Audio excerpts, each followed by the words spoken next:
In the morning when I'm driving, I really come alive when I listen to my Ronnie, I listen to my Ronnie Q. They are rare and they are few who can compare with Ronnie Q. So grab a chair, she's coming through. She's on the air, it's time for Ronnie Q.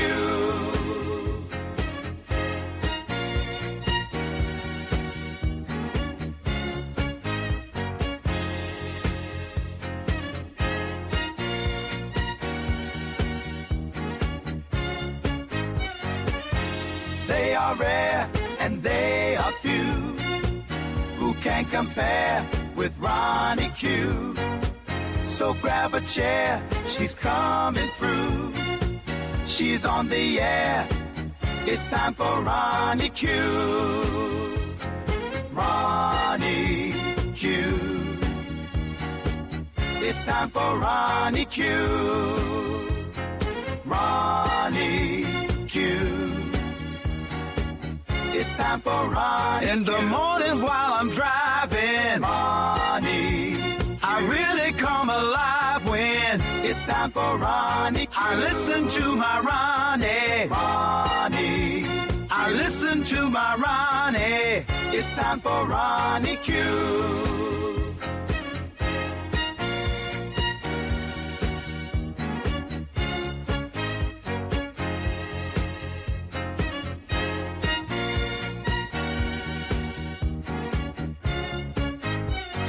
Take a seat and go meet Ronnie. Sweet, sweet, sweet, sweet Ronnie. No day complete without my Ronnie. She can't be beat. Sweet, sweet Ronnie.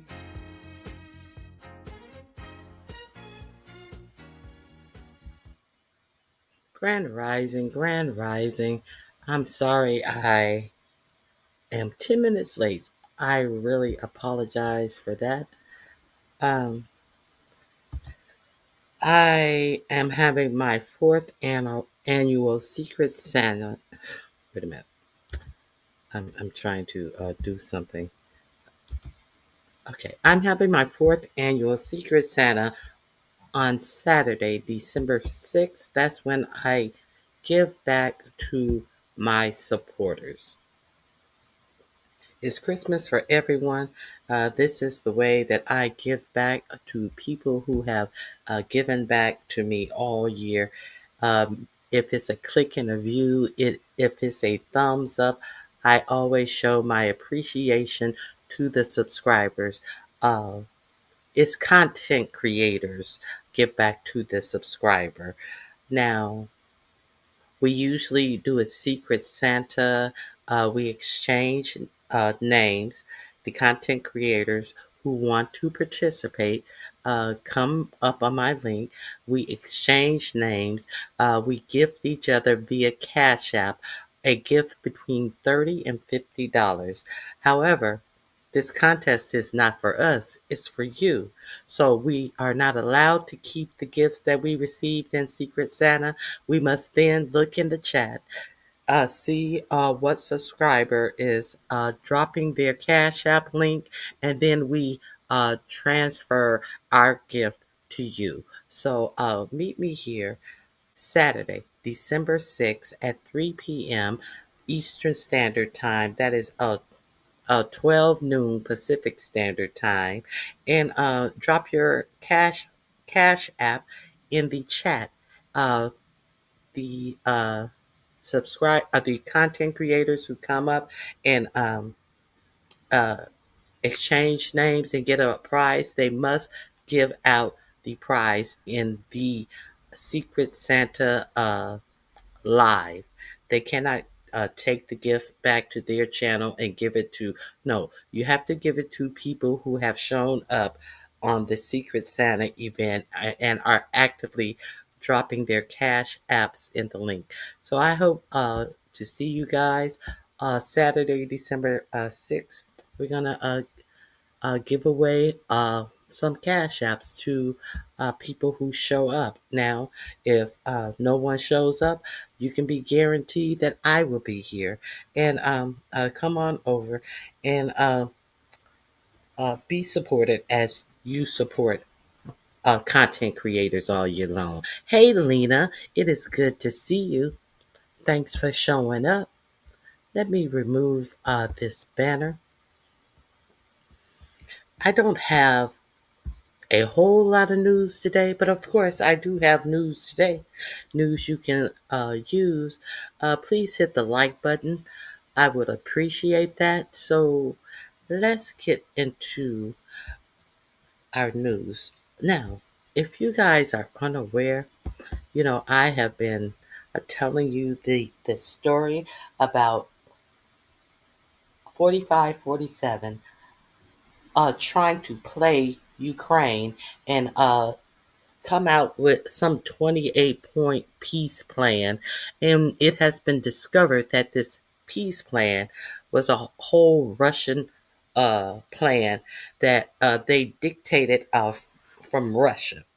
And they wanted Ukraine to give up territories of their sovereign nation, territories that 40 that Putin had not even conquered yet.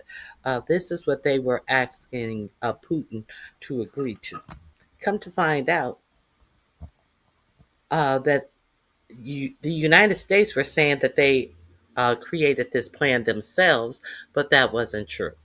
Uh, so this was has been reported to be a Russian plan, and then they tried to play dumb. Marco Rubio was like, "No, no, no, this was just the beginning of a plan. No, no, no, no, no, no." They lied. Then they lied, trying to get out of the fact that they were being Putin's whipping boys once again, as usual. I say once again, I say as usual. So let's get into some of the things I want to announce. There has been a secret phone call that has come out. I think it was with Steve Witkoff telling Vladimir Putin how to smooth Donald Trump and get Donald Trump to do whatever he wanted him to do. And there's another secret phone call that came out about the threats that the six Congress congressman or intel people who they did a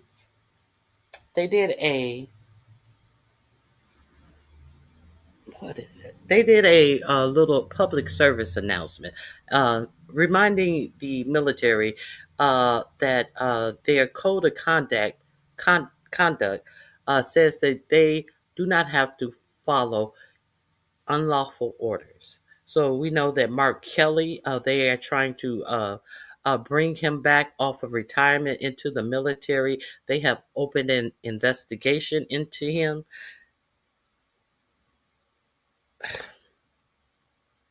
This what is going on in our government is crazy. They're opening an investigation to court martial him. He's already retired from the service. He served as an astronaut. Gabby, what is her name? His wife was a congresswoman and got a shot in the head in Arizona when she was doing a little campaign thing in a grocery store parking lot. Mark Kelly, but I think her name is Gabby Kelly. I could be wrong, but he's under investigation, so they can court martial him from the service. So now we understand all of the brouhaha that we heard after Charlie Kirk died about political violence. Now 4547 did a whole post about how he these people who did this public service announcement only saying that they do not have to follow unlawful orders.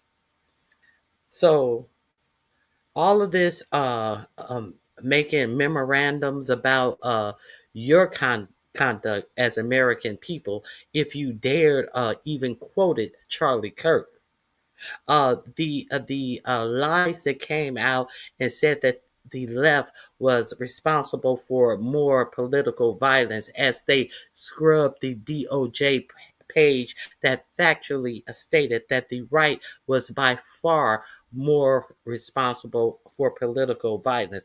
Even up into the point where they tried to sanitize the killer of Melissa Horton, her husband, and the man who also shot another congressman and his wife in, where was it? In Minneapolis. They sanitized a whole Trump supporter and tried to say that he was a leftist. All of these lies that they brought forth, and you notice that 45, 47 actually omitted them from people who had lost their lives or had been shot because of political violence.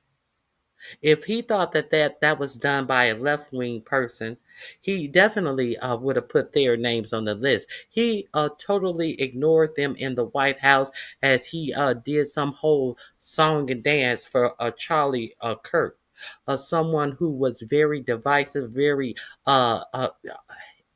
race baited on every turn, tried to make you believe that black people were your problem. So they came up with a whole memorandum saying that they will charge anybody with crimes if they did this. We had JD Couch Cushion Vance come out and do the show for him, Charlie Kirk's show for him, and actually said that people needed to be doxxed if they said something untoward about Charlie Kirk. But now you have your intelligence agents and former military personnel stating that you do not have to take an unlawful order, something that is in their training manual. And now they're being investigated by Cockeye Patel as well. So, what happened about all the political violence when your actual sitting president is calling for people to be hung for doing nothing illegal? What happened to all of that? I thought we didn't believe in political violence in the United States. Well, I guess it seems like we really do. So now there have been phone calls also made to one of the sitting, I think he's a congressman. Uh, there have been death threats made to him, and they asked Cash Patel, well, what are you going to do about the death threats that these people who did this public service announcement are doing? There has been no strong, we're going to catch these people, like Pam Bimbo came out after Charlie Kirk was killed. There's been no strong, we're going to get the culprit. Cockeye Patel can't even tell you if they are going to be investigated. There's no strong words for the death threats that these people are getting. So let's listen to some of the death threats that these people are getting and understand that this is only because your sitting president said that these people should be hung for doing something that is absolutely legal. So let me find this. Here we go. Let's get into this.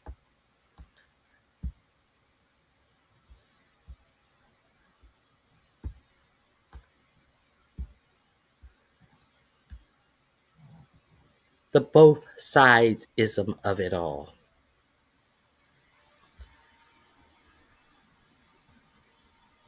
Let me hold on 1 second. Here we go.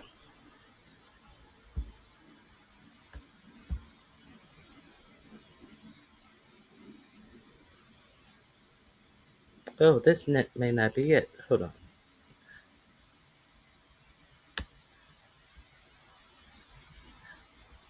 Oh, here it is right here. I apologize.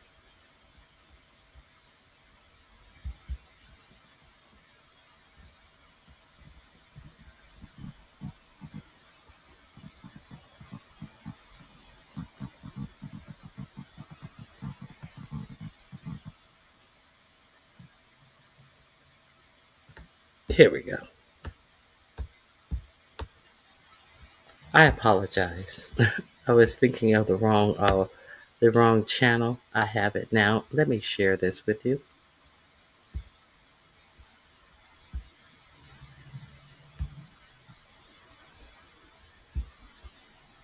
And you will hear the disturbing phone calls for yourself.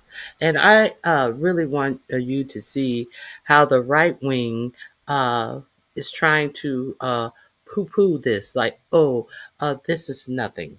Let's get into this. You deserve to die. I hope you all get murdered. I hope you all get throat slashed. You disgraced America, and I pray you die today, but not before your family does. I pray they die.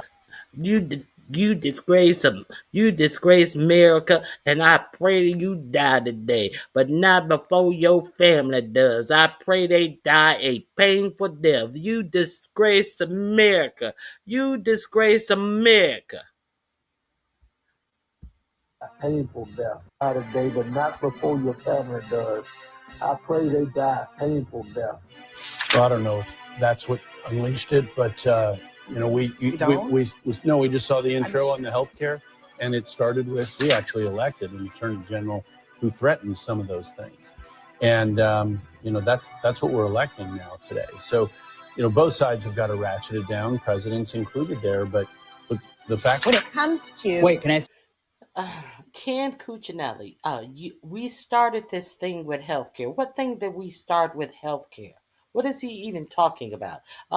He's not addressing these threatening phone calls to elected officials, but he wants to talk about healthcare. Let's get into this. Your question, stop what?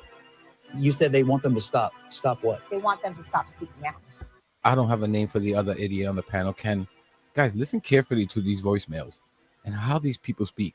Let's get into this segment and we'll talk about it. President Trump's quest for vengeance has 6 new targets. The Democratic lawmakers who are behind this video urging U.S. troops to defy illegal orders. A source tells CNN that the FBI is now getting involved and wants to interview each of them. The president has called the Democrats traitors, and he said that they could be executed for seditious behavior. And just yesterday, the Pentagon announced an investigation into Senator Mark Kelly for his role in that video, and he threatened to court-martial him. Now, in a joint statement, the Democrats said today that the president is using the FBI to intimidate, to harass them, but that will not stop them from doing their job to honor the Constitution. So while all of this is happening, predictably, there are threats, many of them. They're receiving bomb threats. There are some audio files of people calling into Senator or Congressman Jason Crow's office, and let me just play those for you. You deserve to die. I hope you all get murdered. I hope you all get throat slashed. You disgraced America, and I pray you die today, but not before your family does. I pray they die painful death. Hurry up and die, you worthless traitor. Party of family values, Christian we've talked values. a lot about the prudence of this video, but whether you like it or not, Trump's putting on the table the death penalty seems to have unleashed things like that. Well, I don't know if that's what unleashed it, but we just saw the intro on the healthcare, and it started with Trump's He doesn't know if that's what's unleashed it. But we saw the intro on healthcare. What are you talking about? He doesn't know if 4547 saying that they are seditionists and and highlighting and reposting people saying that they should be hung. They would have been hung. George Washington would have hung them, and him posting. We will see all of the things that he has said, all of the things that he has dog whistled to his supporters. Let's be real clear on this. But God forbid you remind people of the hate that Charlie Kirk said out of his own mouth. And they want to act as if you're Antifa, that you are someone against your government, and they're going to arrest and try you for talking about Charlie Kirk. You do understand that these are officials who have signed up to serve their country. Are we clear on this? Did 4547 or Charlie Kirk do that? No.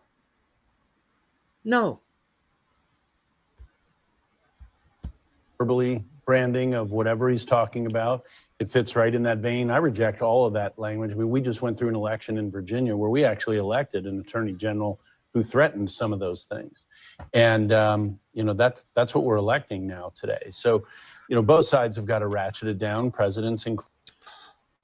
All of this to get to the both sidesism. They bring up the J. Jones in Virginia. What he said was wrong. It definitely was wrong. That was also 2 years ago. What we're talking about is your actual president saying it a couple of days ago. So you have to go back 2 years to both sides this situation. While hemming and hawing and pretending like he has no fault in these phone calls that have been called in. Why? Because what law has been broken? What did they say that was threatening to the president? So what they said is you don't have to follow unlawful orders. So why would that be threatening to the president? Could it be because of a lot of things that he has done since he has been in office have been found to be unlawful, even by some of his own judges? Could that be it? Let's continue. Included there, but the fact of the matter is, you zeroed in on Mark Kelly. He's in a unique position. He is covered by the UCMJ, Uniform Code of Military Justice. I used to do these cases many years ago, and he is. We'll give you an analogy. If 6 generals put out a video today about something Trump did yesterday, just say he sent troops to fill in the blank city to help ICE, and these 6 generals happen to put a video out the next day saying, "Hey, you don't have to follow illegal orders by the president," they'd be subject to justice under the UCMJ. So are you saying, but hold on, are you saying that these senators, by simply reiterating what is in the oath for military officers, are subject now to court-martial? Is that really what you're arguing? So only one of them, and that would be Mark Kelly. Sure, but let's say any person who is a former military officer, their repetition of what nobody disputes that this is actually the code of conduct for the military. So their repetition of that code of conduct, you think, is enough to court-martial them? So the UCMJ doesn't work like civilian justice systems, and I hear in your question sort of a presumption that it does. No, my question is, you don't need the kinds of intent in the military. It's a basic factual question about, do you think that this is something that would actually warrant? So it's not like you're saying they're lying. They didn't say you must disobey the president. They didn't say this particular order is illegal and you should disobey it. They just said that that your code of conduct says this, and you should remember to not obey illegal orders. And you're telling me today that you believe that is enough for someone to be court-martialed. It could be, yes. I'm not saying that I would vote guilty here. I'm saying that there is a legitimate. It sounds like you're backing away from Those voicemails those voicemails you heard is exactly what Trump wanted. Do you see how these Republicans speak? The party of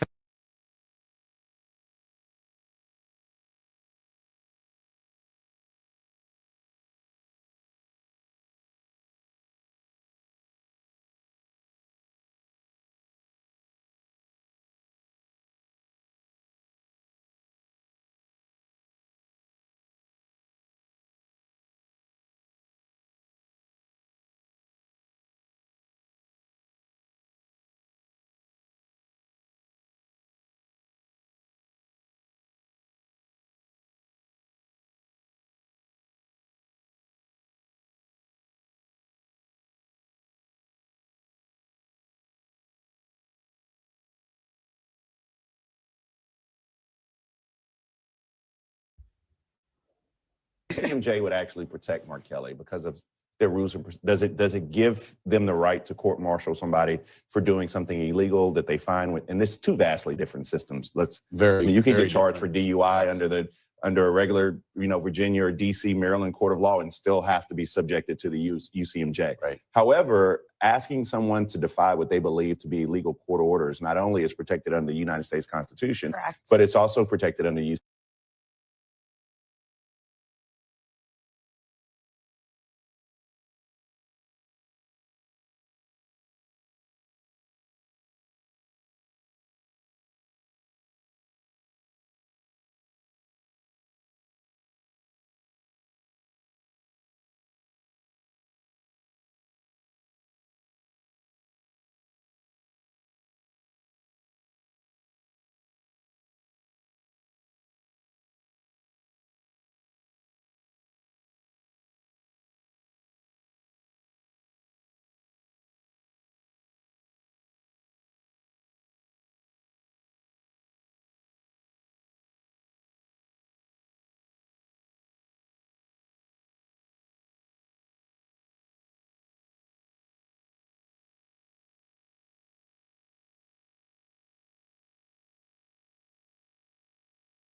CMJ.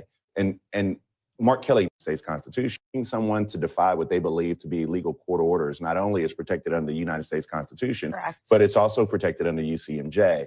And Mark Kelly knows that. But I don't think that was the root of your question.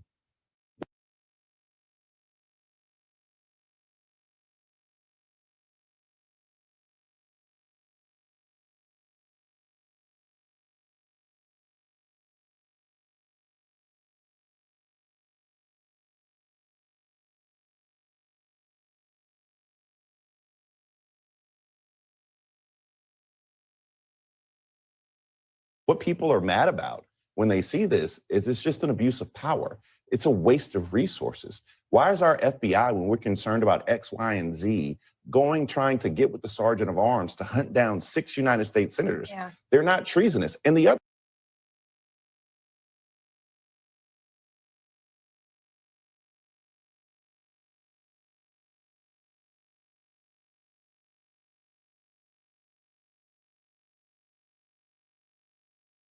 thing is the irresponsibility of the president of the United States. We can bring up whatever candidate, whatever person we want to bring up. There is a higher bar for language for the president of the United States. And for him to utilize the language of being treasonous, to being a sedition, what's the word? Seditionist. Seditionist, thank you. To all of these things is a fundamental problem that you talked about adding gasoline to the fire, and that's what the president of the United States did. What about the FBI investigating the actual threats against these lawmakers? I mean, listen to what Kash Patel, the FBI director, said about that when he was asked whether they're going to get involved in the bomb threats and all the other threats that are coming in. This idiot is about to get fired. What goes through my head is the same thing that goes through my head in any case. Is there a lawful predicate to open up an inquiry and investigation, or is there not? And that decision will be made by the career agents and analysts.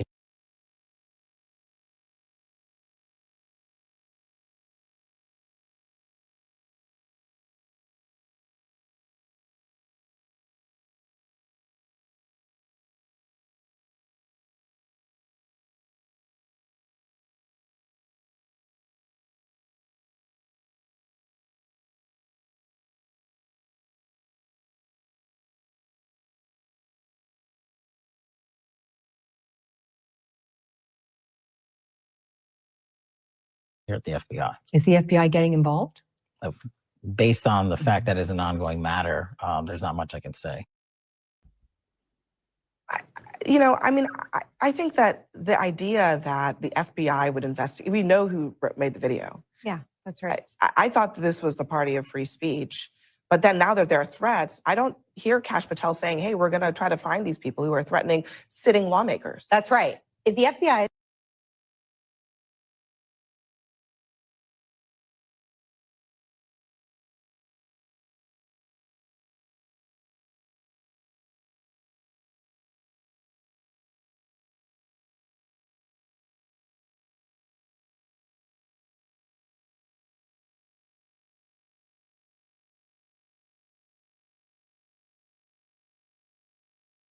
is talking to lawmakers, it should only be to talk about the threats that they're receiving and so that they can go and investigate those threats. What's interesting here is if the FBI were to, if the Justice Department were to bring cases against these lawmakers, these would be thrown out. The only reason that the FBI is even looking into this is to chill speech. That's exactly what it is. He wants these people to stop. He wants other members of Congress to potentially, he wants to silence Democratic members of Congress and other elected leaders on speaking out against Trump. When it comes to— Wait, can I ask you a question? Stop what? You said they want them to stop. Stop what? They want them to stop speaking out. So you said speaking out against Trump. So you're saying that you believe that inherent in the video is that Donald Trump—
has given illegal orders saying to stop.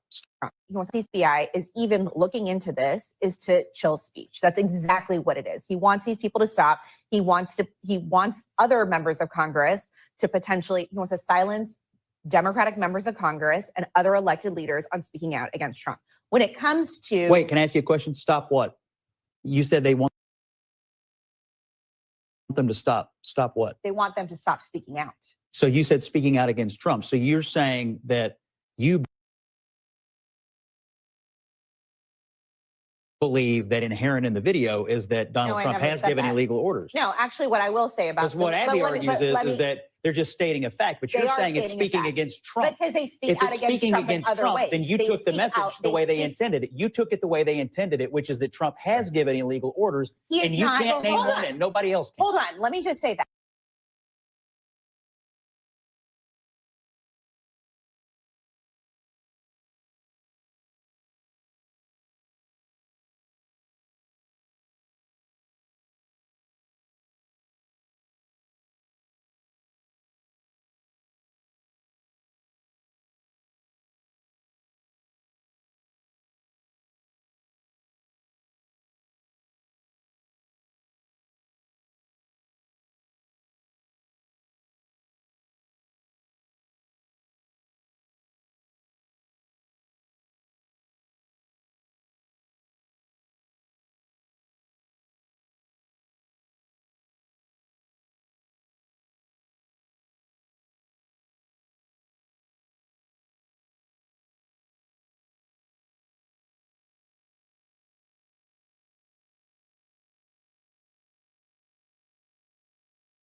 Congress has a role in ensuring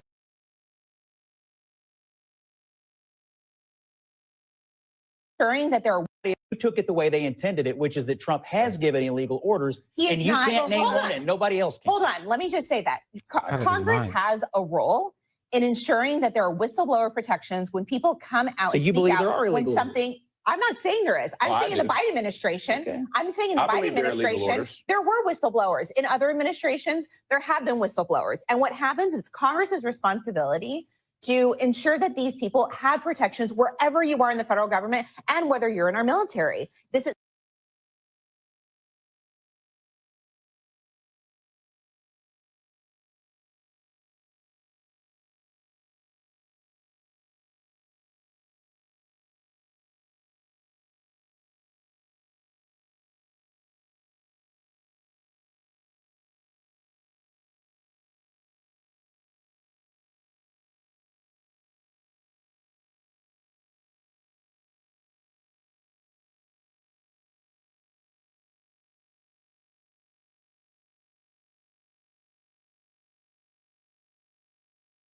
happened throughout administrations, and if they have reason to believe that there is something that is unconstitutional, you believe Democrats just to move forward. I hear you. Just to put a bow on it, you believe that it is that you took the message. Democrats are encouraging the military to defy the commander in chief over some current orders that you can't name, but you're pretty sure they're. Here's what I believe. I believe that regardless of the president, no one in our military should actually follow through with unconstitutional orders. What are they? That's what I believe. I'm saying regardless. Regardless of president. I'm not understanding what Scott's point is. So Scott believes, and the idea that they're not allowed to criticize Trump? Scott believes they're not. Scott holds his head like an idiot, and the international community thinks those Venezuelan boats that Trump is blowing up is illegal. There's a gray area with that, I guess. I don't know the laws exactly when it comes to that. But isn't the UK not giving us intelligence now in the Caribbean because of that? Like, Lord, I've been behind the scenes. Leonard, thanks for telling me that. I've been talking big shit as usual. Now, she did say something about Trump. So I stand corrected. I'm glad I replayed that. But it's also Congress' job to investigate and to bring in personnel who are striking these fishing boats. That is also their responsibility. But they have not been able to do anything since Mike Johnson has had them on vacation for 7 weeks. So while we're talking about what Congress's job is, how come they are not coming in asking questions about these attacks on these fishing boats that have killed 81 people based upon some war on drugs that they are telling you this is about, and that they are sure that these are narco drug cartels and all of this dumb shit. That's Congress's job as well. But God forbid we try to pretend like there's nothing to see here. Why do you think that the admiral, the top admiral, yeah, I think he was the top Navy admiral retired early? Because they want the, as Hegseth called them, the war fighters to be responsible. They're not going to take responsibility. You think 45, 47 is going to say he has any responsibility? No, he's going to put it on the investigators. And you think that these investigators who have trying to lay out a case about this bullshit narco drug trafficking are going to take responsibility? No. Kegbreath's war fighters, my war fighters, I want them to be lethal. These lethal war fighters are going to find themselves in fucking prison. That's why. That is why. And to actually say that 4547 has not given any illegal orders and smug as if he's correct. Well, if he hasn't given in any illegal orders, why has he lost so many court cases? It was an illegal order for him to text Pam Bondi to prosecute James Comey 5 days before the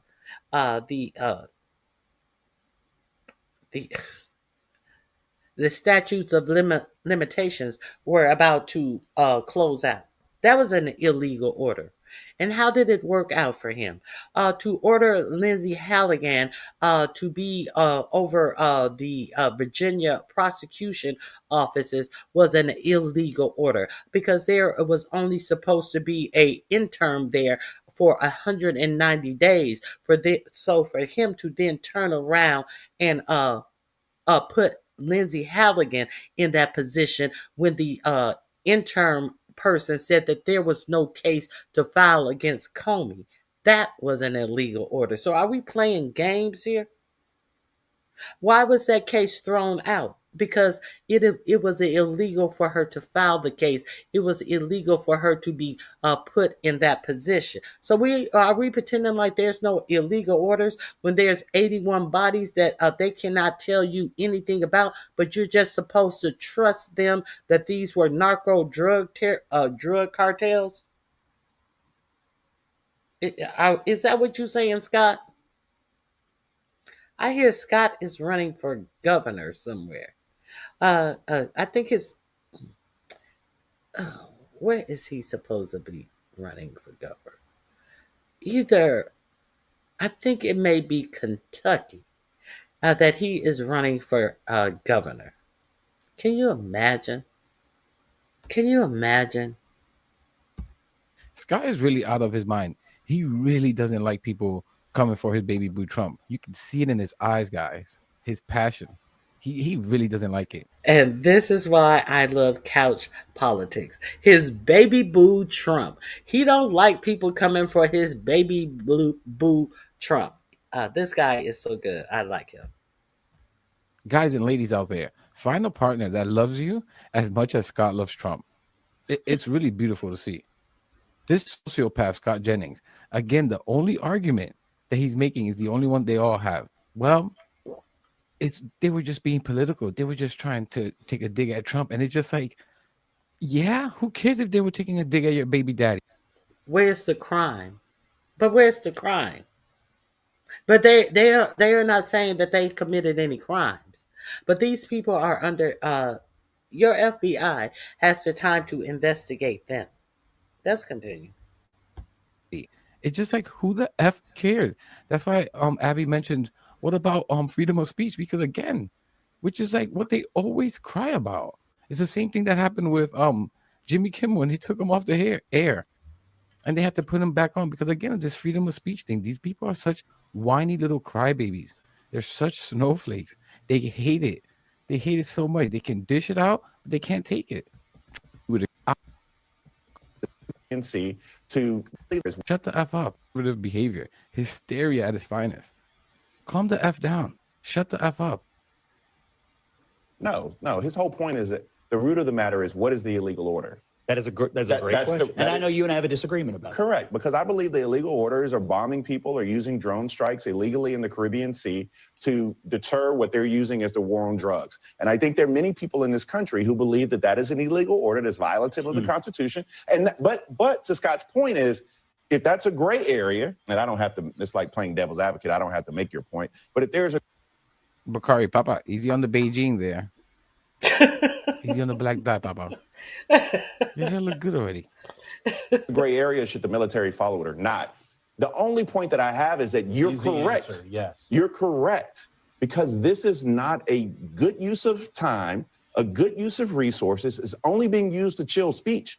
And not only that, but United States senators, whether or not it's UCMJ or whether or not it's the First Amendment, they actually have protections for the things they say because they're United States senators and members of Congress. But sorry, Scott. Yeah, the speech or debate clause only protects them when they're performing legislative functions, not when they're out making videos and getting on X that there is no coverage. How is that not a from the speech. legislative function? Yeah. I'm sorry. The DC Circuit's the toughest circuit in the country on this, and they won't give that protection. How do you know it hasn't been Because I've litigated? been in that court. But it hasn't been litigated. You're making that up. No, I'm not making up having litigated this No, not future that debate part. I know clause. you've been around. But they have a role to ensure that if someone But the comes Tenth forward with Circuit hasn't information, ruled on something that. was done that was so this is a good unconstitutional, example. they have every right to ensure that that whistleblower Yes. has protections. And what they're telling the military And- is if something and that how is they do that- unconstitutional, then come You're forth and agreeing we with will me. protect you. And if they're doing that in their capacity, let's say they're on the Armed Services Committee, for example, to stay with your example, then they very well could, in performing those functions, have the speech or debate protection. They do not have it when they go out and make public announcements. You don't get it for that. You don't get it for dealing with your constituents. you don't get it for dealing with You federal don't get it at a agencies. town hall meeting? No. Oh, wow. That's No, crazy. you don't. That's crazy. Hey, look Tell at Nancy this. Mace that. Tell Nancy Mace that. Hey, look. Here is what I- That'd be fun. I know, hometown, right? But look, that's just the case law. That's what the Supreme Court has said, not Ken Cuccinelli. But I think Well, that- look, I do think that Ken Cuccinelli, like these people are so disingenuous. Before I forget this, he said earlier that he doesn't think those voicemails were based on Trump saying that they should be executed for being traitors. Such an effing liar. Unbelievable. I wish they would have cornered him more on that. Of course, that's the reason they sent those voicemails, you idiot. Of course. So that link is in my description box. Go over there and check out how this ends. I just wanted to share that with you. Now, let's get into a Pete Keg breath and the actual reason that he is trying to court-martial Kelly. I will play this for you. Let me share this with you. Steve Smith. If you have not subscribed to his channel, he does periodic videos, and they are usually very good. 25th. This is the warning. This will be in my description box. Number 2, the second video I show, they are usually in order as I play them. Let's start with this incredible tweet from Pete Hegseth threatening Mark Kelly, going after him for his uniform, suggesting that when Senator Kelly, aka Captain Kelly, is recalled to duty, the very first thing that he will face is a uniform inspection, maybe by Major Pete himself, who, though he is busy, could conceivably take time out from conducting polygraph examinations of senior Defense Department officials, flag officers, current polygraph examinations. Okay. He is busy. We should check this. So Captain Kelly, not only did your sedition video, let me see. This is quite cloudy. I can't. Let me see. Not only did your sedition video.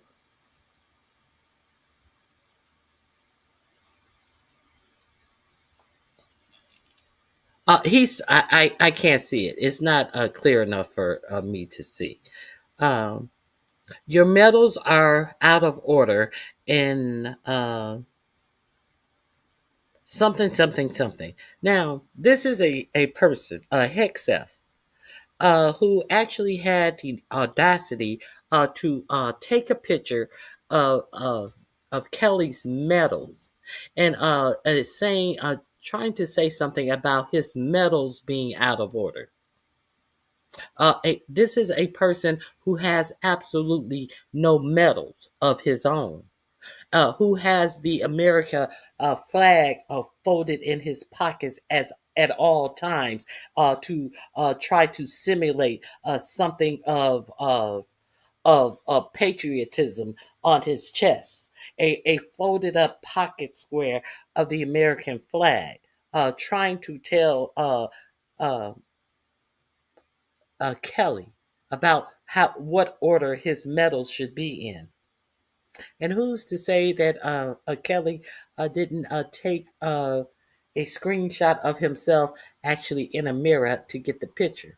So when you get some medals to put on your chest, Hexef, because we know that you are definitely unqualified, the fucking audacity of this fucking asshole is just astonishing.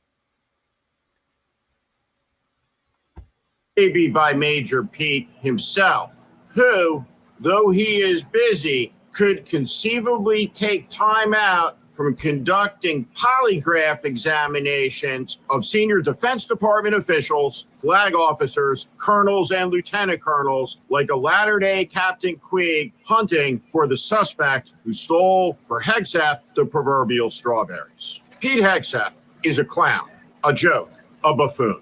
Senator Mark Kelly, before being elected by the people of Arizona, was a naval aviator, a combat fighter pilot, a test pilot, and a veteran NASA astronaut with the right stuff enough to be sent into the dangerous void of space, not once, not twice, not 3 times, but on 4 different missions. Pete Hegseth, well, he can barely hold a champagne bottle. And we know that Pete Hegseth cannot be trusted. His wives can't trust him.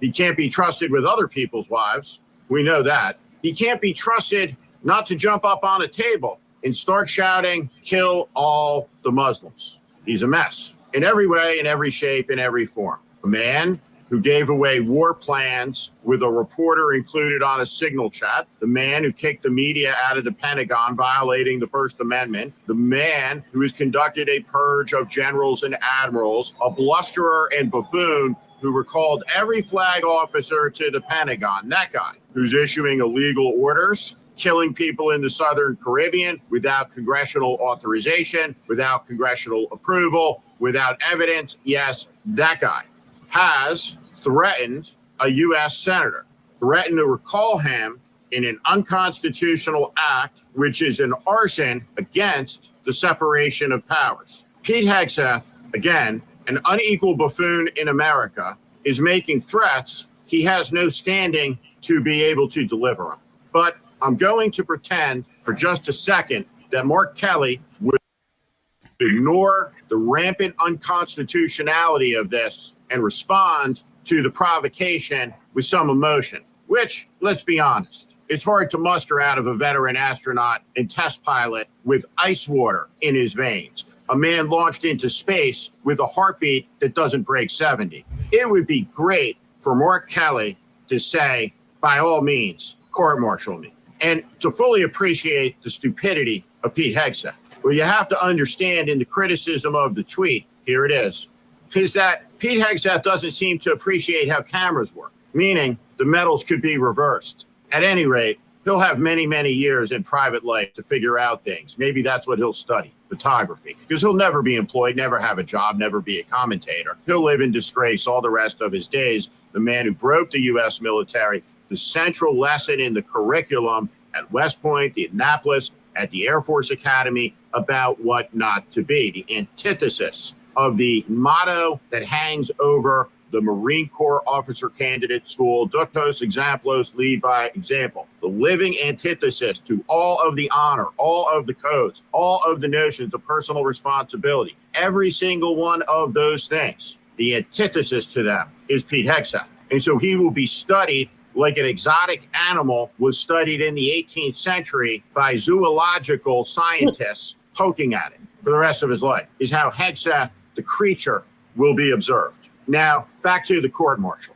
The U.S. military has a long history of trumped-up charges and kangaroo court justice administered through kooky court-martials. Some of the greatest patriots have experienced trumped-up court-martial charges and have been acquitted. Jackie Robinson, General Benjamin O. Davis, Lieutenant Dick Winters, famous from the Band of Brothers. Now, in the military justice system, there is Article 37. And Article 37 deals with what you're seeing play out regarding the threats against Senator Kelly, aka Captain Kelly, by the Secretary of Defense. Article 37 has to do with undue command influence, meaning the commander can't use the criminal justice system to seek punishment against subordinates or against anybody he doesn't like. Meaning, in the military, you cannot do what Pam Bondi has allowed to be done, what Trump's bimbo Lindsey Halligan has allowed to be done, which is the persecution of enemies through government lawyers in courts in front of judges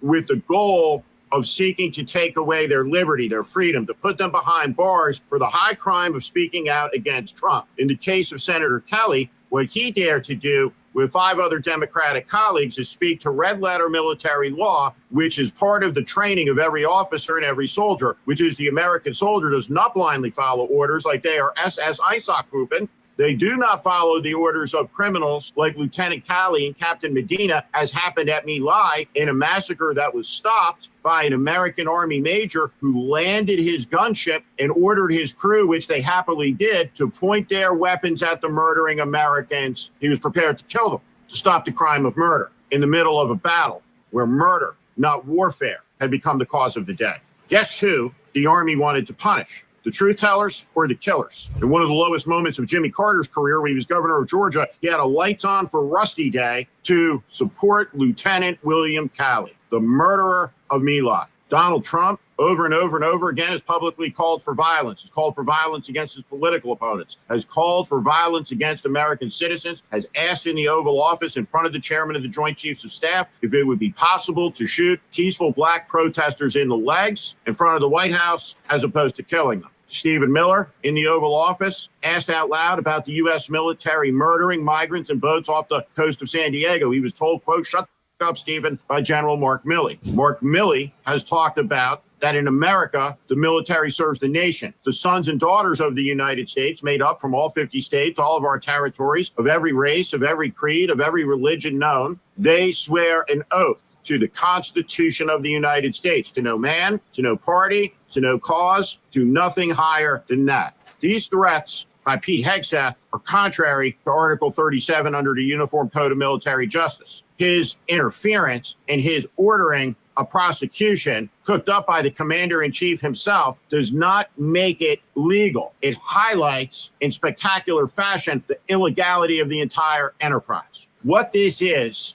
political intimidation. It's an attempt to stifle any criticisms by any retired officer, lest they be recalled under this empty threat and hung up and out to dry in front of a court-martial that will bankrupt them, strain their families, and break them, perhaps emotionally. It's appalling.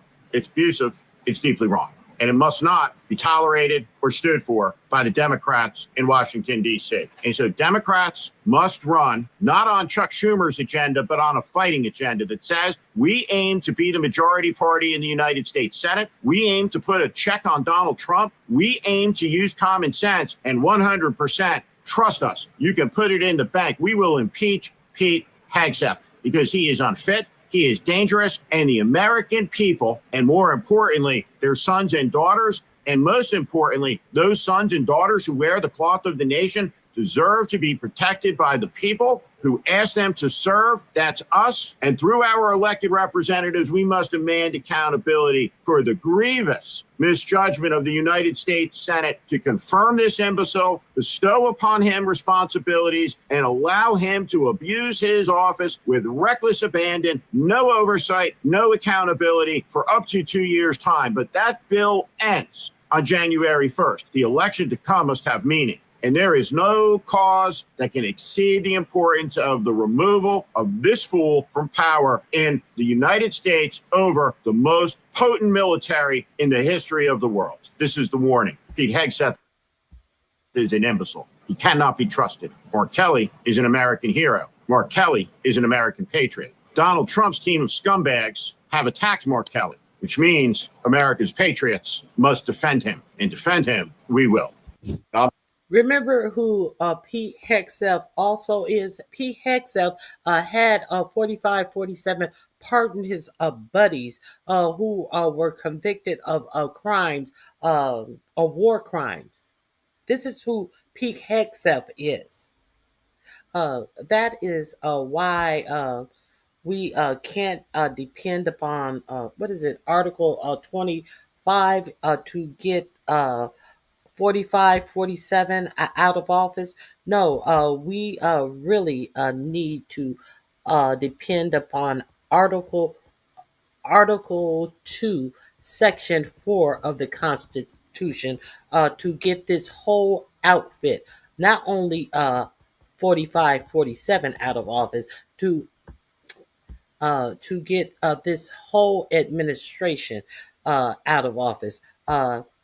Article 2 of the executive branch of the Constitution, Section 4 impeachment. The president, the vice president, and all civil officers of the United States shall be removed from office on impeachment for and conviction of treason, bribery, and other high crimes and misdemeanors. Fuck this Article 25. They need to do Article 2, Section 4 on this whole corrupt administration. That is my opinion. Okay, so let's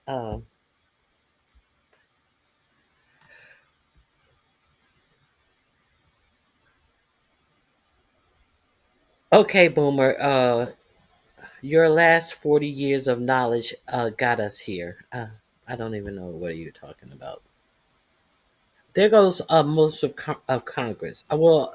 If most of Congress goes, that would be fine, especially the Congress on the right, especially if most of them go. And it is being reported that most of them are going on their own. Besides that batshit crazy Marjorie Taylor Greene, there is supposed to be a big exodus of congressmen before the midterms. So he may be a lame duck before the midterms because more Republican GOP congressmen and women are actually leaving. So I concur with you, Carol Harris. I definitely concur with you.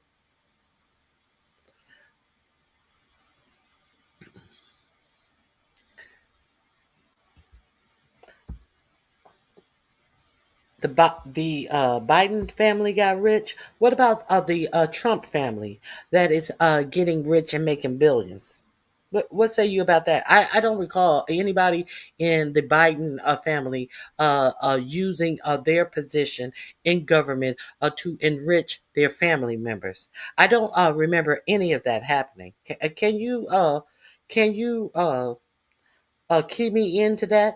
And if since you want to talk about the Biden family being enriched, tell me who they got their billions of dollars from. The Biden family is being enriched, you say? So are we going to ignore the $2 billion that Jared Kushner got at the 45, 47 first presidency?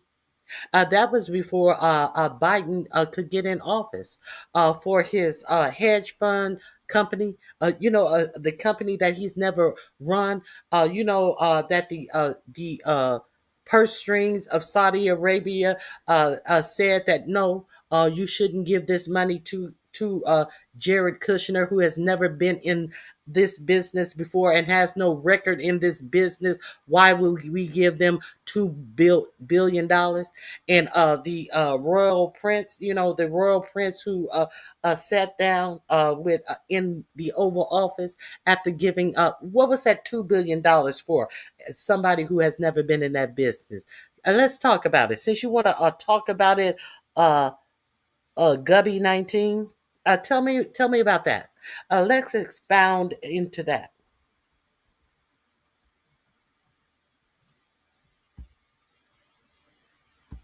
Yeah, Congress does need to be taken care of.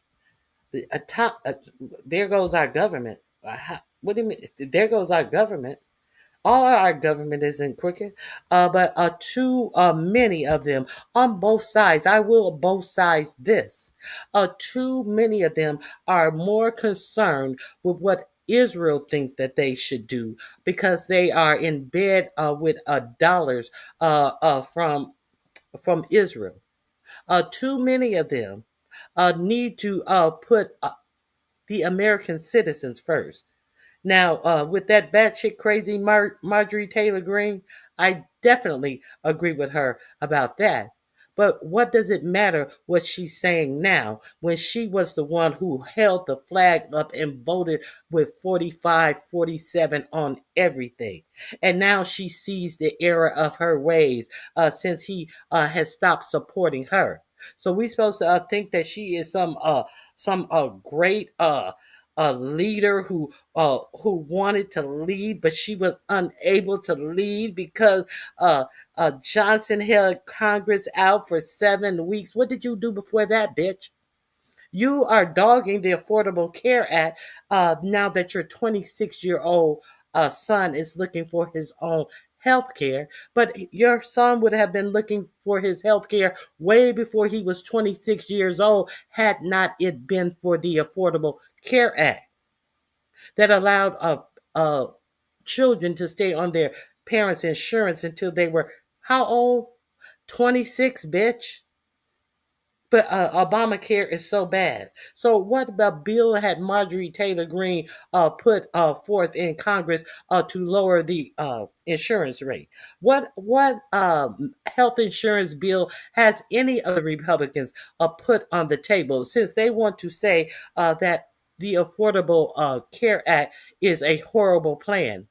What, how can we compare and contrast the Affordable Care Act with a plan that a Republican has put on the table to present for the Americans' health care?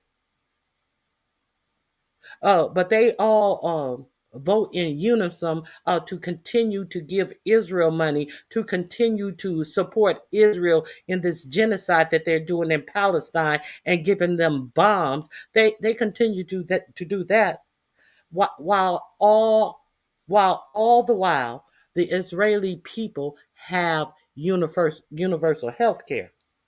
All the while. You want to talk about that? Oh, you quiet now. You quiet now? No smelly balls. Either you will have to change your name or no, no thank you. All right, so let's continue. Let us continue. Let me remove this. I see Gubby 19. I got real quiet there. Nothing to say? Okay. Okay. Let me present my next thing that I wanted to talk about. Which one was it? It is. Let's talk about these secret Russian phone conversations that have come out. Now, I have two that I'm gonna go to this one first because Adam Mockler, he's talking about it, but he's doing a update on it. Now, Breaking Points is also talking about this the leaked phone conversations with Witkoff and Russia. So let's get into how Witkoff is telling Russia how they can smooth 45-47. Steve Witkoff is telling Russia how they can smooth 45-47 and get whatever they want out of 45-47. So does 45-47 have a secret double agent in his administration? Y'all want to talk about that? Do you guys want to talk about how someone in this administration is telling our adversary how to get anything that they want out of our president to go go against someone who's supposed to be our ally, our adversary, who invaded a sovereign nation of our ally, and how there's someone in the administration doing secret phone calls, telling our adversary how they can get what they want after invading our ally. Anybody want to talk about that? Well, I want to talk about that. If Are y'all quiet on that? Let me see if I got any comments about that. Uh, Let me see what you guys have to say about that.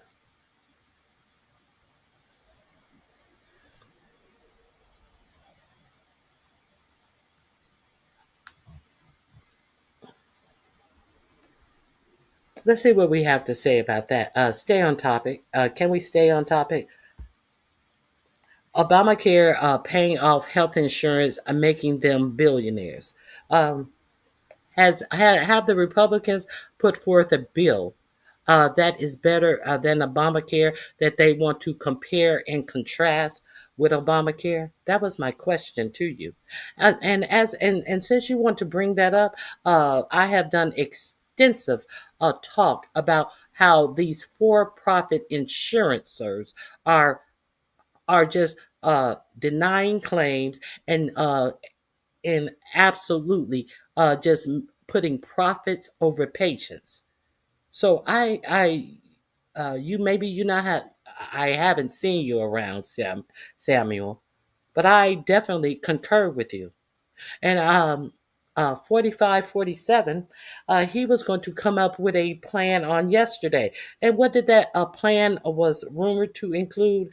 An extension on the an extension on the Obamacare payout, an extension of for 2 years. Not for 1 year that Chuck Schumer was talking about. They were talking about extending the Obamacare subsidies for 2 years. Because because 4547 had a some type of concept of a plan for healthcare, and the best thing that he was going to put on the floor yesterday, and then he ran and hid when the Republicans said, "No, you can't do that." When they balked at him, that was his concept of a plan. The plan that everybody hates so much. Where has the Republican plan been?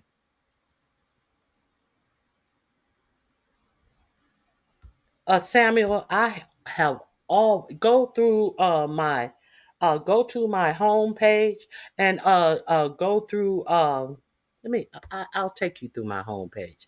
Let's do this together. Why has nobody been talking about it? Because you haven't been over on my channel. Please subscribe and go through I will take you through my videos. I will take you through my videos. Let me share this with you. And you won't have to ask this question of me. I would be the wrong person to be asking that of, because this for profit insurance bullshit is absolutely just enriching insurers. Let me let's go down the line. It's been quite a while. It's been quite a while. Let- Uh,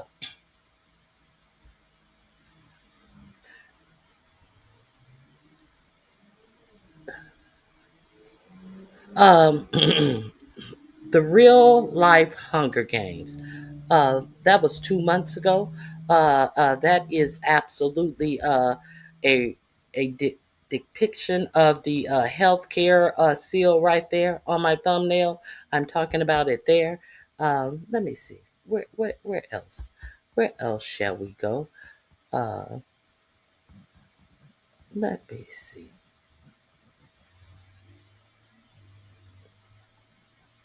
Talked about the corrupt Supreme Court 4 months ago.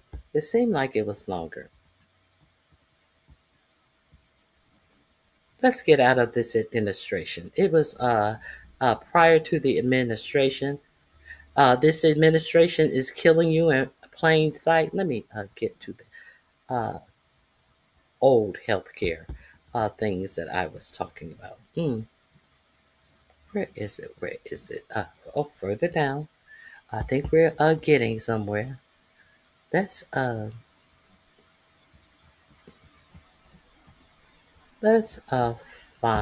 the healthcare things.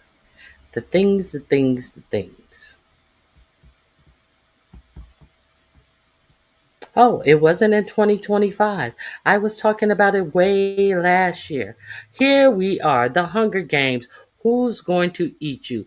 That is absolutely the seal. The seal about healthcare. Okay, all the way back here. There's another one about healthcare. Why don't you peruse this? That was 11 months ago that I was talking about this. Yeah. So go back and peruse those healthcare videos, and the healthcare conversation is trickled through many of my videos. So I definitely talk about this crooked for-profit healthcare insurance that we have to endure. Just I just wanted to answer your question since you asked. I will definitely tell you. So let's move on. Since you were curious.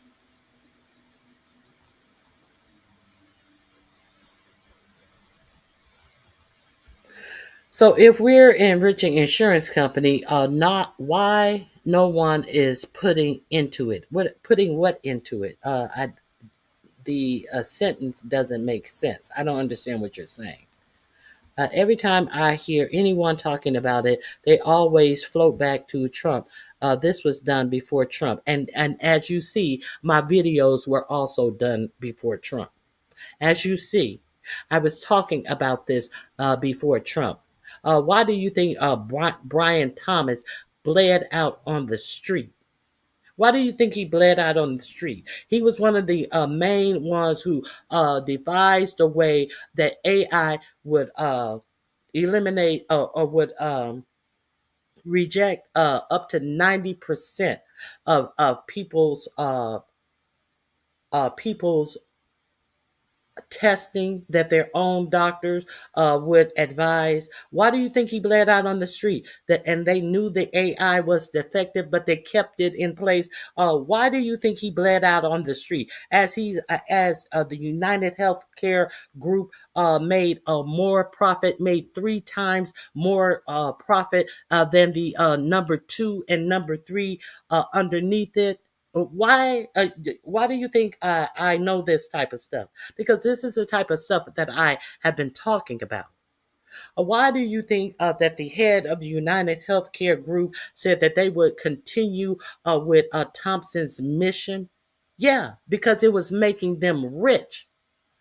It was making them rich. Why do you think while Brian Thompson was out there bleeding on the streets, on his way to a shareholders meeting, that the meeting went on?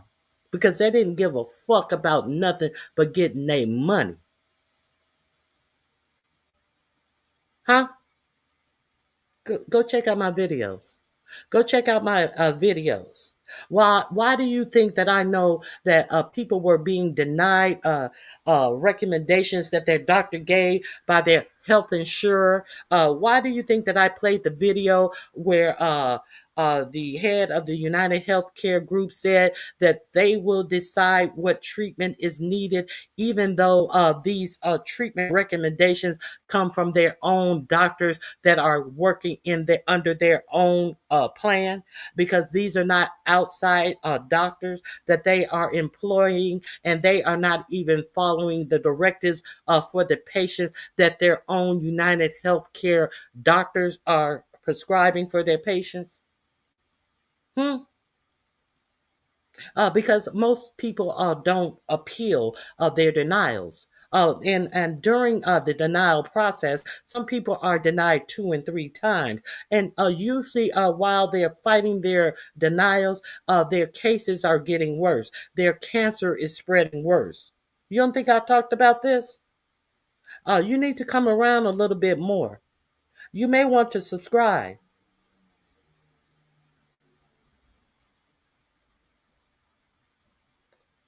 Everybody's laughing. Who's laughing? Who is everybody? Who's laughing?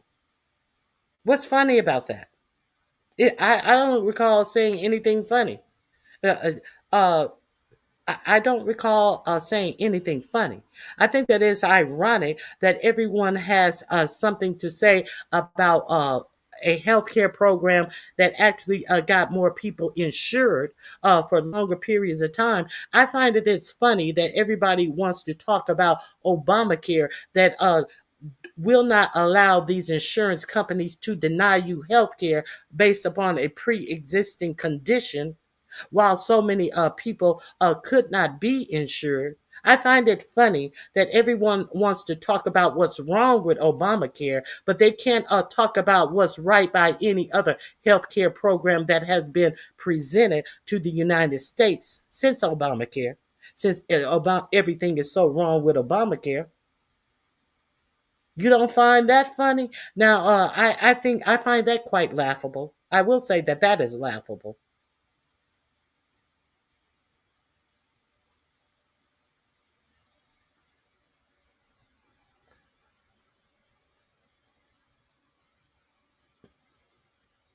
I find it laughable that you want to talk to me about Obamacare, but you have nothing to say about this big busted bill throwing up to 17 million people off of health care entirely.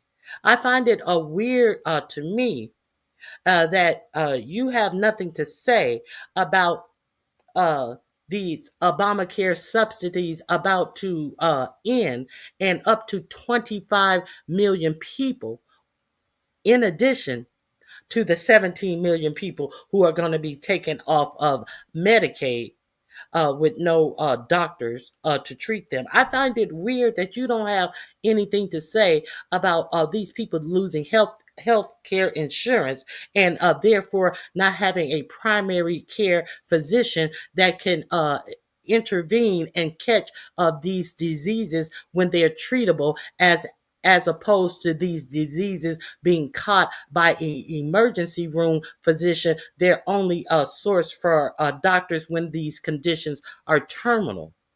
I find it I find it funny that you don't have anything to say about that. I find it funny that up to 25 million people are about to lose their health care because their premiums are going through the roof, and that no one in Congress have addressed these insurancers. I find it weird that you don't want to talk about that, but you want to talk about the fucking insurance that has giving people health care. And you guys want to ignore that there has been no representation of any better plan or any plan at all. The only plan that the GOP has is to kick people off of their health care. So what are we talking about?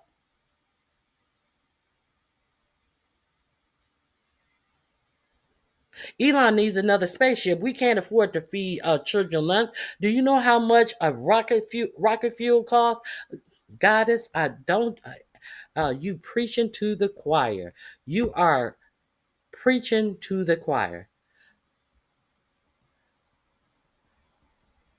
The ACA allowed 2% profit with 98% going to patient care. Still, the 2% is still a huge profit. Okay, and your point is what? What's your point? Uh, you're saying the 2% is a huge profit, but 98% is going to patient care. So when the subsidies uh, now let's be practical. Enrollment time started in November. So with these people not getting their Obamacare subsidies, their rates have increase it between 2 and 4 times that they were paying with these subsidies. So these people are not going to be able to afford any health care. So are you happy now that the insurers are not going to have these customers anymore? That should make you happy then. That should make you happy because 98% of the money went to patient care, and they're no longer getting that huge 2% of these insurance, which is what you call is huge. So you should be happy that these former insured patients don't have 98% of the money going to their care. You should be happy then. If that's what you have to say, you should be elated then, because there's 25 million people slated to lose their health care, and we're not even talking about the people who are losing Medicaid and Medicare. We're not even talking about those 17 million people. So you happy now?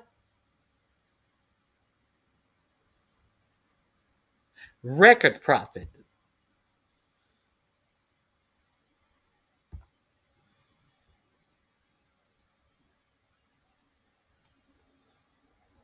Are you happy now? So I don't even get what you guys think you arguing. So do you think that all of these people who are about to lose health care and have to use a emergency room for their primary care physician, do you not think that that is going to impact you and the cost that you are paying these insurers? Because you know what they say. Once people, especially these rich and connected people, connected to your elected officials, once they get used to these profits, you think they just gonna be like, oh well, it was good while it lasted, or you think that the insurance on everybody else is going to go up? Do you think that once all of these millions of people lose their health insurance, and the only doctor they're going to have the opportunity to see is a emergency room, do you think that the emergency rooms are just going to suck up the cost of treating these people at the worst point of whatever is ailing them, because they can't get preventative care, they can't get early screenings and all of the stuff that goes along with having a primary care physician? So these people are going to be coming into these emergency rooms when they are in crisis. So you think that the emergency room are going to suck up these costs? What the fuck you think the cost going to be to you? Do you think? What do you think? These insurance companies are not going to increase the rates on the people that are insured under them? So my question was, I see nobody is telling me what the GOP has presented for any health insurance coverage of the United States people. Why you want to talk about this, that, and the other?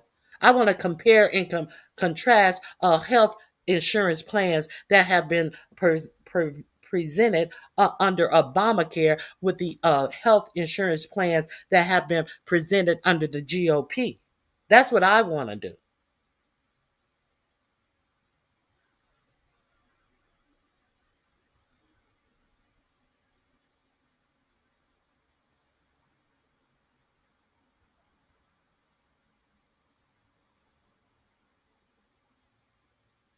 There's always but they never scream about tax dollars when your tax dollars are going to billionaires. You're not screaming about your tax dollar then, of these billionaires that have their private doctors come to them and treat them in their homes, in their massive mansions. They have their physical therapist, their X-ray, whatever they have brought to their home. They don't even have to bother themselves with going to a doctor or a hospital.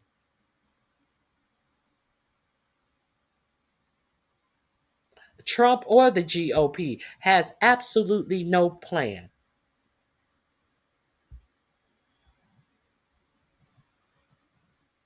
Compared to what?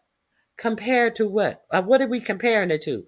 Yes, let's compare it. Compared to what? Let's compare it to the GOP plan. That's what I want to compare it to. While you talking about compared to, let's compare it to the GOP plan. Let's compare it to 4547's plan. Let's compare it to what I asked you to compare it to. How about that?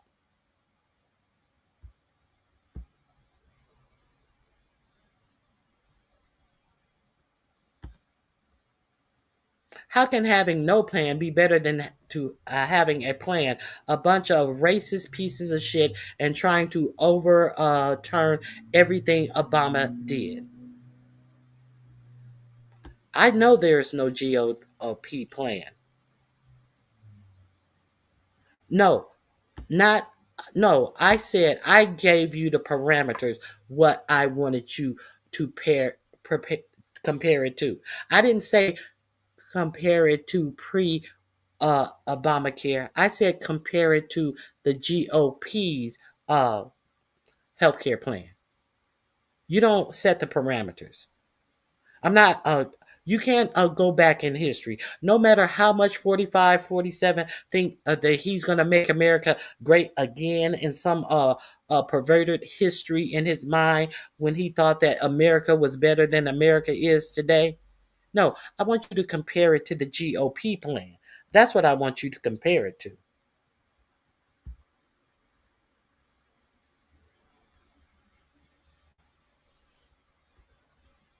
They complain all these years about repealing and replacing, and they have nothing. They should have a rock solid plan by now. They have absolutely nothing. And they and when 45, 47 said he was going to come out with a plan, what was his plan after he bitched and moaned that he is so subpar to President Obama? He came out with extending the Obama subsidies for 2 years. And the fucking they couldn't take that. They couldn't take the fact that that would expose them for not being able to make up a better plan than this black man. So who's going to suffer?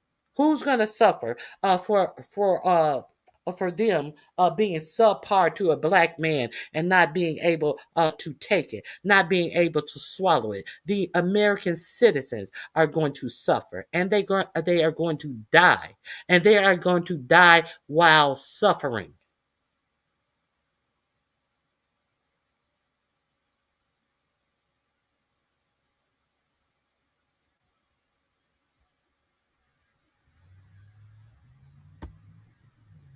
How are we the first world country still paying for health insurance and poisoning our children should be you guys' question. That should be your question. We are the richest nation in the world, and we have the worst health care outcomes. Our For the first time in over 70 years, our life expectancy went down prior to the Affordable Care Act. Did you know that? And we're the richest nation and have the absolute worst health care of all developed nations. Do you know how long that Germany has had universal health care? I think since the 1930s or something like that. And we can't figure it out. And when they were talking about the Affordable Care Act, how many GOP people said they're going to have death panels and they're going to be choosing who can get health care and all of this bullshit? All of this bullshit. And when you go out and ask some of these crackpots, which one do you prefer, Obamacare or the Affordable Care Act? These motherfuckers, I prefer Affordable Care Act. I don't want that Obamacare. And they're so stupid that they don't know that they try to taint the Affordable Care Act. They try to get the response that these motherfuckers who are on Obamacare, they tried to taint it by calling the Affordable Care Act Obamacare as if that was a slur. And you still got crackpots out here talking about they don't want nothing to do with Obamacare. They want their Affordable Care Act that they're on. Make it make sense. That shows you, and you guys don't mind that they have dismantled the Department of Education. You guys don't understand why 4547 came out on the campaign trail and he said he liked his uneducated voters. That's why they like uneducated motherfuckers like y'all. But have we put something in there from the GOP medical plans that we want to compare and contrast with? You want to talk about the insurers made less money prior to the Affordable Care Act? Yeah, because they had less people insured prior to the Affordable Care Act. Does that not make sense? But it's kind of like a shark. Once they get the bite of blood, they're coming back for more. So you think that the insurance company are not going to come back for more? Do you think that I don't know that they were making less profit because they had less people to profit off of? But they got a bite of blood now. And they taking it out your ass. Let's continue.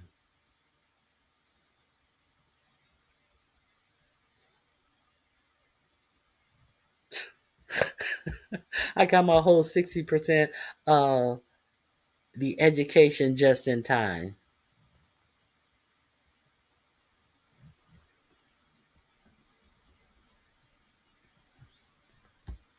No, I mean what I said. I meant exactly what I said. It's not called the Unaffordable Care Act. It is called the Affordable Care Act. I meant exactly what I said.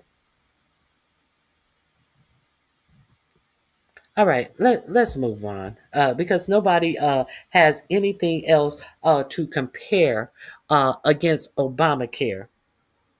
The health insurance that is going to lapse, and didn't they say we don't have time to debate this during the shutdown? We have plenty of time to talk about it. What have they presented since the government has been reopened? What meetings? What plans have been put forth? What congressional hearings have they had about the Republican health care since the government has been reopened? And we are actually in the enrollment process of health insurance that will be enacted January 1st of next year, and it is November 26th. Okay, let me see. Hold on.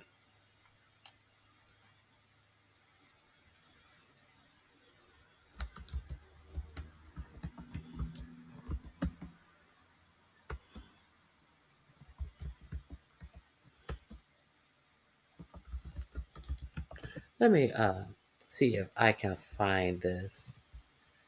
Let me see.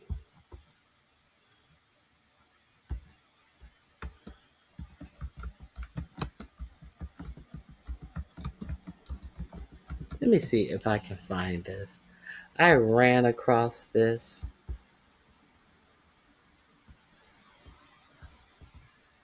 Let me see. Hold on one second.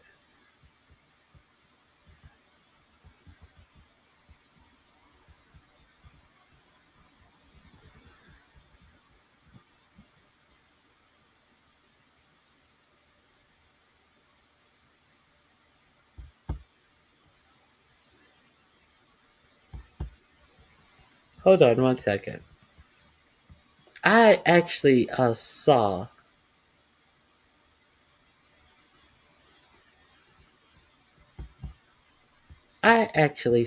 a woman trying to enroll in health insurance during this enrollment period, and her insurance went from $160 some to over $800 a month.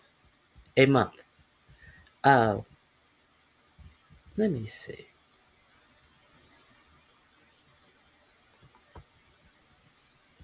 Okay. I haven't seen. I haven't seen this one. I just want to make sure it's not. Uh, I'm not sure who this is. I don't. I don't like to put possible AI videos up. I want it to actually be from a reputable source. Um, I'll look for it, and I'll look for it while I move on, because I definitely want to get into.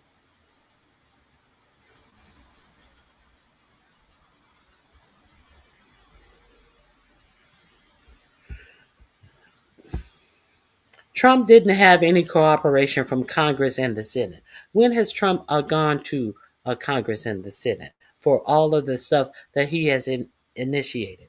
When has he gone to the Congress and the Senate and got no cooperation? I'll wait. Little Miss Patriot. When has he even gone to the Congress and the Senate to approve any of all of this bullshit that he has enacted under his executive orders? Bitch, I'll wait. This is the place where we put down facts, not bullshit and propaganda. When has he gone to Congress or the Senate to approve anything that was not supported? When has he even gone to them? This is the person who does everything via executive order. So what the fuck did not Congress or the Senate approve of 4547? Who the fuck you think you're talking to?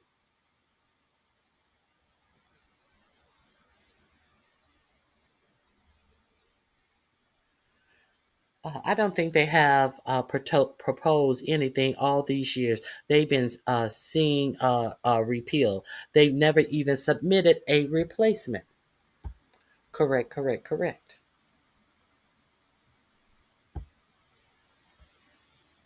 You can repeat that dumb shit in your head, but don't repeat it in my chat unless you have some actual facts. Let's continue.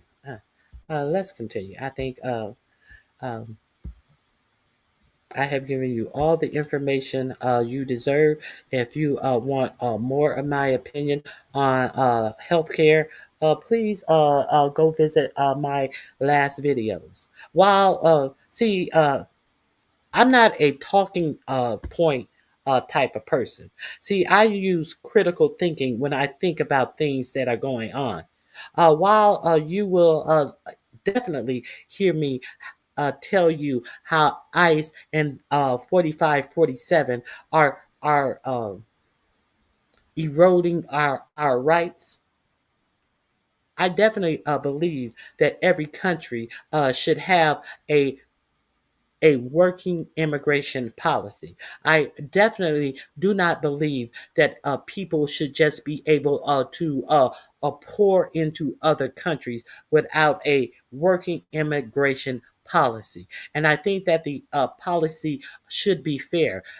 While you hear me talk about, I don't think that people should just pour into our countries. I understand why people are pouring into our countries, because everybody wants to look into the people that are coming to our country, but they never look into why people feel like they can come to our country and get by. Why? Because there are going to be corporations that employ them that never face any retribution, never face any punishment for employing them.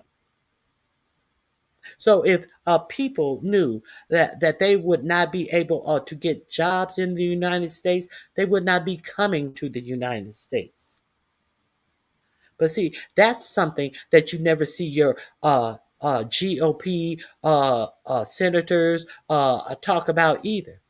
They just want to talk about the people, the black and brown people, the people from shithole countries. I never hear the GOP talk about Europeans who come over here and overstay their visas. I've never seen ICE attacking and grabbing up non-brown citizens or non-black, not citizens, non-brown or non-black people.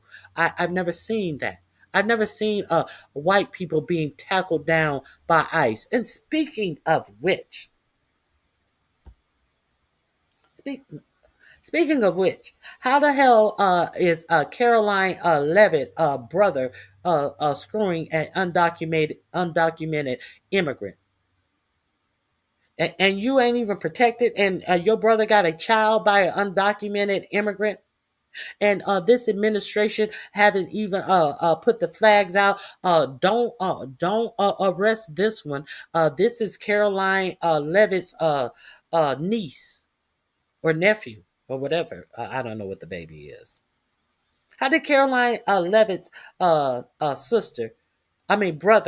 get caught up having a baby by an undocumented Brazilian who was caught up by ICE?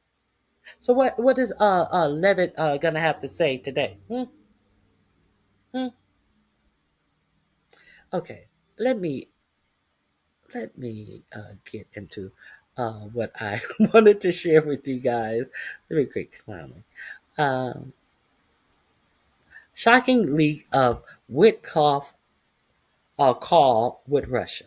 If you are unaware, you have someone in the administration that is colluding with Russia and expecting our ally, the Ukraine, to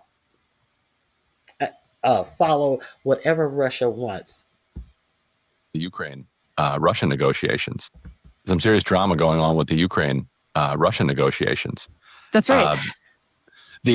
Sort of have a deal, not exactly have a deal. There's some dispute over that, but it appears like somebody's trying to sabotage it by leaking phone calls of Russia's foreign minister.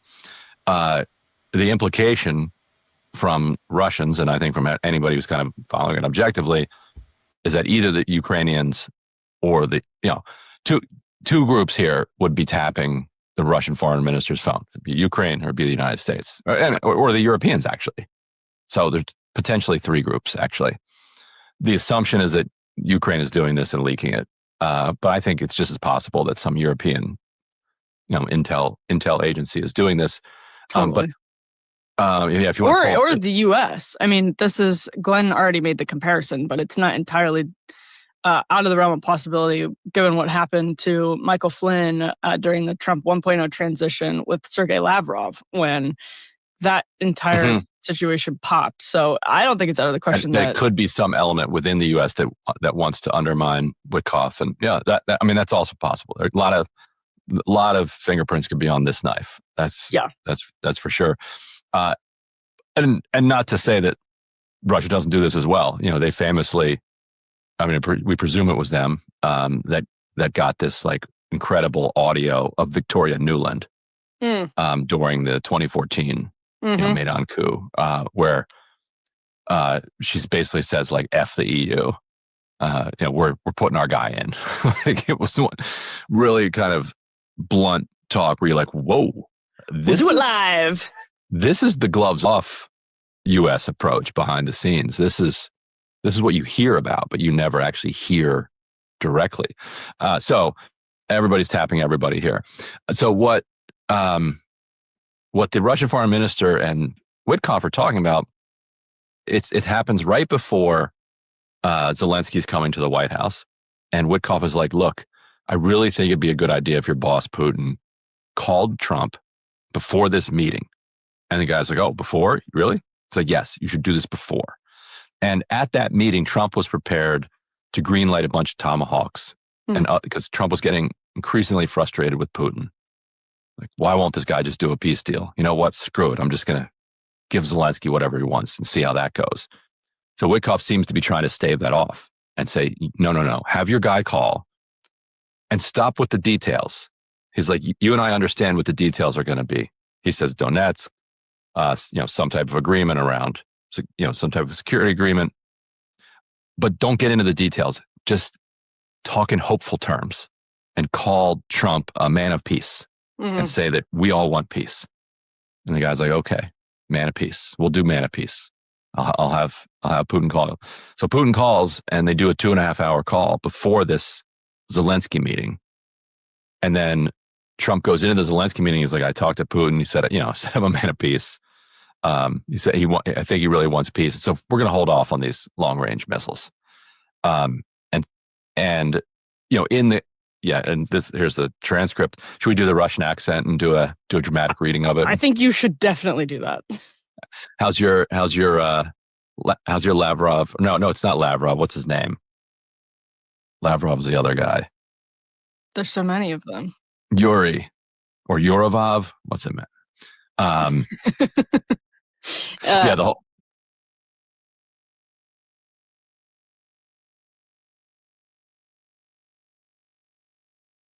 I'm sorry. I'm going to have to play another video. They are stammering and trying to be extra careful.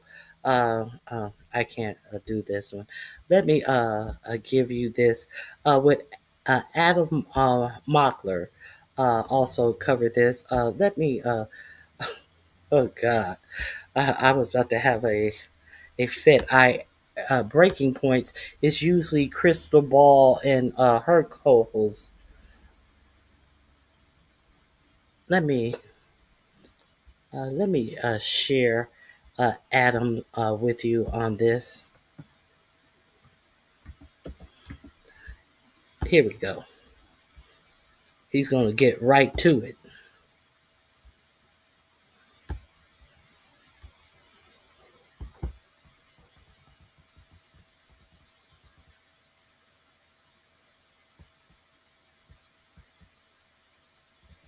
Here we go. He's not mincing words. That's what they were doing. Adam is sick of mincing words. This is going to be, this is going to be in your description box. I think this will be number 3 in the description box. So if you want to subscribe to Adam, let's get into it.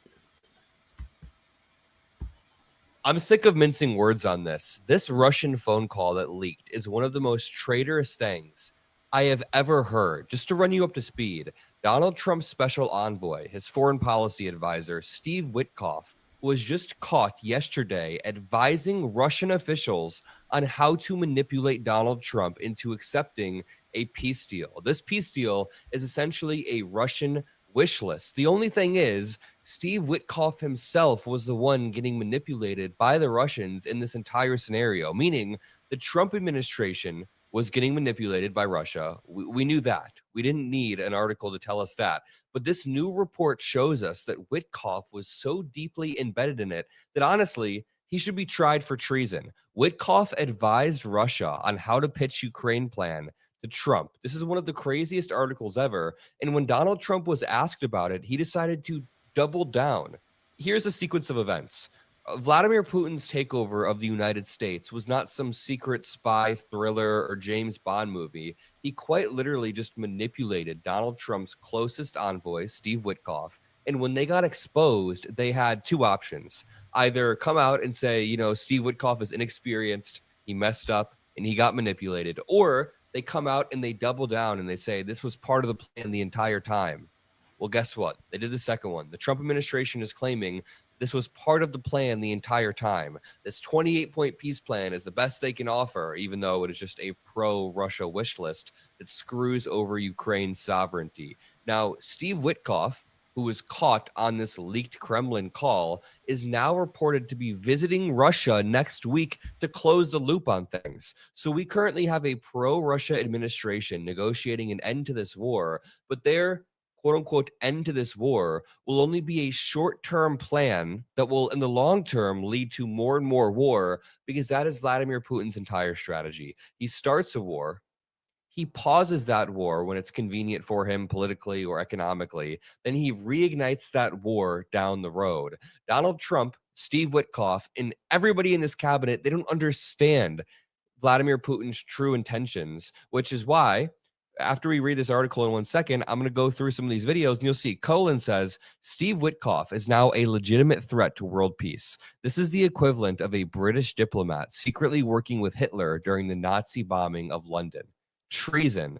Ted Lieu says actual traitor. Steve Witkoff is supposed to work for the United States, not Russia. Christopher Miller points out remarkable story. Stunning stuff, even if it is what we've come to expect from Witkoff. Here, he explicitly advises Russian officials how Putin should deal with Trump and also shows a staggering, fundamental misunderstanding of Putin's goals and the war. This entire administration thinks Putin just wants some sort of land deal, that Putin's just a rational businessman who wants a little bit of land. No. Putin is a craven dictator who wants to take over surrounding territories and will not stop until the former USSR is restored. He doesn't just want some like real estate swap like Trump thinks. He's not just looking for some new building that he can build. This dude will kill women, children. This dude will kill anybody for his imperial ambitions, and it's disgusting. Adam Cochran points out, wow, the leaked call logs show both that one, Witkoff committed treason by advising Russia how to get their way by outmaneuvering Trump. So he's pro-Russia. He's not America first. He's not Ukraine first. He's not humanity first. He's just pro-Russia. He's Russia first. And the peace proposal was authored and sent by the Russians, meaning Vance, Rubio, and Witkoff have all... Hold on 1 second. Pat Jagger, Biden let what happen? Biden, but who's letting it happen now? Who's letting it happen now? We're talking about today. We're talking about today, and we're talking about this administration. So Biden let what happen? But who's letting it happen today? And who is siding with the people who invaded Ukraine today? Who has an administration official cozying up to Putin today? We're living in the present. We are definitely living in the present. And what did Biden do to let it happen, Pat? Why are you quiet, Pat? You wanted my attention. You got it.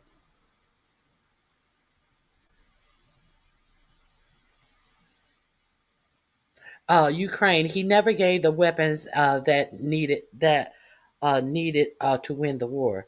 Okay, Pat. Did 45-47 do that? Did 45-47 do that? I am not a Biden defender. But all of this blaming current day situations on Biden, did Biden have one of his officials go over there and plan to give Russia everything they want? Was there a Biden official over there telling Russia how to smooth Biden? So 45-47 under peak keg breath actually had weapons on the way and turned the plane around based upon something that 45-47 shot out of his mouth. Did Biden ever do that? Did Biden do that? Did any of that happen? What justification? What justification did I give for Biden? Oh, now Obama let it happen. Now Obama let it happen. But what is 45-47 letting happen? What is his administration let happen? What about that 28-point plan where 45-47 wanted to give Russia a land that they had not even conquered yet? How about that? Who's letting that happen? Huh, Pat? Huh, Pat? Bitch, go somewhere and pat your pussy. Don't nobody want to hear about this dumb shit. We're talking about what's happening today. Lied. He's not America first. He's not Ukraine first. kill women, children. This dude will kill anybody for his imperial ambitions, and it's disgusting. Adam Cochran points out, wow, the leaked call logs show both that, one, Witkoff committed treason by advising Russia how to get their way by outmaneuvering Trump.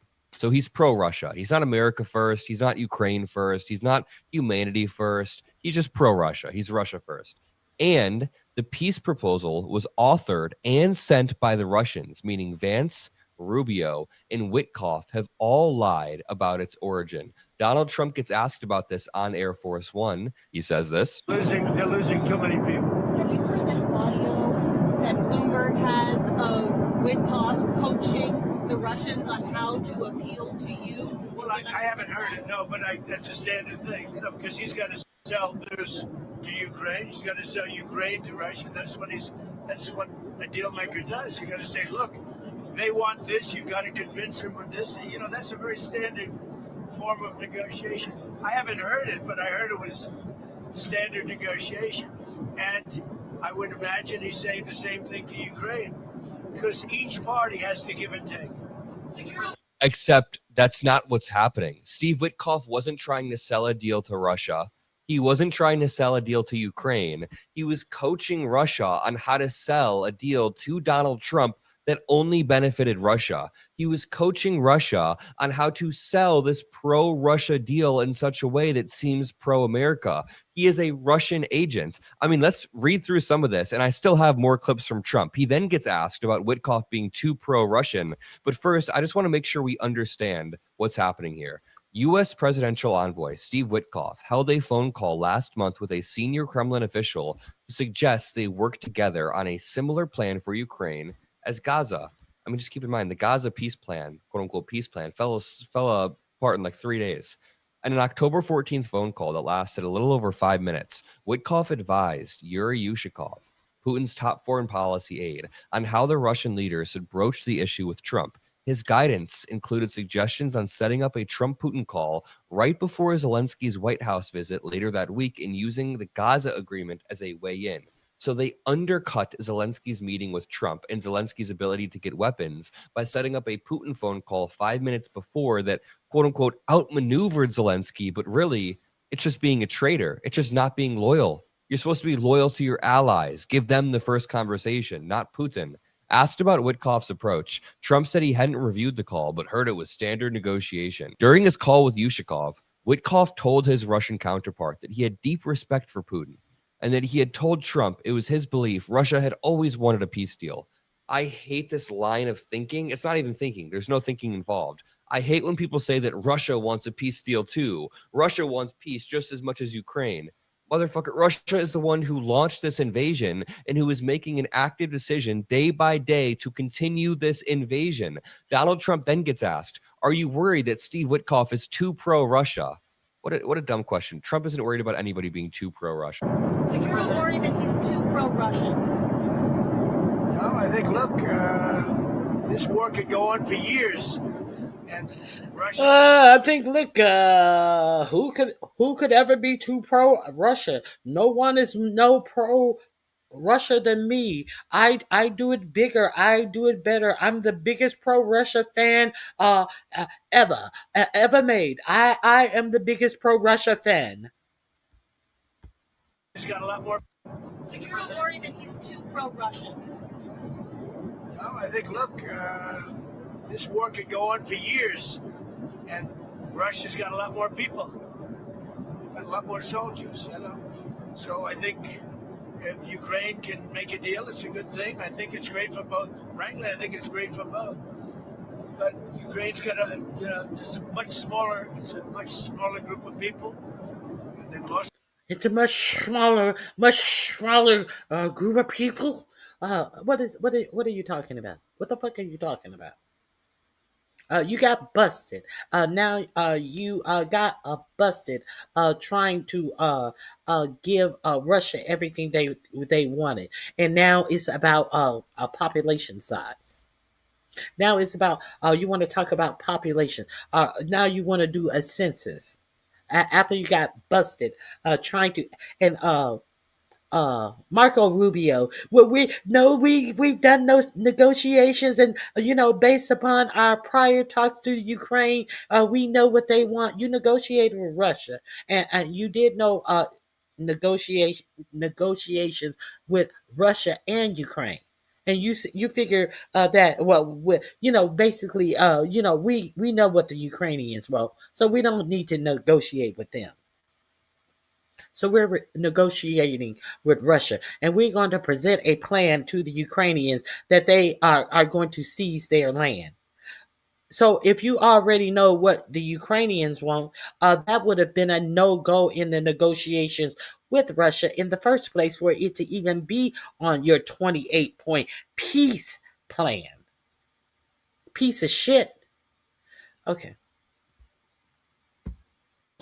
Okay, let me point out the fatal flaw in Trump's logic. He says, quote unquote, this war could go on for years. And he's right. But the way in which he wants to end it would ensure that this goes on for even more years than necessary. The way to show Vladimir Putin that the war is over in a sustainable way is to inflict maximum pain or to give Ukraine security guarantees. Like if we admitted them in NATO, no one would be complaining because then Russia could never reinvade, the war would be over. But the problem is, Vladimir Putin is a bad faith actor who will leap at the first chance to reinvade after he rearms. So what happens when we give them a quote unquote peace deal that is just a Russian wish list? Like, hey, Ukraine, you can never join NATO. That's what it says. This peace deal says Ukraine in their constitution will never be allowed to join NATO. This peace deal says Ukraine has to also change their constitution to put a cap on their army. It says that Ukraine has to give up a lot of territory. So essentially, Russia's getting this goodie bag of concessions. Russia makes no concessions. Russia gets to spend the next few years rearming and getting ready to reinvade. And then what do you know? We're in 2029. We're under the next administration. Vladimir Putin placated Trump, rubbed his belly. Everybody's happy. And then Putin reinvades again. Then he reinvades a neighboring country, a NATO country. Then we're in World War III. This is not some thing that I'm making up. Vladimir Putin will continue to reinvade as he has. Then Trump gets asked, what kind of concessions will the Russians have to make? This one makes my head want to explode. Trump says their concession is that they have to stop fighting. What do you mean? Their concession is that they stop the invasion. Ukraine's concession is that they have to give up Kherson, the Zaporizhia region. They have to give up 6 other regions, really important strips of land. They have to put a cap on their military and never join NATO. Of course, this is a Russian wish list when the Russians helped craft it. I think next week in Moscow. Next week in Moscow? I think so, yes. What kinds of concessions are the Russians going to have to make? Well, they're making concessions. Their big concession is they stop fighting and they don't take any more land. Again, it's a war that would have never happened if I was president. I hate this. Now he goes down the chain of, his dialogue tree. This never would have happened. It never would have happened. Not fighting anymore is not a concession. That's not a concession. That is a necessary for the war to end. Okay. Let me highlight the ignorance of this person. Let them keep fighting without ARE money. It's not our problem. It's not R at all. It's OUR. Our. It's not R. Pat, you're a dumb bitch. Okay? You are a absolutely dumb bitch. Let them. She used the words R. I thought that she mistyped. I thought that was a typo. But no, I just see that she's a stupid bitch. ARE. That it's not our problem. No, it's not our problem, you stupid hoe. Hey, happy Thanksgiving, Jill. You came in here hearing me cuss out somebody. Hey, Jill's comfort zone. Don't forget that we are doing our Secret Santa, where we give back to the subscribers. December 6th at 3 p.m. Eastern Standard Time, noon Pacific Standard Time. This is my 4th annual Secret Santa, where I will be doing a Secret Santa with any content creators that shows up. We will cash up each other a gift between $30 and $50. However, we do not keep our gifts once we have exchanged gifts. We then look in the chat and see whoever is in the chat, what subscribers are in the chat, typing in their Cash App. And then once we get our Secret Santa gift, we will then turn around and Cash App it to the subscriber. It is my way of giving back to people who have supported me all year long. It's an annual event, and be over here Saturday, December 6th at 3 p.m. Eastern Standard Time, and we will be giving back to the subscribers. I don't know who will show up, but I know that I will be here. So if you would like to receive a gift for supporting me and my channel, if you have learned something new, those are my goals always when I do my stories and my reporting, and sharing with you information that you some actual facts that you can use. You can help me reach my goals. $ Ronnie Q. You guys support us all year long, and I always want to make sure I show you my appreciation.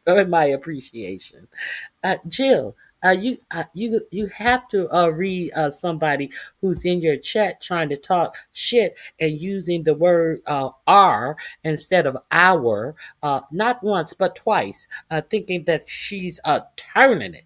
She thought she turned it.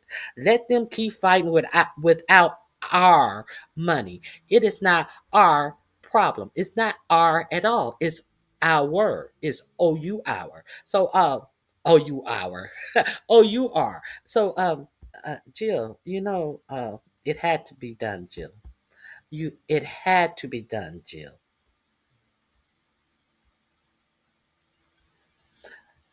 Okay. Bye, bitch. You fucked up. You done just fucked up.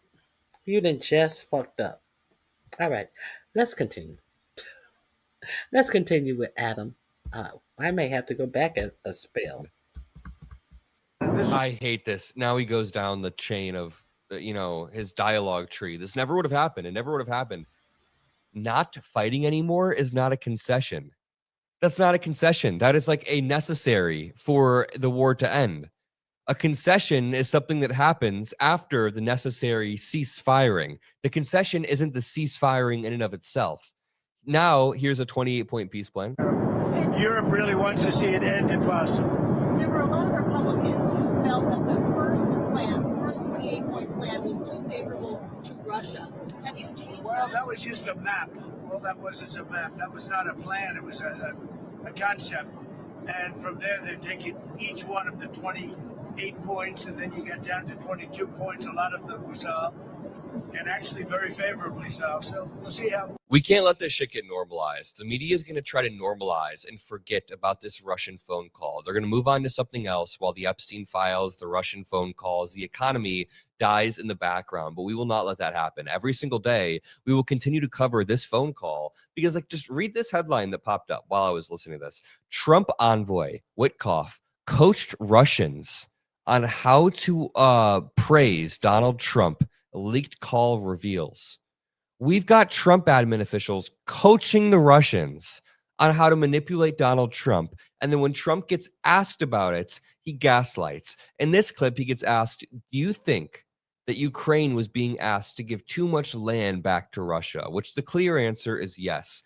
Listen, if you want to end the war and Ukraine has to make small concessions, but they get long-term security guarantees, there's a conversation to be had. And the Ukrainians have been game to have that conversation. Zelensky's been willing to have that conversation, but that's not what this is. This is a Russian wish list disguised as a peace plan. This Russian wish list would lead to more long-term death for the reasons that I mentioned earlier, that Putin will use this as an emboldening technique. Also, other countries are eyeing this to see what's happening. Like China is eyeing this to see, will the United States just give up or will they continue to fight? Because if they give up, then that means China can just invade Taiwan, kill people there. The U.S. won't step in. We gave up with Ukraine. Do you think that Ukraine was being asked to give too much land back to Russia? I know at one point you said they shouldn't have to give any back. It's really up. Look, the way it's going, if you look, it's just moving in one direction. So eventually.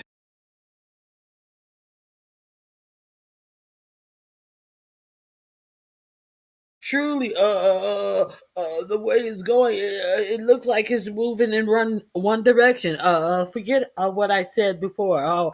The war hadn't been pulled from my eyes. Then, I wasn't busted canoodling with Putin. Then, even though the stupid Americans that voted for me saw me have our American soldiers on their hands and knees rolling out the red carpet for Putin, you guys still thought that I was trying to end the war in good faith.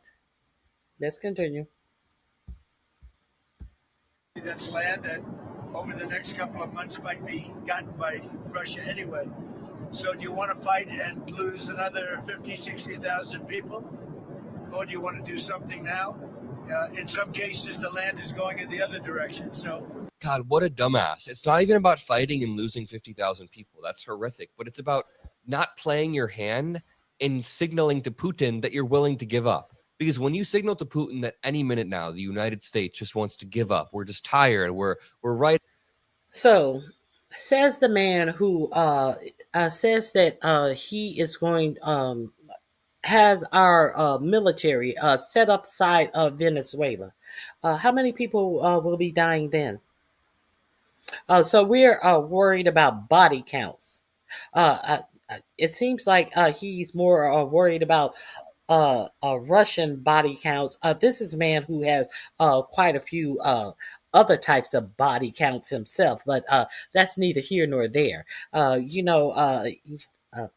Some of you non-black people will not know that intimate partners are sometimes called body count. So runoff and gentrify more black culture that you deny that you love. Those are called intimate partners of promiscuous people are also called body count. So he's worried about the body count. Let's see if he's going to be worried about the body count in Venezuela. I digressed.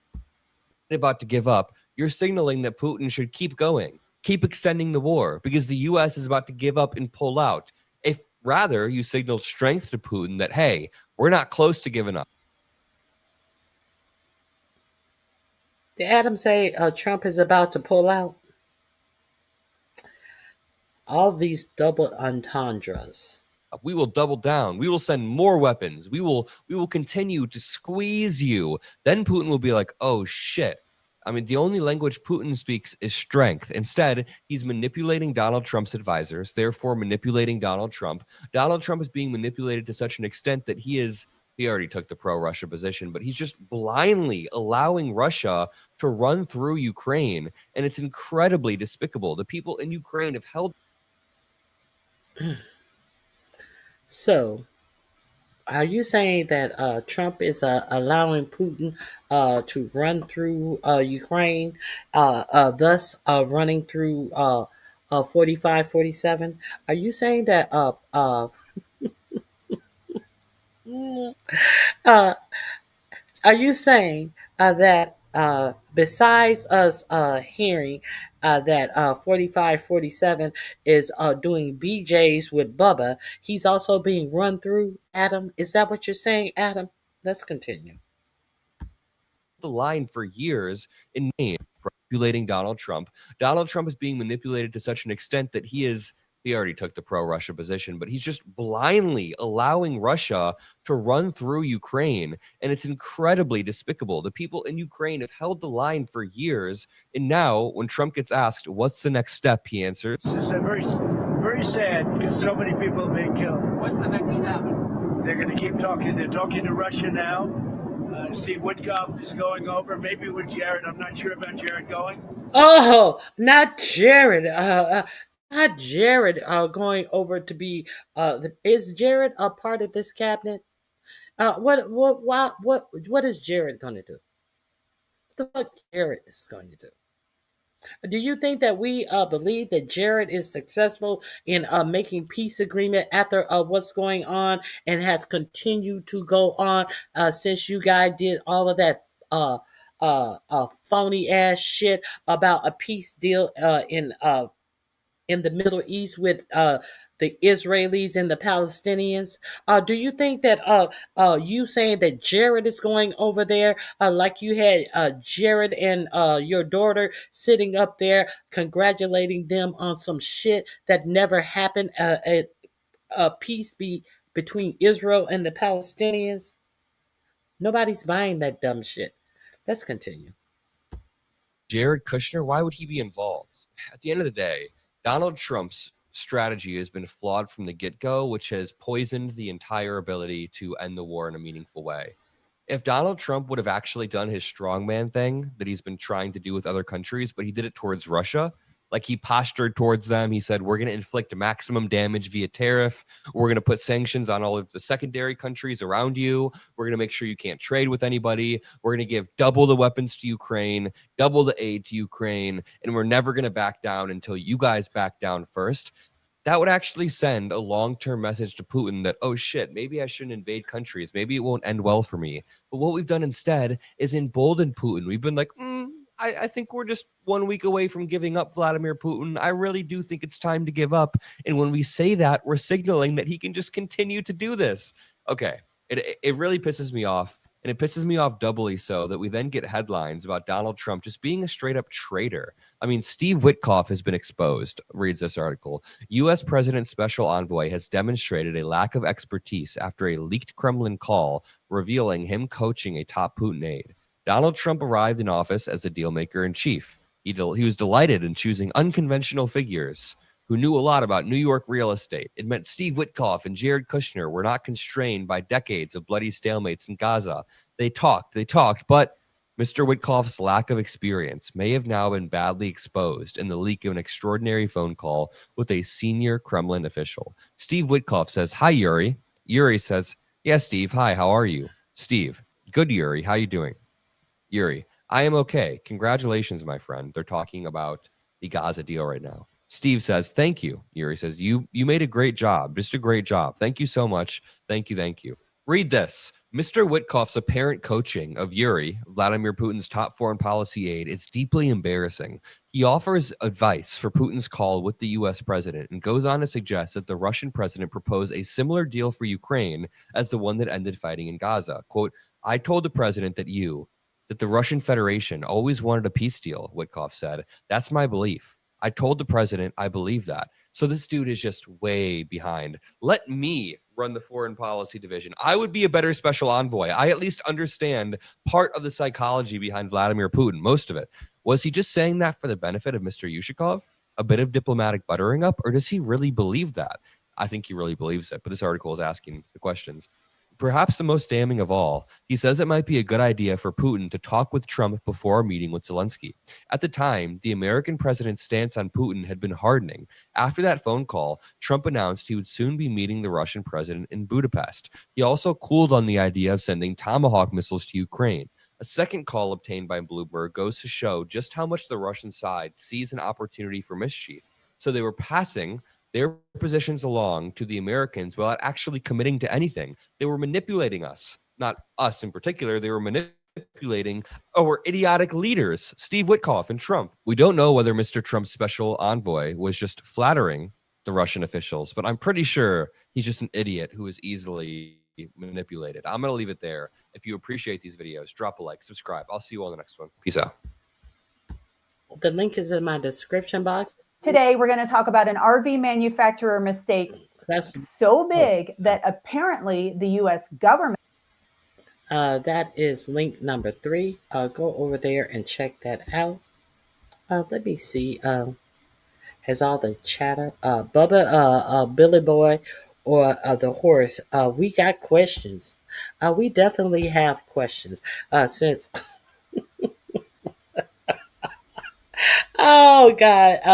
When he said he was being run through, well, not he was being run through, but they wanted to run through Ukraine. Thus, they would have to run through 45, 47. I mean, you can't make this shit up. Now, there.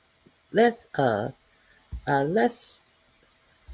I want to get back. Somebody brought up the for-profit insurance, and thinking as if uh, Obamacare has anything to do with the fact that your health care will also be rising. United Healthcare uh, says that he is the former president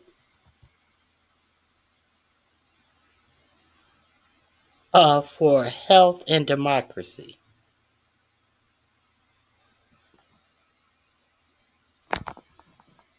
Former I can't read it. His shirt is obscuring. Your healthcare premiums, deductibles, and pharmacy bills are all going up. We're told it's because medical costs are rising. But the bigger story is who's capturing the money. In just 3 months, United Health Group made $4.3 billion in profits on revenues of $113 billion.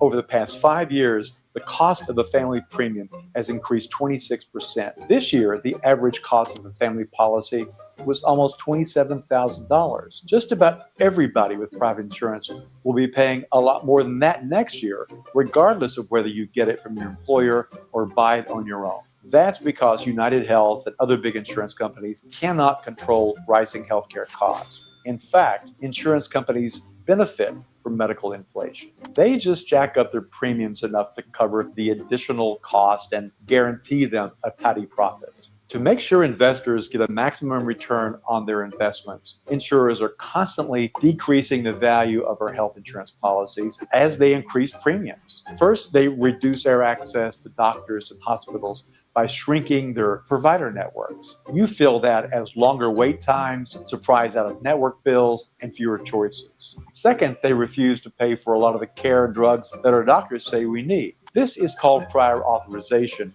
and insurers crank it up like a dial when investors complain about shrinking profit margins. Make no mistake, prior authorization can kill you. Third, they make us pay more and more out of our own pockets every year before our coverage kicks in. Next year, American families could be on the hook for over $21,000 in out-of-pocket costs. And that's just for in-network care. You could have to pay a lot more if you go out of your ever-shrinking provider network for the care that you need. All of the for-profit insurers use those three tactics and others to make you pay more for less every year. Since 2014, United Health and 6 other for-profit insurers have made over $500 billion in profits on revenues of more than $10 trillion. They've been able to pull this off by finding loopholes in the Affordable Care Act and a 2003 law that created the private for-profit Medicare Advantage program that you've probably seen commercials about. Fewer than 20% of United Health Plan's enrollees are in Medicare Advantage, yet that slice brings in nearly half of United Healthcare's health plan revenues. So what should change? Stop the overpayments and upcoding in Medicare Advantage. So, you thought that it was Obamacare? You thought that it was Obamacare when they're actually stealing from Medicare? And y'all want to blame Obamacare. Y'all just want to sit up here and talk about shit that you have no idea about. Ban self-dealing between insurance companies and the clinics and PBMs that they own. Enforce real firewall rules. Block anti-competitive mergers and unwind the harmful consolidation that got us here. If we keep letting United Health, Cigna, and CVS Aetna write the rules, your cost will keep climbing and your choices will keep shrinking. That link is in my description box. Avail yourself to it at your leisure. You should avail yourself to a lot of the More Perfect Unions video. They explain things in depth, things that people get a whole lot of propaganda, and they come out repeating all of this propaganda. But you need to get more information. You sit up and you are scrolling through your phone looking to be entertained as opposed to be looking to be factually informed. Your phone that you go on all of these apps and go on YouTube on, that is a mini computer. Start computing some information that is going to affect you and how you live your life. Instead of repeating dumb shit from administration that tells you that inflation is down and costs are down. Start computing that. Okay, let me continue. I have no. I'm not. I'll save that for later. I want to. If you have not gone over to Democracy Now, um, let me let me share this with you.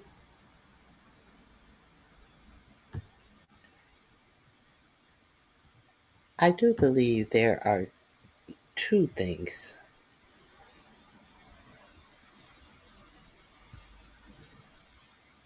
I think there are two things that I want to share with you. Oh,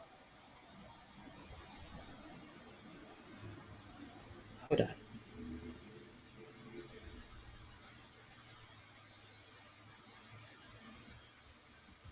Here we go. Let me share this with you. Uh, let's talk about the King's visit. And you heard 4547 announce that they are uh, selling some fighter jets to Saudi Arabia. And the day before the prince got there, I read you a article that one of the linchpins in the United States selling these jets to Saudi Arabia is that who said something must be done for us to sell these fighter jets to Saudi Arabia? Who said something? Israel. Israel said for us to, they would be okay with the United States our fighter jets from, excuse me, our corporations to Israel, as long as 4547 try to normalize relationships between Israel and Saudi Arabia. So are we clear that Israel has the last say so on what Americans can do, what Americans companies can sell based upon what they do for Israel? Are we clear on that? Are we clear on that? And if you don't believe it happened, let's get into it.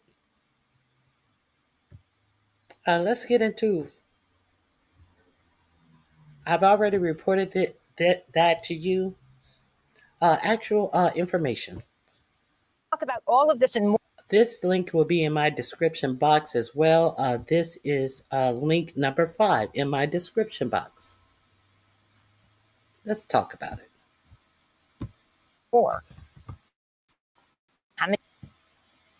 We turn now to the Middle East as Israel continues to carry out attacks in Gaza. Since the U.S. brokered ceasefire went into effect, Israel's killed more than 342 civilians there, including 67 children. In related news, Axios is reporting President Trump and Saudi Crown Prince Mohammed bin Salman had a heated discussion last week about Israel when the two met at the White House. Trump was pushing for Saudi Arabia to join the Abraham Accords and normalize relations with Israel, but the Saudi Crown Prince refused. To do what? Normalize relationships with Israel. And you see what is going on in Palestine right now. You know that big peace agreement. Jared Kushner was the first on the ground to pat themselves on the back.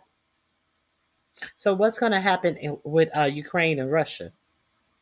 with all of this bullshit, all of this fanfare, pomp, and circumstances, and no actual factual results. Let's continue. To talk about all of this and more, we're joined by Sarah Lee Whitson, the executive director of DAWN, an organization working to reform U.S. foreign policy in the Middle East. She's co-author of the new book, From Apartheid to Democracy, A Blueprint for Peace in Israel-Palestine. Before we talk about Gaza, Sarah Lee, I'm wondering if you can talk about this meeting at the White House between President Trump and Mohammed bin Salman. In a moment, we are going to turn to Prince Mohammed bin Salman in the White House, sitting next to President Trump. He was questioned by ABC News White House correspondent Mary Bruce about his involvement in the 2018 murder of Washington Post opinion columnist Jamal Khashoggi. After condemning ABC as fake news, Trump answered by defending the Crown Prince. This is what he said. As far as this gentleman is concerned, he's done a phenomenal job. You're mentioning somebody that was extremely controversial. A lot of people didn't like that gentleman that you're talking about. Whether you like him or didn't like him, things happen, but he knew nothing about it. And we can leave it at that. You don't have to embarrass our guest by asking a question like that. Trump's comments contradict a U.S. intelligence report, which found Prince Mohammed bin Salman ordered Khashoggi's killing. In 2018, Khashoggi was lured into the Saudi consulate in Istanbul, where a 15-person team led by a close associate of MBS drugged, murdered, and dismembered Khashoggi with a bone saw.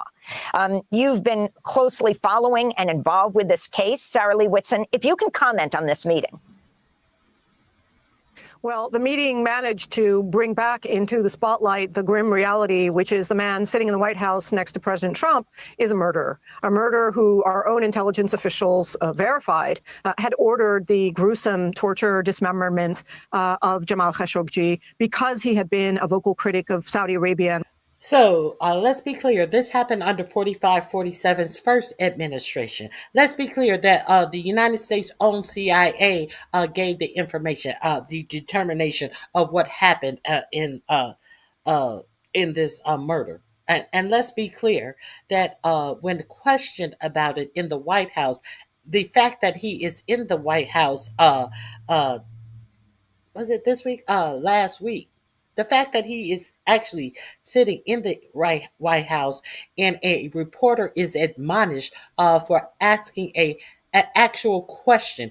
It's not one of these YouTube influencers like he stacked his White House with when Zoran Mandani came in. These are actual reporters. Asked a question and she was admonished and said, "Don't embarrass our guest." Don't like she was his child. He actually also said that she was being insubordinate. Okay? How can a reporter in a free country be insubordinate by asking a question? That shows you the mindset that is at work here. And let's not forget that his first trip abroad was to Saudi Arabia. And let's not forget all of the wealth that was put into his little stable coin venture. Let's not also forget all of the reported deals that were made in Saudi Arabia. There were a lot of announcements, even when he was in the White House this time. They said that he was going to Saudi Arabia will be investing $600 billion to the United States. And 4547 said, well, I was hoping we could get it closer to $1 trillion. And turned right on a dime. The Saudi prince said that, hey, the way things are going, it will be closer to $1 trillion. So you mean to tell me upon request, the Saudi crown prince just okayed $400 billion more dollars to the United States in less than a minute. Y'all believe that any of this fucking shit is true? If you do believe that, I have a bridge in Brooklyn that I'd like to sell you. If you believe that any of that shit, more theater in pomp and circumstances that was presented to you in the White House was true, then you're absolutely crazy. But what deals I do also remember that was made on his first trip to Saudi Arabia was for his son and for his personal wealth, more golf courses, more high rises in Saudi Arabia. I definitely believe that's true. So we had someone in here talking about how Biden used how Biden family got rich. I recall that there was a painting that Hunter Biden was selling, and they said he's not a professional painter. Who would pay that much for his painting? Fair exchange is no robbery. If someone chooses to pay that for a painting, I don't care if a fucking dog wrote it. I've seen an elephant do some fabulous paintings. Have you guys seen the elephant that does those paintings? You stupid motherfuckers are sitting up here buying a lie that Biden enriched his family. From being the president of the United States. But what I need you to do is be specific in how did the Biden family get rich, as you ignore how 4547 and his family is getting rich from this administration and his billionaire friends. But I'll wait. As I wait, let's finish this up. Mohammed bin Salman, really the words that President Trump used to dismiss this killing as somehow something acceptable because Jamal may have been controversial or disliked, the notion that, in fact, refuting the findings of our own intelligence agencies, and frankly, everybody else who had been following the matter, that Mohammed bin Salman ordered this killing was a grave disrespect to our own intelligence agencies, but also a shocking assault on our own media, effectively telling the media, telling the journalists to shut up and not ask embarrassing questions. Obviously, that's the job of the media. The job of the media is to put on the spotlight the issues that politicians would rather we look away from. But Mohammed bin Salman and President Trump reminded us all that in their view, it's okay if we ignore the facts, it's okay if we look the other way. And if Mohammed bin Salman is going to come with gifts of $600 billion for the U.S. economy, we should all just shut up and take it. And Sarah Leibowitz said this visit of MBS to the United States comes obviously as Trump's family is conducting all of this business with Saudi Arabia. Could you talk about this, for instance, the black tie dinner for MBS at the White House that was attended by all of these CEOs, Elon Musk, Amazon's Jeff Bezos, and Apple's Tim Cook? Well, talk about the Trump business interests in that country. Sure. Trump's family have had business interests in Saudi Arabia that they have dramatically expanded since the first Trump administration. As folks will recall, just a few weeks or months after leaving office, Mohammed bin Salman invested $2 billion in Jared Kushner's startup investment fund and was the sole investor through the public investment fund in this fund. He gave Steven Mnuchin, the former U.S. Secretary of Treasury, $1 billion just after he left office. And now with the return of the Trump administration, it's been a hogfest of investments by the Trump family, including plans to build new Trump resorts in Saudi Arabia, including individuals, Trump's sons.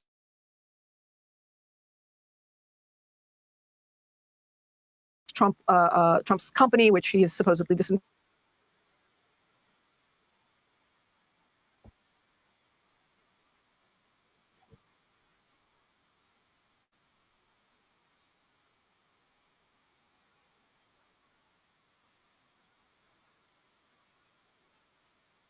investment of Saudi Arabia, the public investment fund controlled by Mohammed bin Salman in nearly all aspects of the American economy, because the strategy of Saudi Arabia is a strategic deployment of capital to buy influence and control, to win over U.S. policy by buying the policymakers, to win over U.S. businesses by buying over U.S. businesses, and paid for by the American people, because what Mohammed bin Salman wants is a security guarantee from the United States.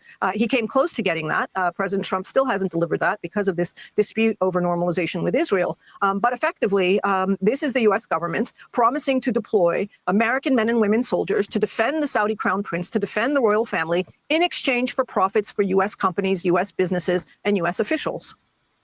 And you mentioned normalization with Israel. Axios is reporting that in the Tuesday meeting between Trump and MBS, this became kind of a fraught discussion when it turned to the Abraham Accords and establishing relations with Israel. Can you talk about that as well? Saudi Arabia and Mohammed bin Salman have been very clear that they will not sign a normalization agreement with Israel until there's an actual, detailed, credible pathway for Palestinian statehood. I think President Trump thought that the vague, illusory language of the peace plan, the so-called peace plan that he's put forward, that is now the basis of the UN Security Council resolution, would be enough to paper over the actual absence of any kind of a plan for Palestinian statehood.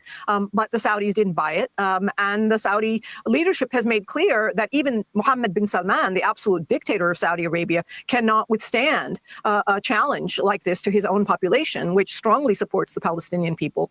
Saudi Arabia has been reminded in the wake of the genocide of Gaza, the ongoing genocide, that the Saudi people abhor the violence against Palestinians, and that not even his dictatorship can withstand normalization with Israel. It would be a threat to him and his ability to continue as dictator in Saudi Arabia should he make peace or normalize with Israel under these circumstances. This is really the Israeli government, the extremist Israeli government, sabotaging itself, refusing to even give Mohammed bin Salman throwaway words, throwaway promises of a two-state solution, because they are so strongly opposed to it that they will not make even those throwaway words and secure normalization with Saudi Arabia. I think they're they refuse to say that there's a two-state solution in Palestine. However, they have their little good proxy boy. Now, let's not forget that it has been reported that Jeffrey Epstein was connected with Mossad, which is similar to our CIA. Now, we heard Vladimir Putin being offered information on 4547. So, if Epstein was also Mossad, do you think that they have dirt on 4547 as well? You know, similar to the dirt that Epstein was offering to Vladimir Putin? So, why is Israel, who refuses to do a two-state solution with Palestinian, sending their go boy to Saudi Arabia to tell Saudi Arabia, yes, I will sell you these jets, but you have to normalize your position with Israel? Let's continue. Calculation was that they can give them a few crumbs in this peace plan and get there, but clearly the Saudis make even those throwaway words and secure normalization with Saudi Arabia. I think their calculation was that they can give them a few crumbs in this peace plan and get there, but clearly the Saudis rejected that, and that wasn't enough. And so as a result, no defense agreement was concluded. But I expect that this issue is going to continue to arise because the Saudis are going to continue to develop stronger ties with China, stronger military ties with China, and potentially Russia, and of course other European states, unless there is a commitment from the United States for a defense agreement, which is their number one priority. Sarah Lewitzon, okay, let's continue. So, a defense agreement. So you have to sell us our planes, or we're going to normalize our relationship with China and Russia. And you guys are fanning out buying into all of this America First rhetoric, as you see everyone but the American citizens are getting what they need out of this United States government and this the tax dollars that you, the United States citizens, put in the treasury. But y'all still believe the hypocrisy and the propaganda of this administration is what boggles my mind. Wanted to talk to you about your book. The latest news in Gaza, the UN says Israel's war on Gaza has created a human-made abyss that'll cost more than $70 billion in reconstruction over several decades. According to the UN report, from 2023 to 24, Gaza's economy contracted 87%. Okay, so I'm going to end it there. This link is number 5 in my description. Let me see. Is it number 5? I think number 5 in my description box. Somebody asked a question about how much the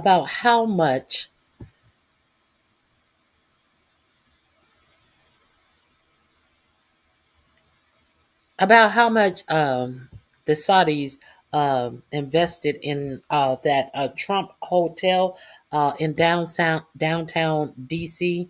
Let's get into that in the first administration. And God knows what else they really got, because after that first administration was over, we do know that Jared Kushner got that $2 billion. We definitely know what Jared Kushner got, but we don't understand why. Tonight, new reporting that Saudi Arabia used... Now, this is reporting is from 6 years ago. This is a story 6 years ago. Let's take a magic carpet back in history. U.S. military veterans to pump money into a Trump hotel. The Washington Post reports that lobbyists representing the Saudi government paid for an estimated 500 rooms at President Trump's D.C. hotel in the months after his election. The total bill for those trips, more than $270,000. According to the Post, the lobbyists rented the rooms ostensibly as part of a pressure campaign to overturn legislation opposed by the Saudi government. The lobbyists offered veterans a free trip to Washington if they then went to Capitol Hill lobbying against the law. Several veterans told the Post the trips featured fancy dinners in a Trump hotel dining room, an open bar that was frequently extended. One of the veterans said he was confused by the opulent nature of the trips until one of the organizers, who'd been drinking minibar champagne, mentioned a Saudi prince. I said, "Oh, we were just used to give Trump money." Joining me now are David Farenthold, one of the Washington Post reporters who broke the story, also an MSNBC contributor, and Jake Sullivan, former National Security Advisor of Vice President Joe Biden, also Senior Advisor to Hillary Clinton on her campaign. David, this is a shocking story. 500 rooms in a few months? That's right. The Saudi lobbyists started reserving blocks of rooms at Trump's hotels starting in December 2016, within a month of his election. And between December 2016 and February 2017, they reserved 500 nights, so 500 rooms at Trump's hotel. That's, I mean, just to put that in perspective, like no one, that must stand out on the balance sheet of a hotel, right? Like presumably not a lot of other people are booking 500 rooms at a time. That's right. I mean, and especially you remember what was happening in January 2017 when 4 of these big trips happened. President Trump was being inaugurated. So that's a busy season for any high-end Washington hotel, any presidential inauguration with all the crowds that come in. But now you're talking about the inauguration of President Trump and you're staying at President Trump's hotel that month. It's hard to imagine sort of a greater crunch at any hotel than that. All right, one more question, then I want to get your reaction to this, Jake. What was it, you suggest in the story of reading between the lines, it looks like maybe the lobbying effort was cover. Like they're lobbying on a bill, on this 9/11 bill, about whether they can sue the Saudis that everyone had made up their mind about. It didn't seem to be particularly effective lobbying. They're using these veterans. Like, was it actually a lobbying campaign? Well, one of the things that the veterans said, as you suggested, was they just didn't feel like, they felt like there was a lot of energy and time spent into giving them a really nice time at the Trump hotel. But when they went to the Capitol Hill to actually do what they were supposed to do, lobby, they weren't given very much material to describe. They weren't prepared very well for meetings with legislators. And they were sent, as you said, again and again and again back to Washington at a time when everyone was paying attention to the new president and not really focused on this law. And they sent them back again and again to legislators who had clearly already made up their mind. They would go back 4 times or 5 times to somebody who was a no on try number 1. Jake, what is your reaction to hearing this? Well, the timing on this is really important. This is right after Donald Trump is coming into the White House, which means that basically even before he got elected, the memo went out to autocrats across the world, which was basically, if you're prepared to pay the Trump organization, Trump hotels, the Trump family, help them out in some way, they'll be right by you. And in your first segment, you heard about how that logic played out with the Russians. Now you're seeing how it's playing out with the Saudis. And as we speak here tonight, the Trump administration is protecting the Crown Prince of Saudi Arabia against the American intelligence community. And it's gone out to other people too, to the Chinese giving trademarks to Ivanka Trump, to other dictators trying to pitch Trump hotel business in their countries. And what it basically says is that Donald Trump has put his family business ahead of the nation's business. And for the American people, that basically means their national security is being put up to the highest bidder. Are you worried about? So Biden has done what? Biden has done what? Who was president before Biden? But we're talking about Biden family did what? I need someone to be specific how Biden families profit off of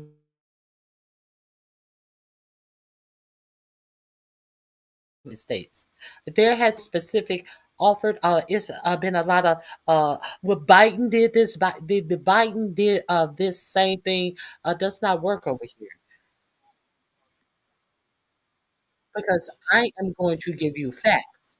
I'm just not going to talk. I'm giving you facts. Hold on. Hold on 1 second.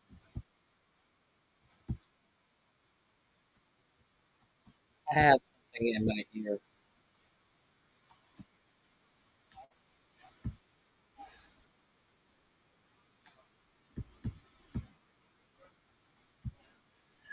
Hold on. Here we go. Okay, that link is also in my description box. Now, that is link number 6. Let's move on. Has anybody given me anything specific that I may want to peruse?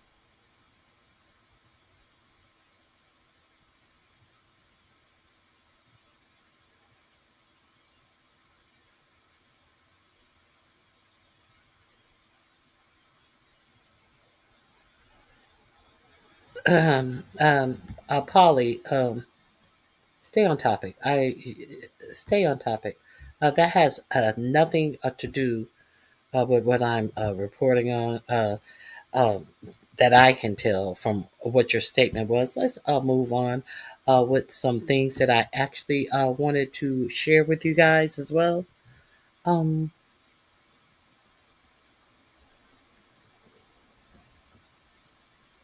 Let me see. Yes, this is what I wanted to share with you. So, if you guys are unaware, Trump has thrown Ice Bobby under the bus. Now, Bove, who I showed you his confirmation to be what type of federal judge is Bove?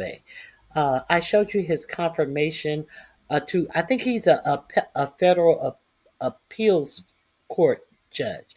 You know, Bove, who in his confirmation, one of the questions asked of him, did he tell the DOJ attorneys that they're going to have to get used to disobeying judges' orders?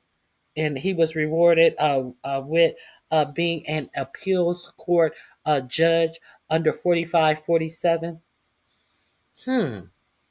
But now these pesky little problems seem to be coming back to haunt this administration. So let's get into this portion of what I wanted to share with you. This link will be link number 8 in my description box. Data directly from the Department of Homeland. The new ICE data leak is one of the most damning looks yet at how Trump's immigration enforcement system is actually operating. On paper, the administration promised to remove millions of criminal aliens. Keywords criminal, by the way. But the reality from the government's own files show a very different story. I mean, nearly 3/4 of the people ICE is putting in detention have no criminal conviction at all. Nearly half have neither a conviction nor a pending charge. Only 5% have had violent convictions. Those numbers aren't from activists or advocacy groups, by the way. They come directly from ICE data, directly from the Department of Homeland Security. Okay, and that is something that was leaked to the Cato Institute, which is a libertarian research organization, not a liberal one, just so everybody knows. That data makes something crystal clear. Okay, ICE is not prioritizing, criminal aliens is what they want to call them. All right. They are not trying to get the bad people out of the country. They're basically arresting you if you're brown or you talk differently than a white American would anywhere in the United States.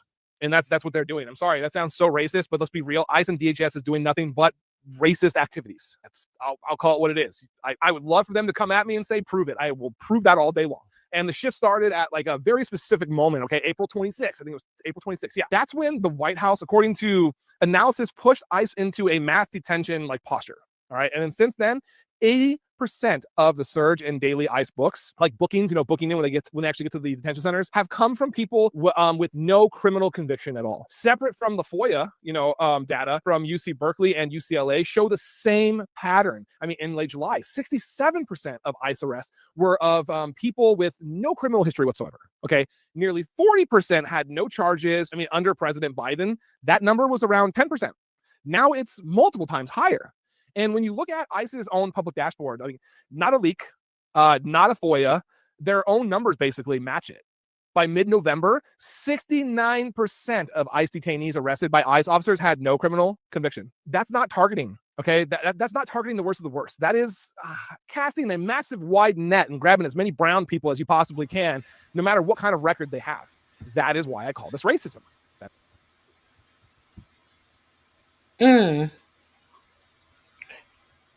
Robbie, you are absolutely no. That's a poetic kid from whatever from fraudulators whatever. You are absolutely correct. They are in the country illegally. That is not a criminal offense. That is a offense where they are that is not a criminal offense. That within itself is not a criminal offense, which they will have to serve time. That is an offense that they will have to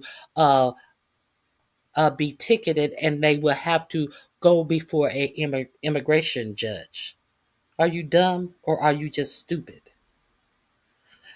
I'm wrong about what? Absolutely nothing. Absolutely nothing. So that is a good question. Paul Tenney, who actually here legally, and what is going on with English and British government funding? Who cares about? I don't live in England. I don't live in England.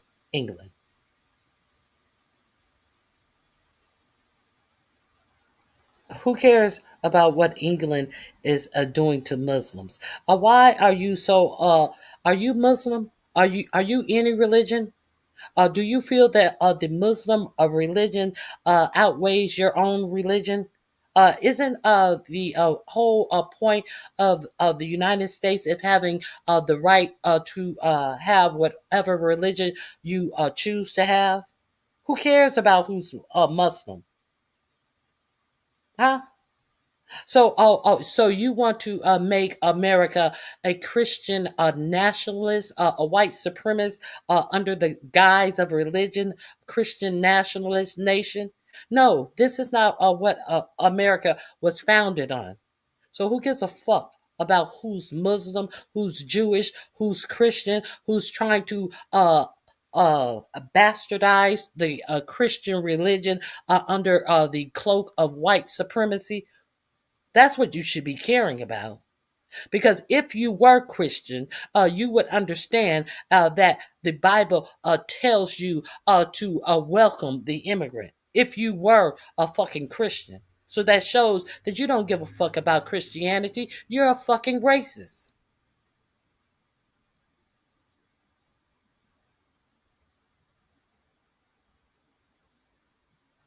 The fuck out of here with that dumb shit. Anyway, so there's that.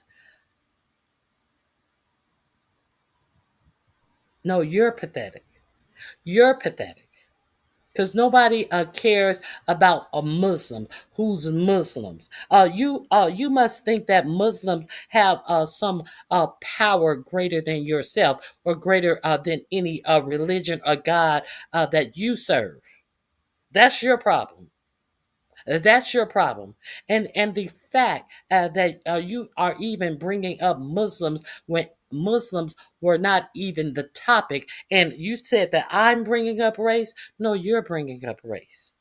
You're bringing up race when nobody is talking about a religion. We're talking about the laws that were broken in the United States that had nothing to do with Muslims.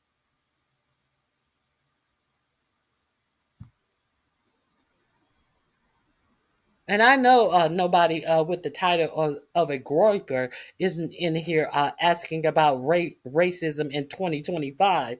If you're a groyper, you're well acquainted with racism. I know someone with the groyper title. Isn't a racism in 2025? You're well aware of racism if you're a Nick Fuentes fan. So are you serious? Fuck out of my face.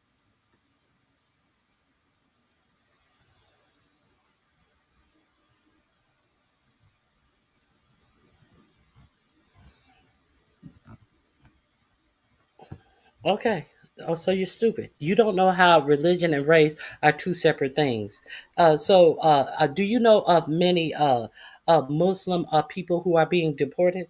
Most of these Hispanic people are not Muslim. Most of them practice Christian religion. So once again, I don't know why you brought up Muslim in this conversation about ICE detainees. Since you can't separate religion from people ethnic identities, what the fuck you talking about Muslims for when we're talking about Hispanic people? Because you want us to bring in some racist shit. You guys are so stupid that you don't understand that people see you from where you stand with this dog whistling racist ass dumb shit.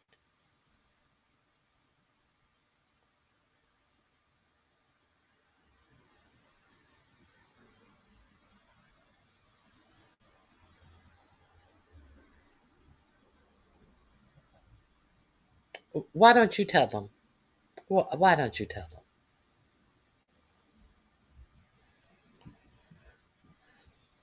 Why don't you tell them? Why don't you tell them?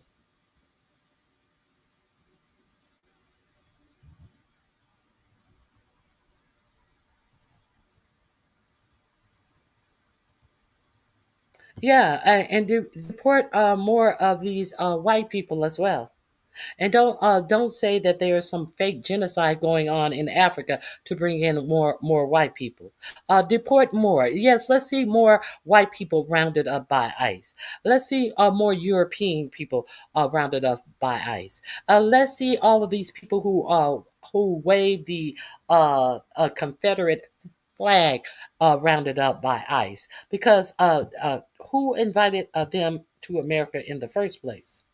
Who invited Christopher Columbus and his ilk over to the United States? Who told the king that he could send all of those trashy ass destitute whites to the United States? Did they have their papers? Or did they just come over here too and breed and fuck and produce all of these children that they couldn't take care of, that had to be suckled on the breast of slaves? Hmm? Hmm? Yeah, get some of them out of here too. Are we deporting Melania? Nobody's calling for Melania to be deported. This bitch has been over here 30, 40 years and still can't speak good English. Are we profiling places where she is and listening to her language, her English language skills, and deporting that bitch? Hmm? Hmm? Oh, I thought not.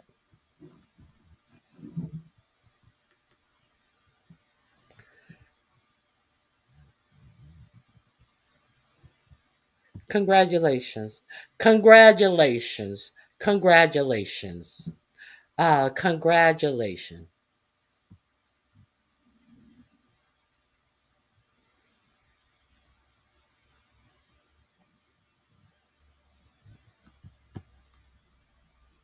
Have I been here all my life?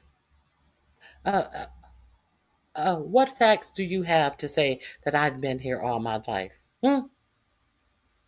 How exactly? Give me some actual facts and proof that I've been here all my life. Let's start there. Let's start there. Hmm?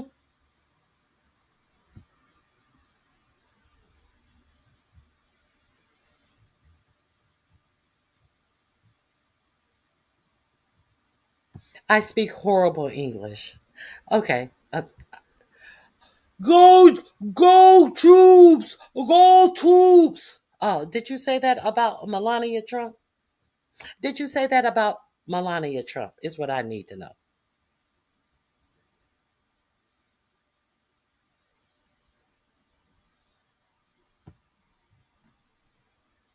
Okay, let's continue. Because I seem the facts seem to have a lot of people in their feelings. A lot of these races want to come in here and talk about Muslims when we're talking about undocumented immigrants, most of whom are Hispanic people, most of whom actually are Christians in their religious beliefs. But we're talking about Muslims now. They want to talk about Muslims now. The fuck out of my face with that dumb shit. Anyway, let's move forward. Let me share this with you guys because I am really unbothered.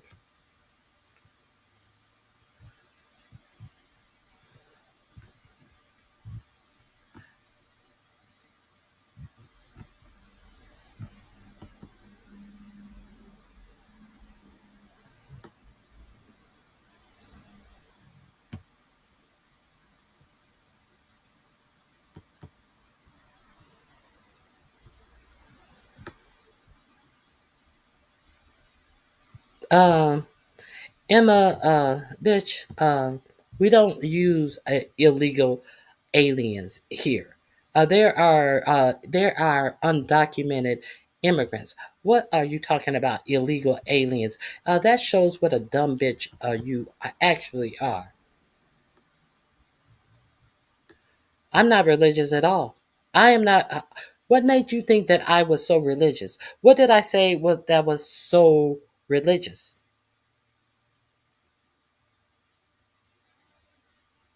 I said we're talking about people who worship mostly Christianity when we were talking about these deportees.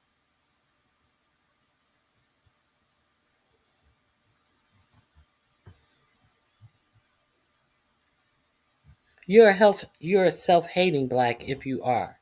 If you are black, you are a self-hating black.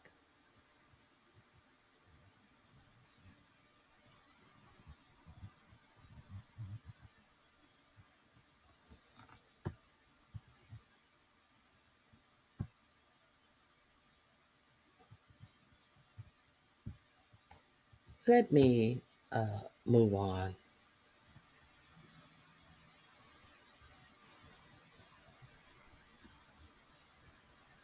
Let me move on. You never learn to hate. You never learn to hate. I can't tell. I cannot tell.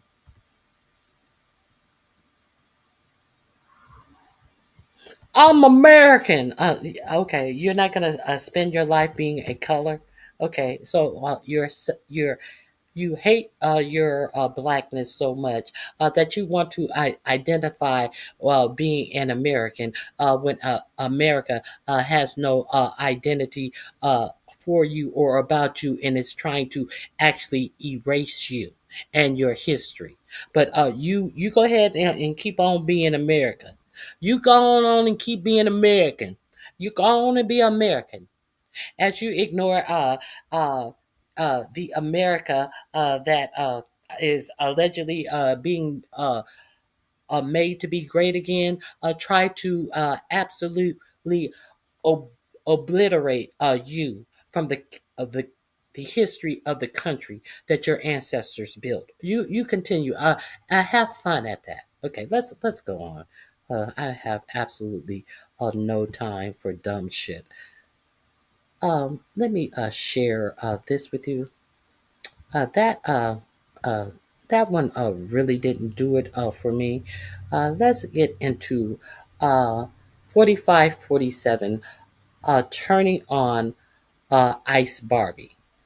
About all of this immigration shit that they have been caught illegally doing, that has been pushed back on by many judges, to the point that over 600 people in Chicago who were arrested in these ICE raids have been released. And we are going to also hear the interview of the woman that ICE lied and said blocked them in and pulled a gun on them and all of that, who they did not arrest after they said she pulled a gun on them and they shot into her car 7 times. We are going to hear from her. And if this woman blocked ICE in, pulled her gun on them, and then had to drive away from the scene of the shooting after ICE unblocked her car, and somebody else had to call a paramedic for her, and she went to the hospital. You mean to tell me that ICE is who's doing all of this did not arrest this woman who they reported pulled a gun on them? We're gonna hear what she had to say as well, and who actually had video of ICE actually blocking her in and threatening her and then shooting into her car, into her body 5 times. We're gonna actually hear some facts. Fuck all the bullshit.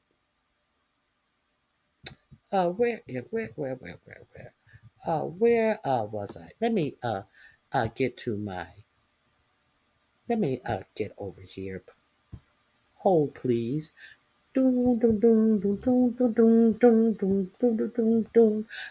me get to.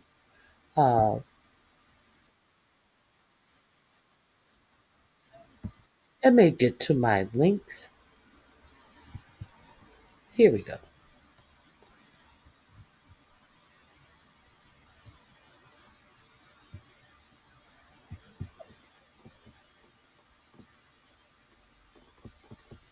Here we go. Hold on. Let's since I just talked about her. Since I just talked about her, let's stop pretending like ICE is telling you the truth about anything. Let's see all of it. Let's see you defend. Since you want to defend ICE, since you want to defend the lies that this government has told you, defend this. This is also going to be linked in my description box. This is going to be link 8 in my description box. Let's go. Of the Trump regime. this second time around, because this is just out of control. Totally and utterly out of control. Now, we know the ICE Gestapo thugs have been committing crimes on a daily basis, but the extent of the crimes, I think, would shock virtually every American. So remember, it wasn't that long ago, there was this horror story that came out. This woman was, ICE says, this woman like sideswiped them, attacked them, and then they pulled her, like basically pulled her over or stopped her car. They got out. They said, oh, she was reaching for a gun, and then they lit her up and shot her, I believe, 5 times. That's what their story is. The real story is that this woman was basically screaming at them to like get the fuck out of their city because she was sick of the bullshit.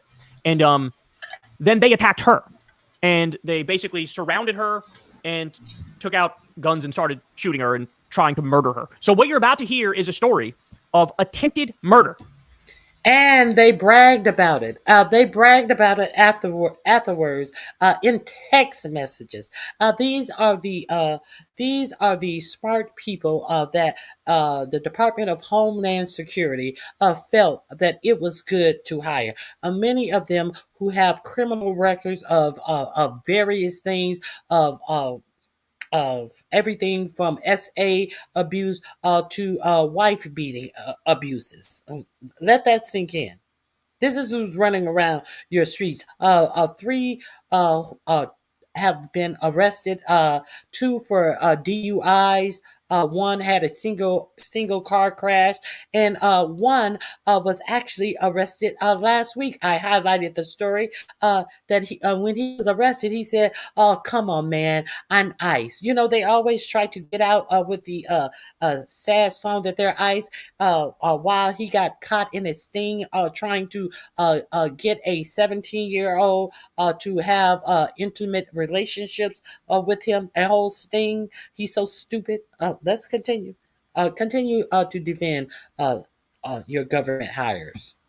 Done by ICE Gestapo thugs. Insane. Insane. I don't know why more people aren't talking about this. By the way, they tried this woman, claiming that she was the aggressor. The case got laughed out of the courtroom. Laughed out of the courtroom. So she's totally vindicated. And now the question is, should she sue them? Which, based on the facts of this story, I would say no doubt.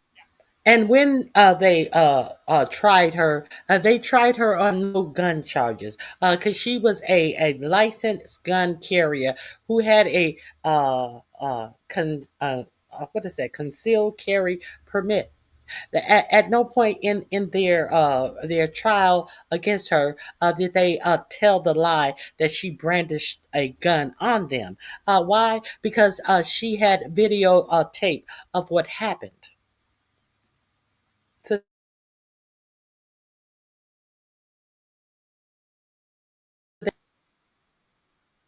out. She should. Let's watch.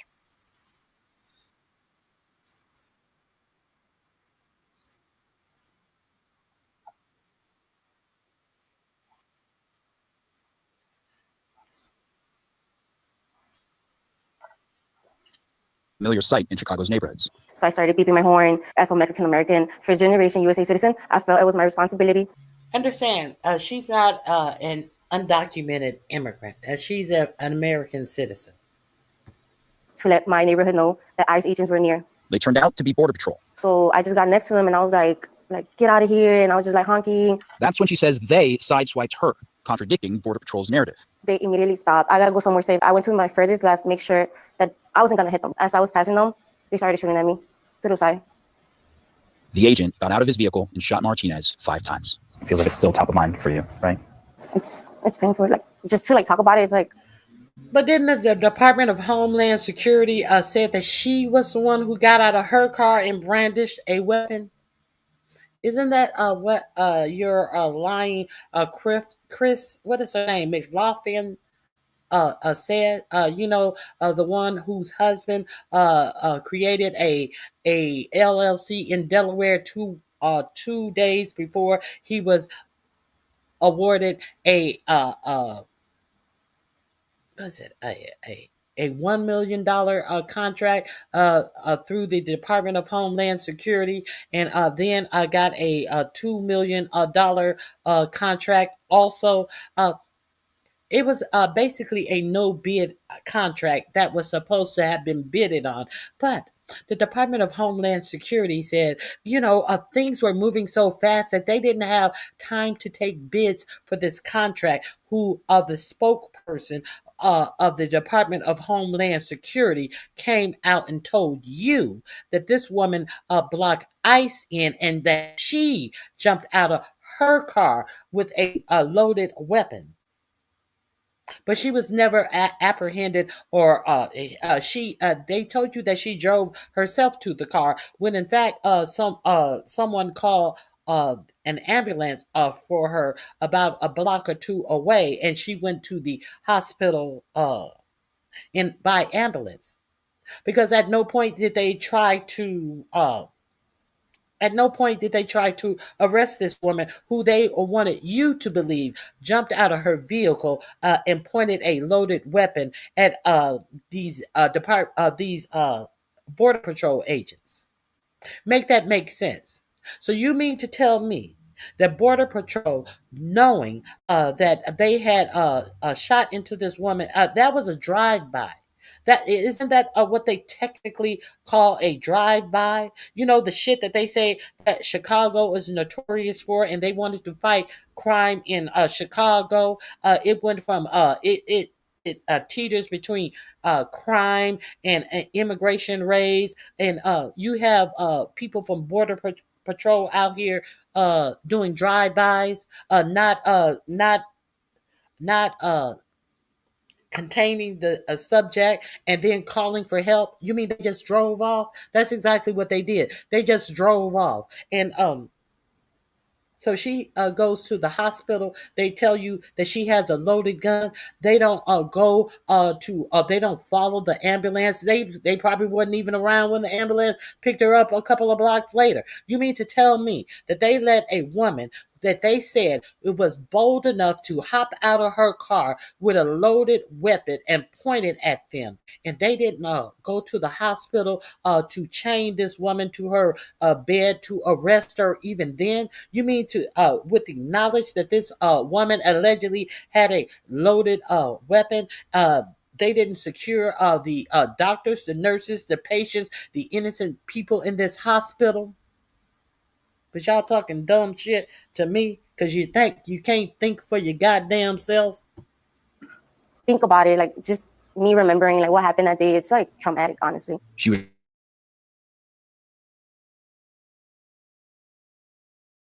charged with forcibly assaulting.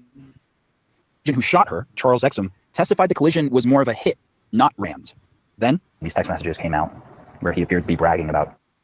Okay, let's read these text messages. LOL Garcia's FAFO means fuck around and find out. How many times have they bastardized black slang to the point that Keg Breath makes sure he says it every time he comes up, not knowing that they are the poster children for FA and FO. This administration is absolutely the poster children for fuck around and finding out.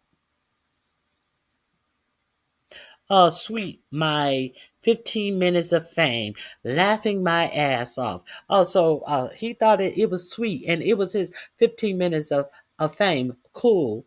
I'm up for another round of fuck around and find out. Laughing my ass off. So they thought that it was funny. Are they laughing now? LOL Gracias. FAFO means fuck around and find out. Sweet. My 15 minutes of fame. Laugh my ass off. Cool. I'm up for another round of fucking around and finding out. Laugh my ass off. You. Read it. 5 shots, 7 holes. Put that in your book, boy. Read it. 5 shots, 7 holes. Put that in your book, boys. You were sitting right there. Jesus fucking Christ. Shooting you. Read it. 5 shots, 7 holes. Put that in your book, boys. Oh. You were sitting right there. What type of agent brags about it? This is what the administration. So bragging about attempted murder. Bragging about attempted murder. Has out in the street. For 15 years, I was a federal prosecutor. I worked every day with FBI, DEA, DHS. I have never come across an agent like that. And it's something that's embarrassing to me as a former federal prosecutor. Thursday night, there was suddenly a major shift. The case was dropped. Yeah, yo, you don't say. You don't fucking say. By the way, this explains perfectly something we've talked about quite a bit, that Border Patrol, Department of Homeland Security, and ICE, they are honestly hiring anybody and everybody. We covered a story. They couldn't pass basic tests about, their professionalism and about the. They actually were giving these numbnuts open book tests, and they couldn't pass open book tests about people, your rights as a citizen in the United States with an open book test. Let's not forget that there is a dead person who was shot dead in Chicago with the ICE official alleging that they were in fear of their life, and they did that as the last resort. But body cam showed that, and they said that he drove himself to the hospital. No ambulance came for all of these life-threatening injuries, and what is her McLaughlin or McCoy or the person for DHS said he was hard. He was injured, and one of our officials were injured, and he had to go to the hospital. And when the body cam from the cop that showed up said, "Are you all right?" He said, "Yeah, just a little scrape on my knee. I'm fine." But this is the information that the Department of Homeland Security is giving you. Legal standards that apply, and they couldn't pass criminal background checks. We're talking about like deputized Proud Boys. There's ICE agents that we know that have Nazi tattoos on them. Like, bro, this is like a white nationalist brigade is what it is. It is Trump's personal Gestapo. And like, they got the mission. Harass brown people in blue cities. That's the mission. And that's what they're doing. And now we know, like, this is who they are. Can you imagine committing such a crime and then effectively like giving all the evidence in the world to the other side by texting about how proud you are that you tried to murder this woman? Across an agent like that, then it's something that's embarrassing to me as a former federal prosecutor. Thursday night, there was suddenly a major shift. The case was dropped, and at the request of the prosecution. Despite the case being dismissed, DHS stuck to their original accusations. On October 4th, Border Patrol law enforcement officers were ambushed by domestic terrorists that rammed federal agents with their vehicles. The woman, Marimar Martinez, driving one of the vehicles, was armed with a semi-automatic weapon and has a history of doxing federal agents. We will not allow domestic terrorists to attack our law enforcement. This was after you were cleared of these charges. That is so crazy. And that reeks of Stephen Miller. That comment reeks of Stephen Miller. That like, you've already been destroyed. Your narrative fell apart. The court clearly sided the other way. They said, you're just wrong. And then he's like, domestic terrorist semi-automatic weapon attack, doxing our officers. As it like playing the victim as they literally just got caught trying to do attempted murder. Where are they getting all this fake information from? I was just shocked, honestly. What do you do in a scenario where like you literally can't trust anything that comes out of the government anymore? You literally can't trust a single thing. They are like known, proven pathological liars. What do you do in a scenario like that? I don't know. This is why, talk about a low trust society. We're moving to a no trust society. Because unless you're a complete MAGA cultists chugging the fucking Kool-Aid, like, how do you accept this? How do you accept this nonsense? While a gun was found in her car, it was never brought out. It was still inside a holster with the snap closed. She also has her concealed carry license, her attorney says. They're still putting out these false statements that are disputed by their own people, right? She needs to sue the fuck out of them. Exum testified that there was no ramming. I mean, he's the driver. He was there. For Martinez, she's just happy this chapter is over with, but she can't avoid its reminders. When you look at those scars on your body, what do you think about? I'm a survivor. And it's not just the physical scars she lives with. I don't want to remember that day. You're laying there at night and you're just thinking about it, like what's gonna happen. Like it's really emotional to me. So it's like it's hard for me to talk about it, but I'm trying. And remember, this was a case that the FBI director, Kash Patel, was tweeting about with the wrong video, by the way, in a tweet that is still up. I asked the FBI about it today and they didn't have a comment. But remember, this case was also cited by the Trump administration as part of their appeal to the Supreme Court as for why they believe the National Guard needed to be here. So a case of extreme significance and a major development. Martinez is just ready to move forward. Jesus Christ, man. By the way, more than 20 people have died in ICE custody under Trump's second regime so far. More than 20. It really makes you wonder about what's going on here. We just covered a story the other day. It appears like ICE lynched somebody because he was found in a cell with his legs and his hands tied and he was hanging. You can't really, if that's suicide, that's not a suicide because you can't, do that and then hang yourself. You need these things to be free. So apparently they're lynching people. They're attempting to murder people. Over 20 people have died in their custody, which leads you to believe, well, how many of those were killings and lynchings? These people are criminals. They're complete criminals. Okay, this link is in my description box. Now, since people want to bring up who's getting rich off of being in the Biden administration. Let's see who's getting rich off of being in 45-47 administration. Let me share this with you. Let's get into it. Since y'all brought it up, let's talk about who's getting rich. Shall we? Come with me. This will also be in our description box. I think it will be number 8 in the description box if you want to peruse it after this live is over. Let me see. Will it be number 8? It will be number 9 in the description box. Let's go. Throughout 2025, as our country has been racked by rising prices, the invasion of multiple cities, and the Trump-Epstein cover-up, we've all kind of been suffering, but Kristi Noem has been having a ball, spending millions of our dollars shooting ads like this. Why do I love these wide open spaces? They remind me of why our forefathers came here, not just for its beauty, but for the freedom only America provides. I'm Kristi Noem. From the cowboys who tamed the West, to the titans who built our cities, to the dreamers who chased the impossible, America has always rewarded vision and grit. Our greatness calls people to us. That is not AI. I just want to be very clear. It's not a deep fake, and it goes on for a lot longer. That is a real ad that you and I paid for so that Kristi Noem can ride horses for a couple days. And then can get, like, you know, nice costuming. Like, should I have roses on my shirt? What do you think? What do you think about roses? Is that strong enough? They filmed her pretending to herd cattle. She wasn't herding cattle, by the way. She's the Department of Homeland Security head. She's pretending to be a rancher, and we're paying for this fun little experience she's having. Hold on.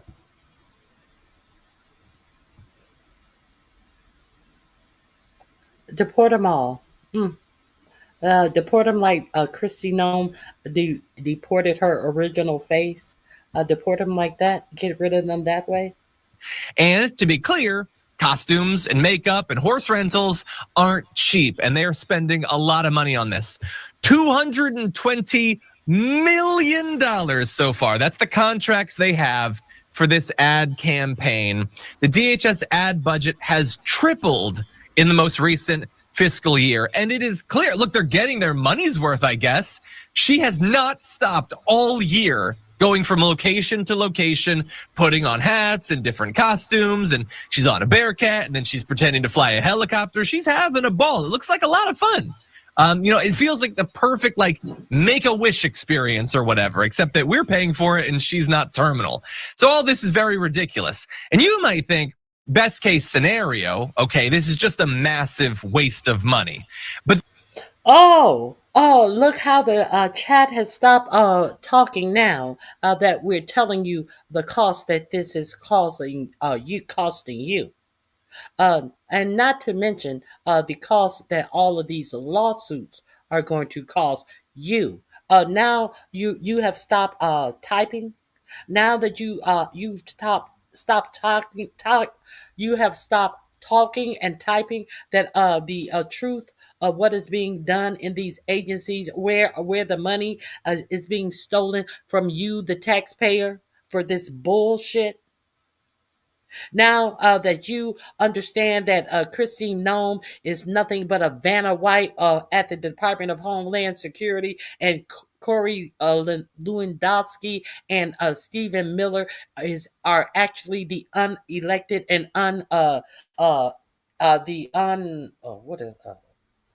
what do they do? Senate approved people who's running the Department of Homeland Security. Now you don't have nothing to say. When you understand that actual unelected people are running your government, as this bimbo is running around dressing up in costumes and filming commercials with Buffalo and all of this dumb shit, you ain't heard the half of it when you hear about her spokesperson. this is not the best case scenario. It's worse than that. It is a massive waste of money. It's also a corrupt waste of money. As many people, including us here at the Damage Report, predicted it would be, there is some corruption going on. So the DHS has kept at least one beneficiary of the 9-figure ad deals a secret. Records and interviews show a Republican consulting firm with long-standing personal and business ties to Noam herself and her senior aides at DHS. The company, by the way, running that particular Mount Rushmore shoot that we showed you the clip from is the Strategy Group. It played a central role in her 2022 South Dakota gubernatorial campaign. Corey Lewandowski, her top advisor at DHS, and maybe something else as well, has worked extensively with that firm, and the company's CEO is married to Noam's chief spokesperson at DHS, Tricia McLaughlin. And we'll return to that in a sec. So she's worked with them previously. They're now receiving millions to do these ads. They're tied in with her buddy. They're also tied in with her boo all at the same time. And I want to remind everyone, when they decided to do these big contracts, they said, we can't shop them out in the normal way and try to get the best deal. It's an emergency. We got to do it right now. So we'll just randomly pick the one that we love working with that's tied to multiple people, including one that I might have an intimate relationship with. Weird that that's how it worked out. Now, just to toot my own horn a little bit, as I said, we did kind of predict this earlier this year. Take a look. They're making tens of millions of dollars already. They might make double that.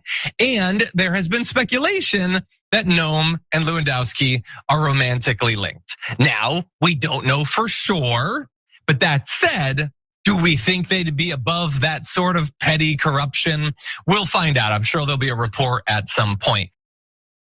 Yeah, the report came. That was pure speculation at that point. We just knew that a lot of money was flowing out, but no, it turned out, yeah, no.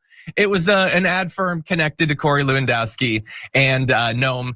And this is obviously breaking all sort of ethical rules. Charles Tiefer is a leading authority on federal contract law. He said, it's corrupt is the word. Hiding your friends as subcontractors is like playing hide the salami with the taxpayer, which first off, ew, but also he's right, it very much is. But remember I mentioned not just Corey Lewandowski, but Tricia McLaughlin, the chief spokesperson for DHS. Her husband is the CEO of that company, which is just the most cartoonish corruption. She doesn't think you should worry about this at all. She says, we don't have visibility into why they were chosen. I don't know who they're a subcontractor with, but I don't work with them because I have a conflict of interest and I fully recuse myself. My marriage is one thing and work is another. I don't combine them. And her husband didn't have anything to say. I don't know who's working with it. It's just millions and millions of dollars going to my husband. Weird how that works out. What do you think, JR? Constant lies. This is ridiculous. Like the way that James Comer was trying to weave ways into all these different corruption, money-making schemes in the last administration is crazy that he's so silent on things like this. And suddenly, like, we're just supposed to believe them. Again, the proof with MAGA Republicans when it comes to them being cornered and found out to be liars or corrupt people like this is no, trust me. That's literally the only answer that they've got. We're just supposed to trust them because they're sitting there. And by the way, so it was an emergency. They're talking about emergency funds to make sure that they go buy any other kinds of contractors and potentially work with folks. And it was an emergency to film an ad with Kristi Noem riding a horse and acting like she's wrangling and rustling up some cattle. What's the emergency in that ad? What needed to be done? So why do we need to see that as quickly as possible? What did that change about the world that we needed to see her doing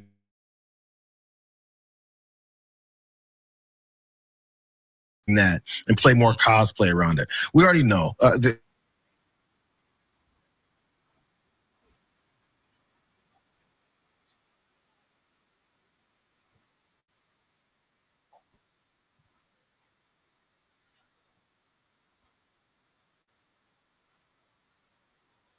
Yeah, well, I do have an answer to one thing. You said, what's the emergency? The emergency is that she really likes riding horses.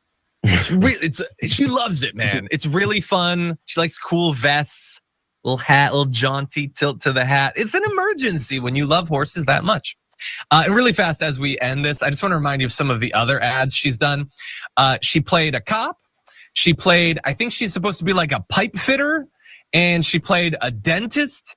At one point, this was back when, I think these were back when she was the governor or whatever, but she has always loved wasting money on this sort of thing. Okay, that link is in my description box. Let's see the spokesperson person who has been caught in numerous lies about these ICE arrests that have caught the attention, high-profile arrests and things like that. Let's see her caught in an interview on CNN lying about this shit. Detention center. She actually said that. She alleged that Democratic lawmakers body slammed ICE agents during a visit to New Jersey Detention Center. She actually said that last week and just repeated again. This led to a story a few days prior to that hit where the mayor of Newark, New Jersey was arrested, and to talk about why he was arrested, how it was going on, things like that. We'll get to that in just a moment, but let's go to the fact of the actual visual she gave of 7-year-old ladies body slamming ICE agents.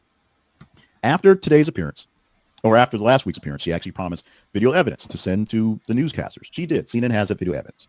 She came back on today to talk about a few issues, but when they went back to this one, they aired the footage. This is the footage first from the mayor, from social media that he posted. Someone had a camera running on there for him walking around, of him and what happened. First, he entered the facility, the ICE facility, by himself. Or there's a couple people, I guess, trailing him, I guess. But it was calm. It was quiet. The security agent opened the door, or gate, I should say. He walked into the image. He walked into the yard. Some agents came out and they addressed him, said, "Sir, you can't be here. The members of Congress have the right to step in and observe if they want to because they're members of Congress. The mayor of Newark does not." He shrugs. He walks back out to the public place. There are protesters, as have been there for weeks. There are other things going on. There's cameras everywhere in these acts going on. A few moments later, after he's left the actual facility with the gates in the public area, in the parking lot, if you will, ICE agents come back out and arrest him. That's where the story turns into the mayor of Newark has been arrested by ICE. That's where the story comes from. What happens here with the video evidence that it was presented is where your lying eyes may get to you, or that smell you're getting from your nose may get a bit foul for you. Because, as I said, CNN aired footage that the mayor had on social media of him walking in, walking out, not accosting anybody, then all of a sudden being accosted by ICE agents, arrested if you will, who were then accosted by members of the public, some of the protesters, and some of those members of Congress who, yes, were beating on the back of folks and pushing and shoving. No body slamming was done. Then they showed the video from the view of the Homeland Security, which was body cam video from someone who was basically inside the scrum, a few levels in the rest going forward, where there was pushing, there was shoving, there was a melee, for lack of a term, because I'm learning out terms, but no one was beaten down, no one was body slammed, no one that was outside of that could do any damage to those guys were wearing vests and helmets. No damage was being done to the ICE agents, just an annoyance in trying to, stymie an arrest, which seemed like was not a good arrest. I thought he was going to play the all that happened. video. As we said, U.S. members of Congress. Let's drop him. He's not playing the video. Let me see if I can actually find the actual video. Good God Almighty. Where is the video? Hold on.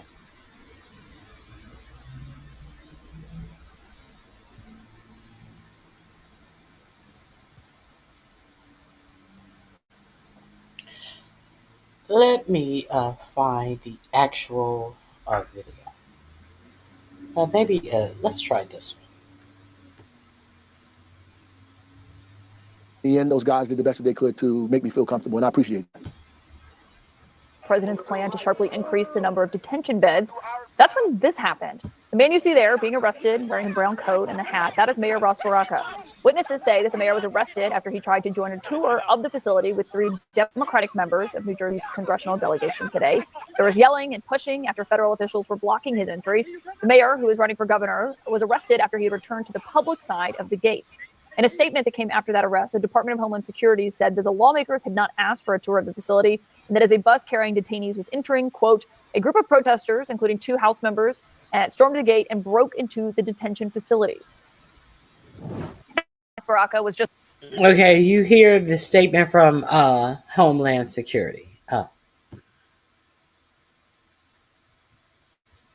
And then you see another person who refuses to leave her interim position, the same position that they gave another bimbo who screwed up the Comey investigation. Let me see. They don't have the actual thing that caused him. You hear them say, arrest him. And there is absolutely no bus trying to enter the facility, like they said. Oh God, I hate. I just played this on my video a couple of days ago. Oh well, I can't find it. I'll let me see. Then people begin to understand what's really happening here. The erosion of the Fourth Amendment. Newark, New Jersey Mayor Ross Baraka is responding to new allegations by DHS after being handcuffed and arrested by ICE agents at a protest outside a facility. Stop shoving.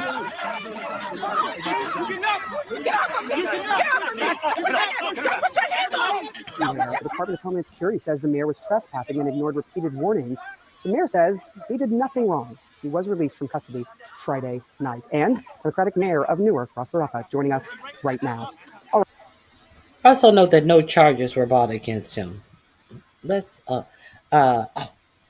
think we're getting to it right here. Here we go. There were multiple people arrested. And Victor, I think that we should let viewers know there will likely be more arrests coming. We actually have body camera footage of some of these members of Congress assaulting our ICE enforcement officers, including body slamming a female ICE officer. So we will be showing that to viewers very shortly. Can you say a video of members of Congress body slamming ICE That's correct. officials? That's correct, sir. It's disgusting. This is an absolute lie. And this is whose husband is getting your dollar under no bid contracts because he's friends with Corey Lewandowski, who is allegedly having a romantic relationship with Ice Barbie, Christine Nome. Oh, I wish I could find. She actually had the audacity to come back and show this alleged video, but none of the things that she just said happened actually happened. Let me. I can't understand. They said he was trespassing. They told him the Congress people can go in, but he would have to leave. Let me see. For your party as you try to regain voters that you lost, particularly on an issue like immigration. Okay. Let me get out of here.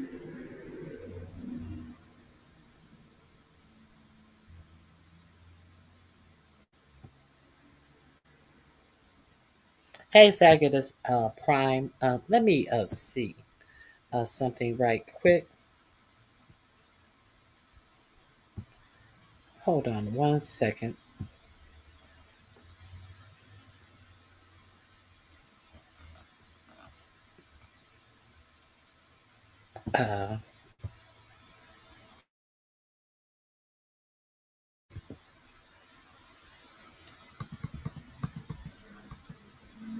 Hold on 1 second.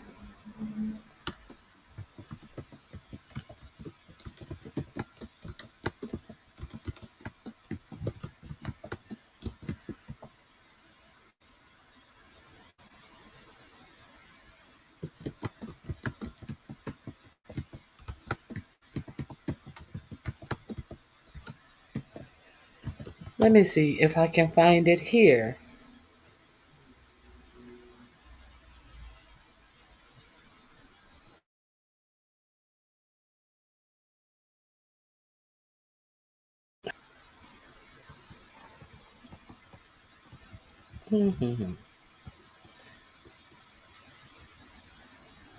Hold on 1 second.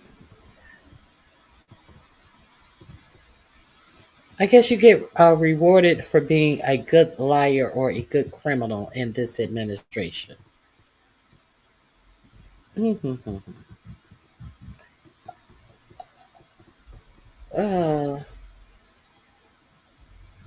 Can't find it. God.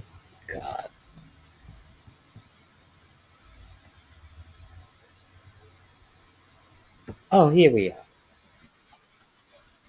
Okay, here we are. Oh, so you heard what she said. She's going to bring the video back. This is going to be in my description box, number 11. Finally found it. Because I have a computer at my disposal, so I don't have to just accept hyperbole and bullshit. I can actually try to discover is what being presented to me from my government actually factual. So the question that I want to know is: have your for-profit media reported to you on how this liar for the Department of Homeland Security been rewarded, and her husband been rewarded, and her sit up and play as if she has no idea about her husband's business when her husband's business is given to him from her boss? Have the for-profit media talked to you guys about any of this? Let's continue. We heard what she said, that there was body slamming, that there was a bus coming through. Let's make sure I'm sharing this with you. Hold on. Let me make sure I'm sharing.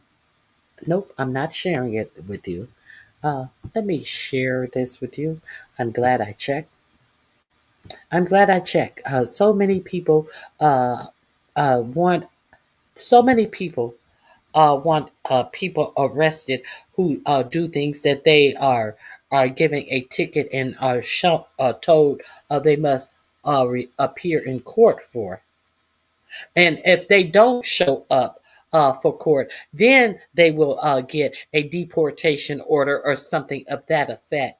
But you understand that 80% of the people who have been accosted by ICE have neither. And let's talk about Abrego Gutierrez, the one that they sent to El Salvador, that the Department of Homeland Security are now saying he was trafficking people in Tennessee. That case has also fallen apart. The judge is wondering why the Department of Justice are not sending him to Costa Rica. And they said Costa Rica is off the table because Costa Rica is no longer interested in housing him, which was an actual lie. Costa Rica didn't know anything about it being stated that they would not take him. And now they're talking about sending him to prisons in Africa. To prisons in Africa when they know that it was a mistake. And so now that this Tennessee prosecution has fallen apart, and they are still detaining him pending deportation to Libya now.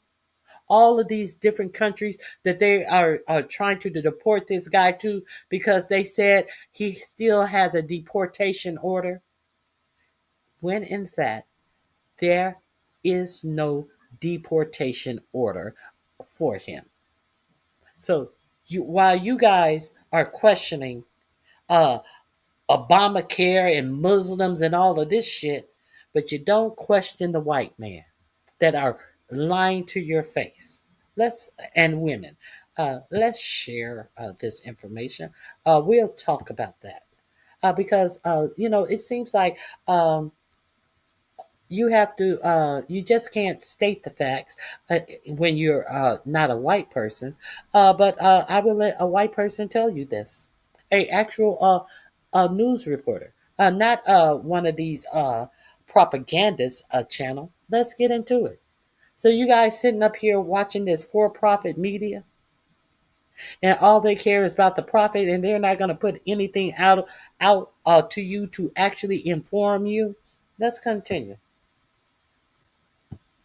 Let's talk about, I got to follow up here from what you told me last week on the arrest of Newark Mayor Ras Baraka at the ICE facility in his city in Newark. I'm going to play here on the left side of the screen what you described, what you say happened there. And on the right side of the screen, I'm going to show the video of the mayor going into the facility, passing through the gates. So let's play those simultaneously.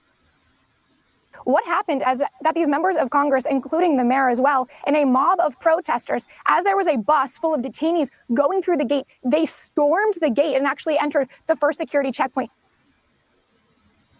And so the video that the mayor posted on his social media also showed him, let's play that now. This is the mayor walking through the gate after being welcomed. Play the video that's in preview. This is the mayor, how he actually got into the facility, right? There's no bus. There's no mob of people storming in. The members of Congress in this are not even with him. So how do you reconcile what you say happened and what the video showed of how the mayor got onto that facility's property? Victor, it must have been a mistake by your team, because last week, as soon as I was after the Okay, it must be your lying eyes. He was the gate was open for him. He was waiting to do a tour with the other Congress people. The lady in the tan coat and the lady in the red, who she said was doing all of this body slamming. Where there is absolutely no body slamming being done. And then they said, well, these Congress people can tour the facility, but you're going to have to wait outside. So are you wondering why they were arresting him outside of the gate? You saw him go inside of the gate, but there must be a mistake. There must be some mistake. There's no mistake, bitch. We see what do we see? She's the new white, we call her the Eddie Murphy Barbie. Don't believe your lying eyes, Barbie. Right? There's no bus. There's no mob of people storming in.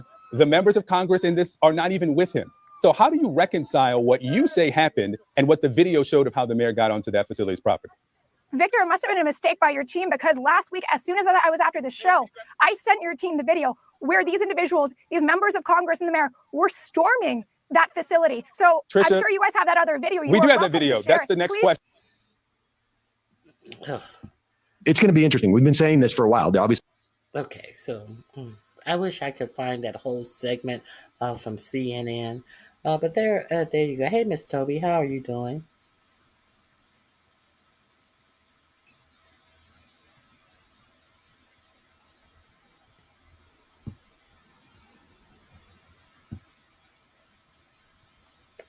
You mad? Are you mad? Okay. Do I care? Absolutely not. Stay mad. You have to have power to be a racist. For you to call a black person a racist shows that you're an idiot. It shows that you're an absolute idiot. To be a racist, you have to have the power to affect the lives of other people. You have to have the power to restrict the movement of other people, of their banking, of where they're able to live. You have to have power over people. You have to be in a race of people who have power to restrict other races, other people to be a racist. Capiche? But you're mad. But you're mad. You can't talk about the content of what is being presented to you because you're talking about something that absolutely means nothing to me. Let's continue.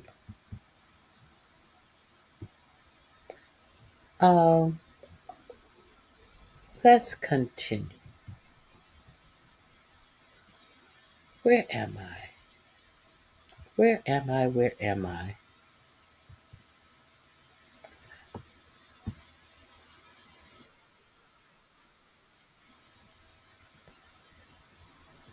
Here we are. Oh no, that was yesterday's. Hold on, I apologize. That isn't the one that I wanted. This is the one that I want.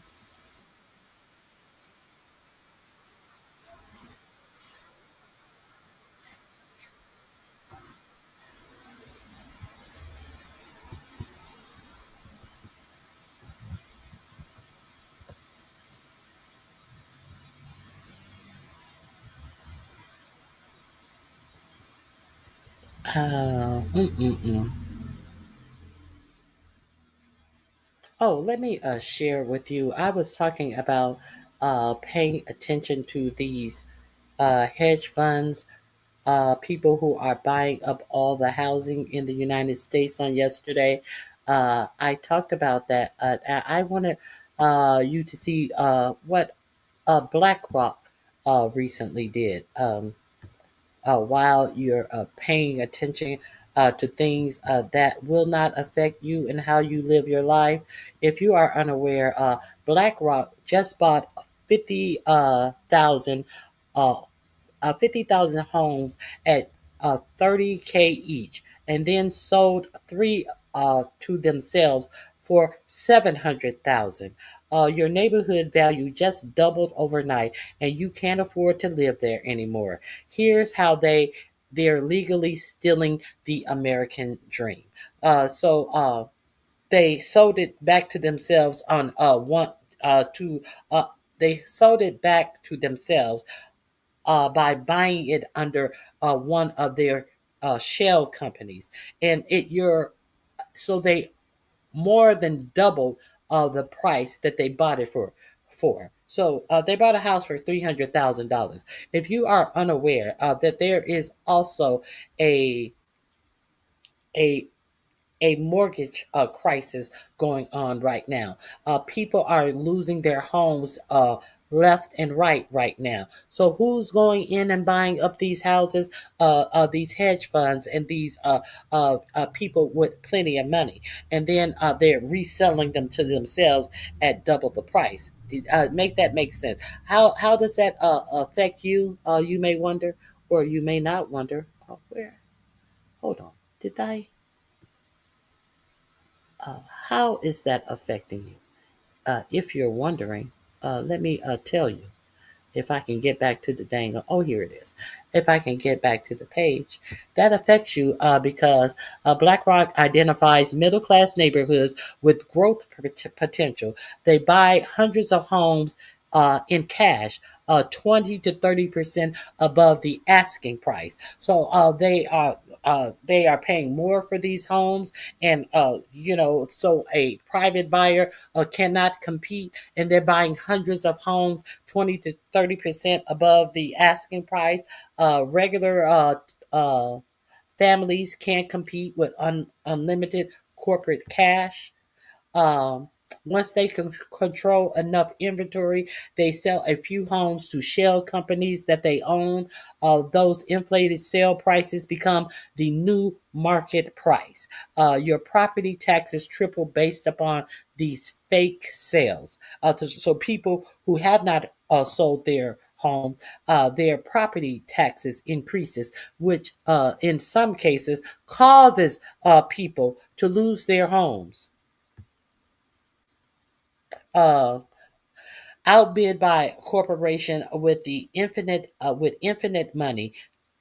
The elderly couple who owned their homes for 40 years forced out by property taxes they can't afford. Meanwhile, BlackRock rents these homes back to the same families that they priced out. The rent is $2,500 a month. The former mortgage payment would have been $1,800 a month. They create the problem and they sold you the solution. By 2030, corporations will own 60% of single family homes in America. Your kids won't buy houses, they'll rent them from Wall Street forever. This isn't a housing crisis, it's a wealth transfer from families to funds. Now, I have been talking to you about these corporations and these hedge funds buying up the houses in the United States, and this is how it's done. While 47 wants to pretend like he wants to talk about affordability now that Mandami won as the mayor of New York City. He doesn't want to talk about affordability. He wants to be close to greatness and make you believe that he gives a fuck about affordability. But if he gave a fuck about affordability, Bill Pulte of the Pulte home building family and fortune would not be over Fannie Mae and Freddie Mac, and out here doing his bids, having people to dig up information and paperwork on Letitia James, Adam Schiff, and Lisa Cook, trying to pretend that they are doing some type of mortgage fraud to brown nose up 45, 47 ass for cases that are going absolutely nowhere. I'm tired of talking about this. So, while his family is selling condos in Maryland for $600,000, where's the affordability that they want to talk about? Hmm? Where's the affordability that they want to talk about? It's nothing but retribution and thievery going on in this administration, in my opinion. I will say that is my personal opinion. I am going to drop this link in my description box as well. So facts after facts after facts, day after day after day. People are not worried about things that are actually affecting them and how they live their lives. But they can have a whole lot of say about a bunch of bullshit and lies. Let me. I already we've already talked about this. I won't share that with you. Let's talk about JFK. Let's get since we were talking about your health in some meaningful way earlier in the live. Let's talk about not JFK, RFK. I apologize for saying JFK. RFK Jr. wants you to know he's personally responsible for anti-vax misinformation on the CDC website. What is this dated? What? November 22nd of 2025.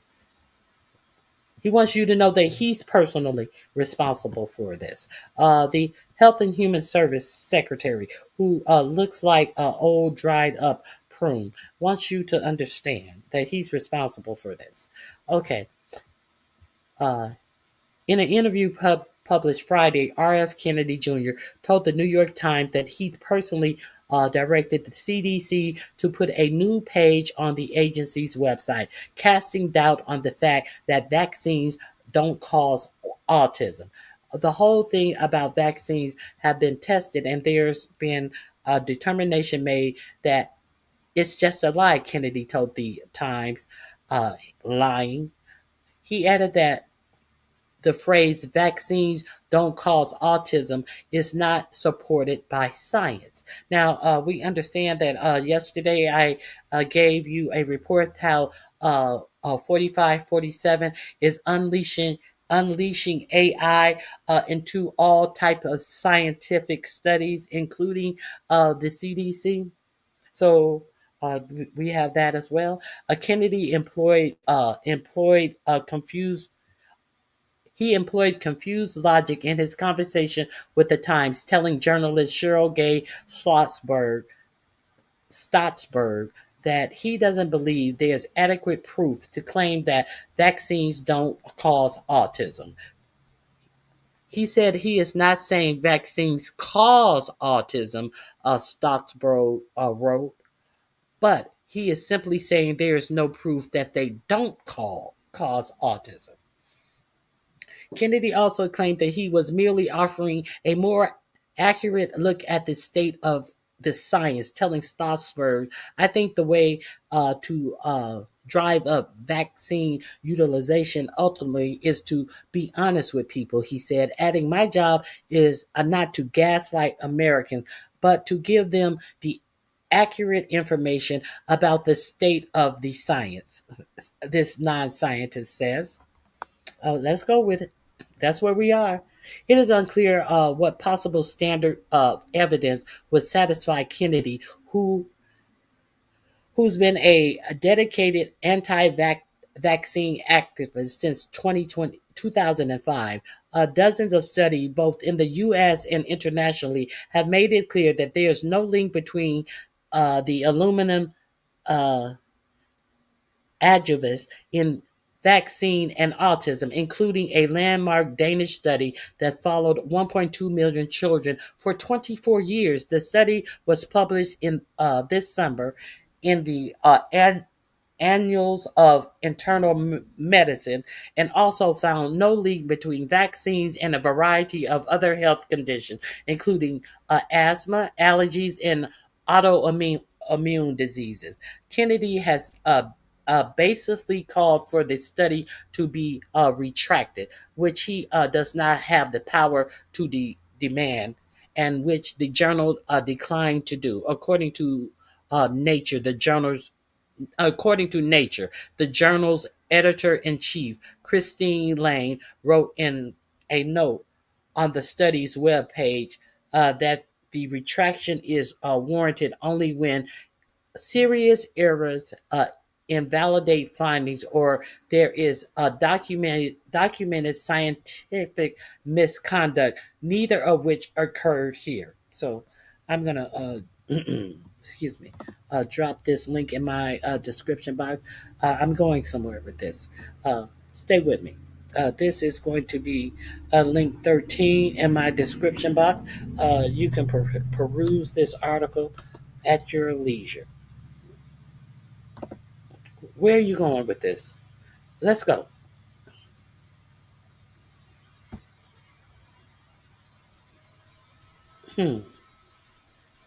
Where are you going with this? I think I'm going right here. Am I going right there? Oh, no, I'm going right here. Here we go. Why are you telling us this, Ronnie Q? This is why I'm telling you this. Let's go to this Axios article. Let me clear my throat.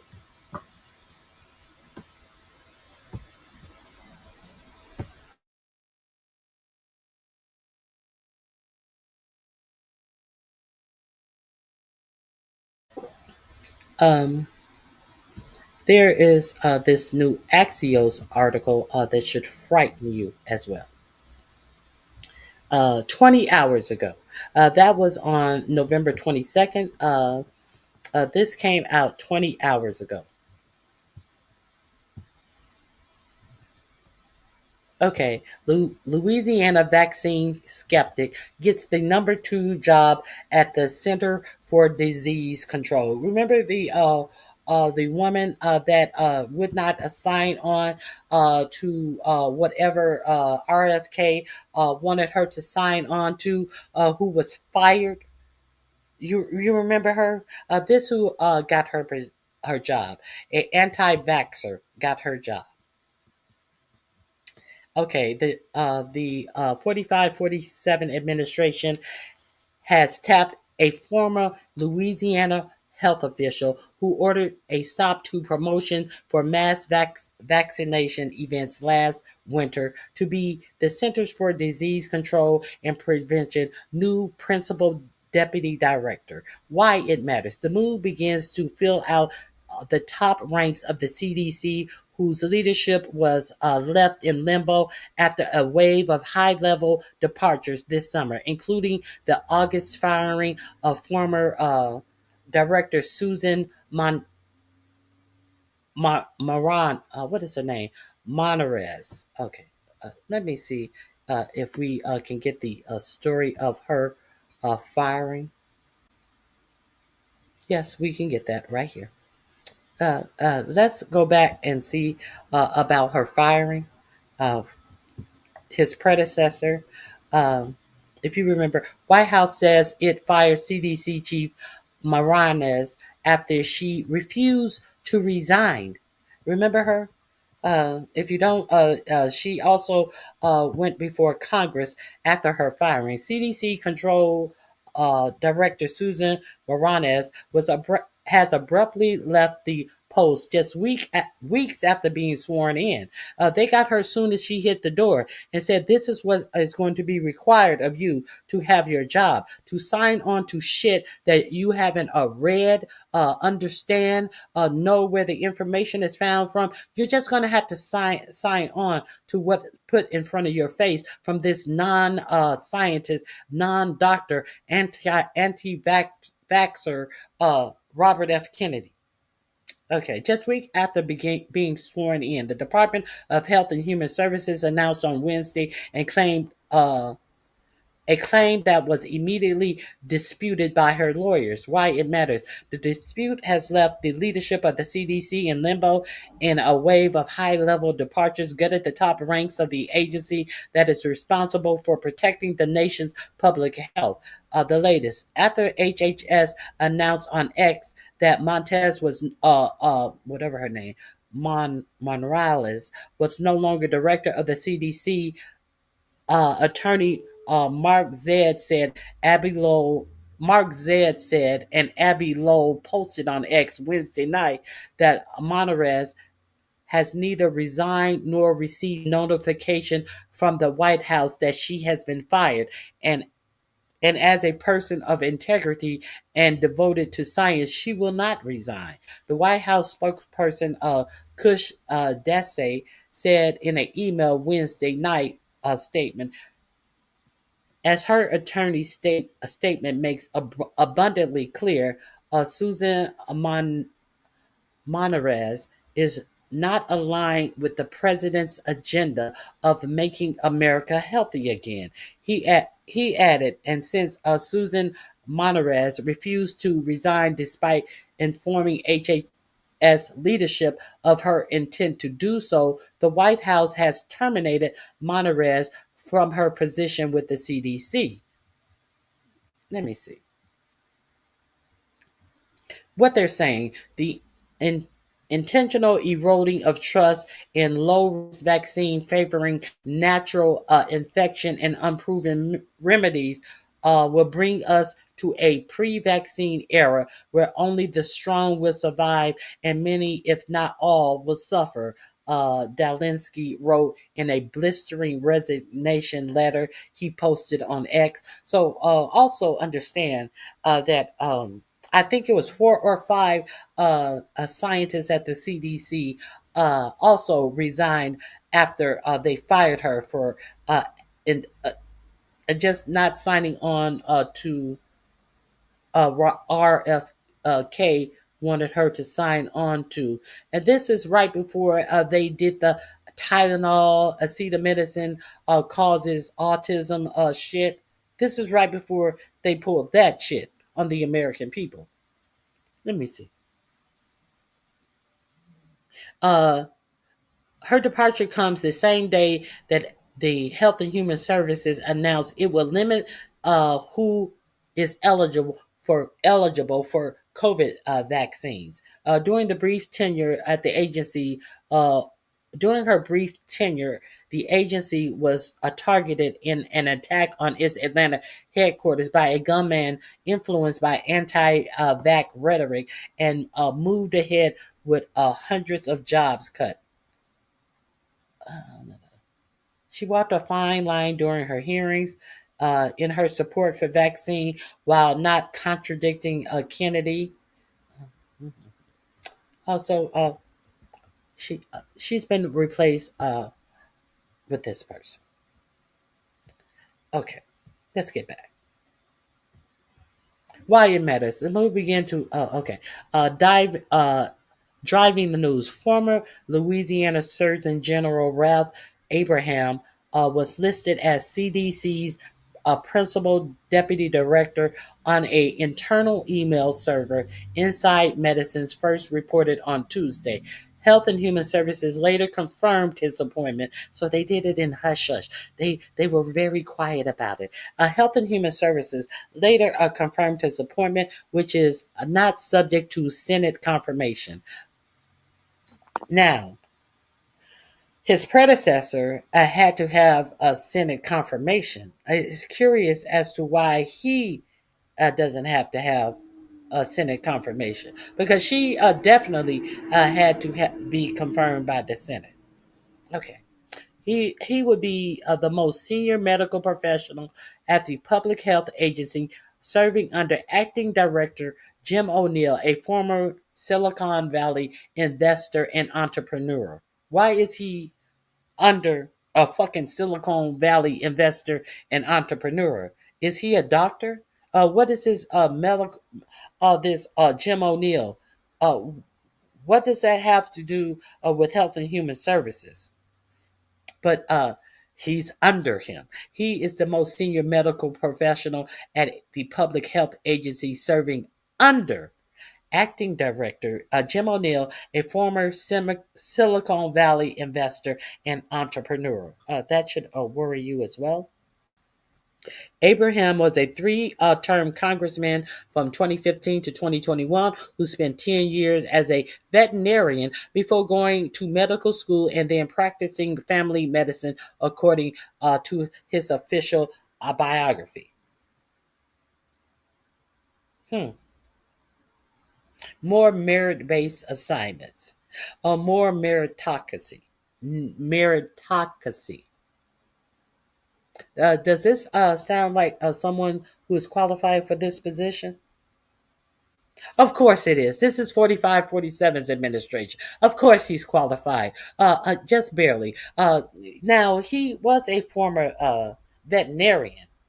So what does this former veterinarian think? You know, RFK Jr. During COVID was supporting ivermectin, the horse dewormer,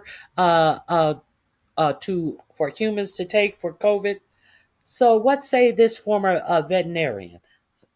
Isn't this a coincidence? In February, Abrams issued an internal memo to Louisiana Health Department that it would no longer use media campaigns or health fairs to promote vaccination against preventable illnesses, the New York Times reported. He has also publicly sparred with Senate Health Committee Chair Bill Cassidy of Louisiana over vaccines, saying he doesn't believe COVID-19 shots are safe and admonishing Cassidy, who is also a physician, to stay in his lane.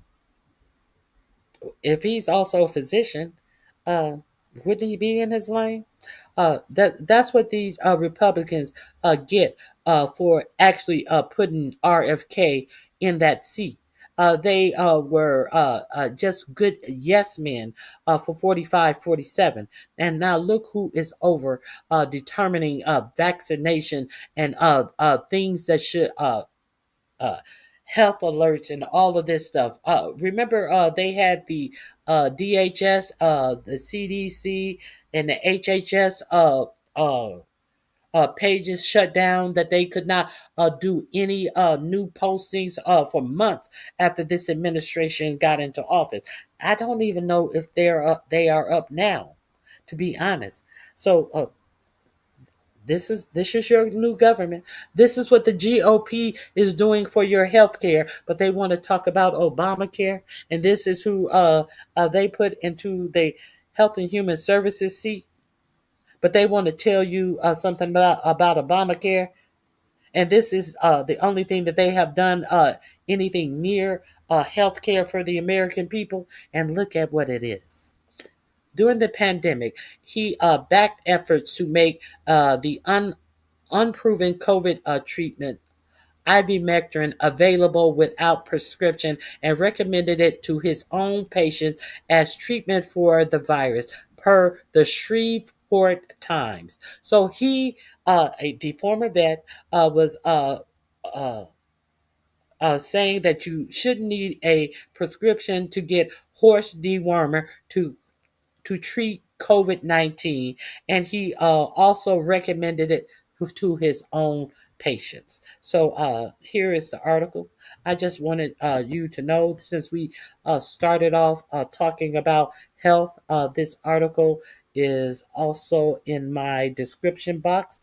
It will be number 14 if you need to refer to it for your own horror. It is there.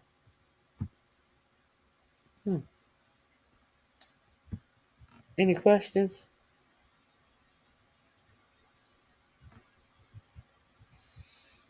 Look at this fool. More disinformation. Be specific. David, be specific about the information. Be specific about the absolute reporting that I just read you. Where's the disinformation? Where's the disinformation?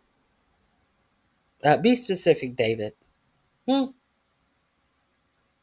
Nothing? You have nothing?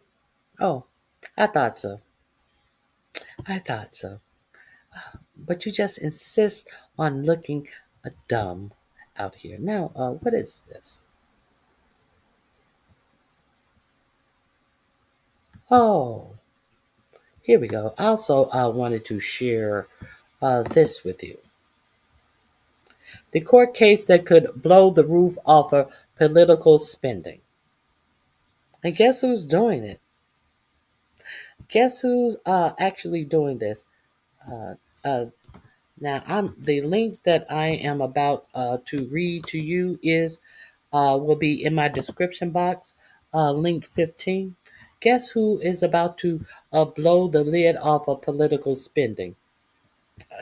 You may or may not be surprised, but let's talk about it.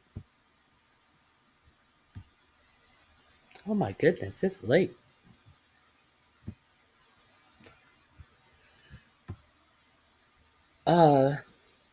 The court case that could blow the roof off political spending. Christian nationalists are teaming up with 4547 in a bid to torch a rule preventing churches from donating to campaigns. It is very important to them that they blow up the ability for churches to donate to campaigns. So let's get at it. A local Christian nationalist minority has been working for 2 decades to overturn a vital federal law that safeguards our democracy and elections. After countless failures, they may finally succeed by colluding with 4547's government. A federal court is hearing arguments on Tuesday about whether to approve a settlement between 4547's IRS and two churches represented by Michael Ferris, who sued the IRS, arguing that religious freedom means churches should be able to use their tax exemptions to benefit partisan political campaigns. Ferris is a fervent Christian nationalist. He's the former head of the Alliance Defending Freedom and founder of the Homeschool Legal Defense Association, also Patrick Henry College, all notable for their advancement of Christian nationalism. The settlement Ferris is proposing with acting IRS commission. They still don't have an IRS commissioner this long into the fucking process. Of course not. Of course not. According to the acting IRS commissioner, Steve Besson, one would declare that the Johnson Amendment is unconstitutional and prohibit the government from enforcing the rule. This would effectively neuter the crucial safeguards and turn American churches into unregulated, unaccountable super PACs. It could make Christians United, the 2010 Supreme Court decision that gave wealthy donors and corporations enormous political influence, look tame by comparison. For all the venom directed at the Johnson Amendment is pretty simple. Charitable giving should fund charitable work, not political campaigns. Nonprofits, including churches, are eligible for tax exemption. Exemption is not. Wait a minute. Tax exemption is a privilege, not a right. The government can attach strings to that privilege. One string is the Johnson Amendment. It prevents 501c3s charity from endorsing or opposing political candidates. That's it. That's the only string attached to this 501c3 that this right now, I mean, Christian nationalists want to undermine. Ferris, Ferris and a small vocal faction of Christian nationalist organizations are trying to eviscerate the common sense rule by arguing free speech and religious freedom. But what they really want is money and power. So, That link is in the description box. I just wanted to alert you to what these Christian nationalists are up to. And I would be remiss if I did not share this with you as well. News that you could use. Let's get into this.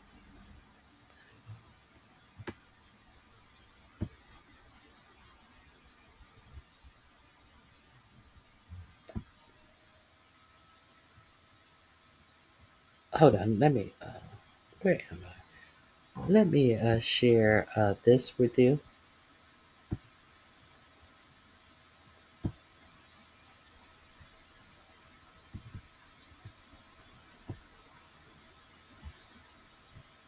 Some news right now. The Trump administration is establishing an office to protect the Second Amendment within the civil rights section of the Department of Justice, and at the same time has gotten rid of the Office of Gun Violence Prevention that was established during the Biden administration. According to Reuters, this new office will be within the civil rights section of the Justice Department. It'll be the Second Amendment section within the Civil Rights Division, meant to protect gun rights and the Second Amendment nationwide. They will be going after states that have laws that essentially restrict Second Amendment rights for gun owners. And yet at the same time, the Trump White House previously abolished the Gun Violence Prevention Office that was first of its kind established under the Biden administration. This also comes as we've had a record number of mass shootings, more mass shootings than days in the year across the United States of America. We'll see what happens next, but spread the word. I'll have more updates for you soon, as always, and follow along, stay up to date on all the news that you need to know about. More to come very soon. We have some news right now. The Trump administration is establishing an office to protect the Second Amendment within the civil rights section of the Department of. So just what we need. When there's nothing else to work on, let's work on that. That is something we definitely need. And this is something else. That how did we go all our lives without updating this rule? I just want to know, how have we gone all. I'm going to share this with you. This link will also be in my description box. If you're not subscribed to Aaron Paranis, go over there and check him out on IG.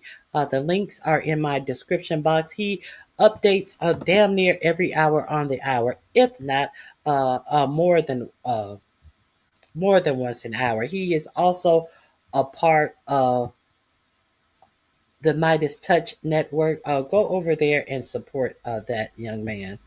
Now, let me show you this. Serious news right now. According to the Wall Street Journal, Senate Republicans are preparing to roll back key safety measures in vehicles, including automatic emergency braking, alarms to remind drivers that a newborn is in the backseat of the car, and more. They're arguing, according to the Journal, that they're simply ineffective and will unnecessarily drive up the costs of vehicles. And the person leading the way, Senator Ted Cruz, who chairs the committee responsible for probing whether or not the cost of these vehicles are too much. They're going to argue, according to the Journal, that the advancements made between 1960 and 1980, specifically the seatbelt, is enough, but that safety technologies such as sensors can simply be ineffective and too costly to repair. The vehicle advocates say that these mandates don't go far enough. And honestly, 40,000 people a year currently die on American roads. And so instead of rolling back safety measures, we should actually be promoting them. And here we are. Spread the word. Follow along, stay updated on all the news you need to know about. And a car. And with all of the children that we find that are left in vehicles, hey, I don't have children. Those of you who have children, I just wanted to get the information out to you if you were unaware of that. So let me, there is a little something else I would like to share with you.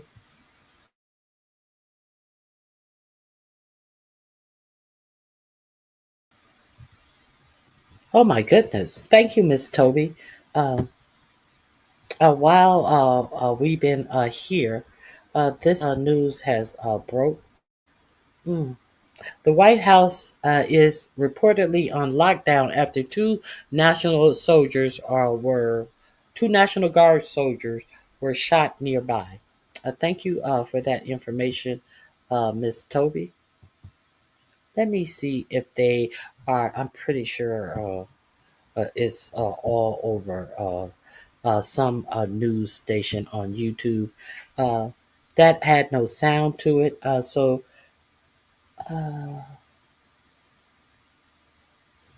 hmm. Yes. Thank you, Miss Toby. Let me see who.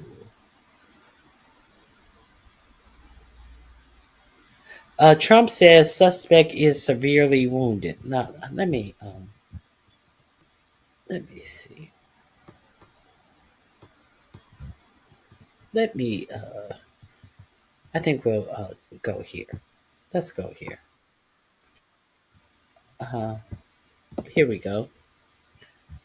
Uh, Keith Edwards is reporting on this.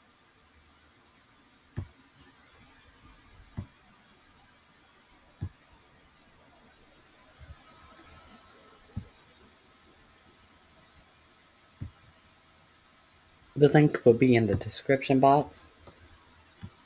News, and I apologize for the setup. Can we have some big breaking news? And I apologize for the setup. I apologize for the camera. I apologize for the sound. But I'm currently on the road. My setup is not set up yet, and I wanted to bring this to you as soon as I heard of this. Is pretty big. But two National Guard members were shot in Washington, D.C., and their condition still is not known. We do know that there is a person who has been apprehended who is a suspect in this shooting. And here's what we know so far. I have some videos from this, and I have some reporting as we have it right now. And as we're learning too, is the White House is on lockdown. Now, a suspect is in custody in the National Guard members in Washington, D.C. on Wednesday, police said. Two Guard soldiers were shot near the White House, and their conditions aren't immediately known. According to the law, enforcement officials not authorized to discuss this matter publicly. Emergency vehicles were seen responding to the area, and at least one helicopter landed on the National Mall. The Joint Task Force confirmed they were responding to an incident in the vicinity of the White House and the movements after reports of the shooting. However, the spokesperson wouldn't immediately confirm or deny if any National Guard members had been shot. Well, we do now know that they have, and I have images that I'm not going to show you, but they are very clearly. Okay. Now, here is a live report. It appears that these National Guard people are no longer living. Let me share this with you. And so the National Guard was needed in Washington, D.C. Why again? Why again? Let me see if there's any reporting. Let's go through this.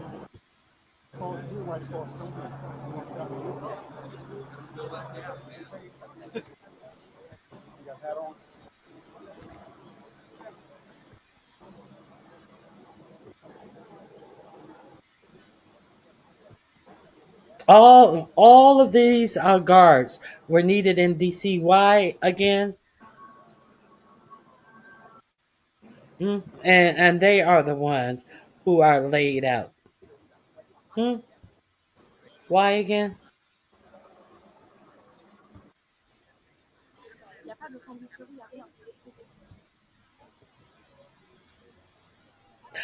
Washington, D.C. is the safest cities. People can go out to restaurants. It's so safe in D.C. It is so safe for us snowflakes now. Oh, look how safe Washington, D.C. is.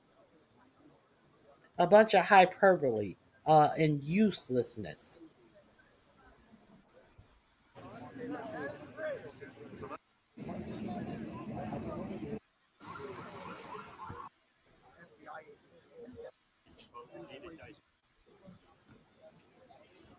No reporting.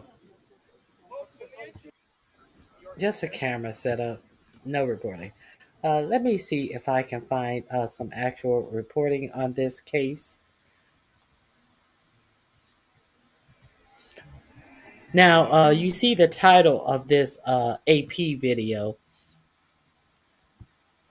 I'll drop it in the description box and in the chat if you want to follow it. It just seems to be news cameras standing up there, and that's not my type of stuff. But if it's your type of stuff, if you want to watch it, go ahead. I'm not gonna go with Fox. Oh God. Let's check We have this. some breaking news we want to get to out of Washington, D.C. A Secret Service spokesman tells MS Now that 2 National Guard members were involved in a shooting near the White House this afternoon. At least one of them was struck, and the White House is currently on lockdown. Joining us, MS Now Justice and Intelligence reporter Ken Delaney, and along with MS Now National Security and Intelligence analyst and former FBI supervisor Rob D'Amico. So, Ken, what exactly do we know? Basically just what you said, Katie. This shooting, I'm told, occurred near the White House in a place called Farragut Square in downtown D.C. We're seeing video on social media of police rushing to the scene.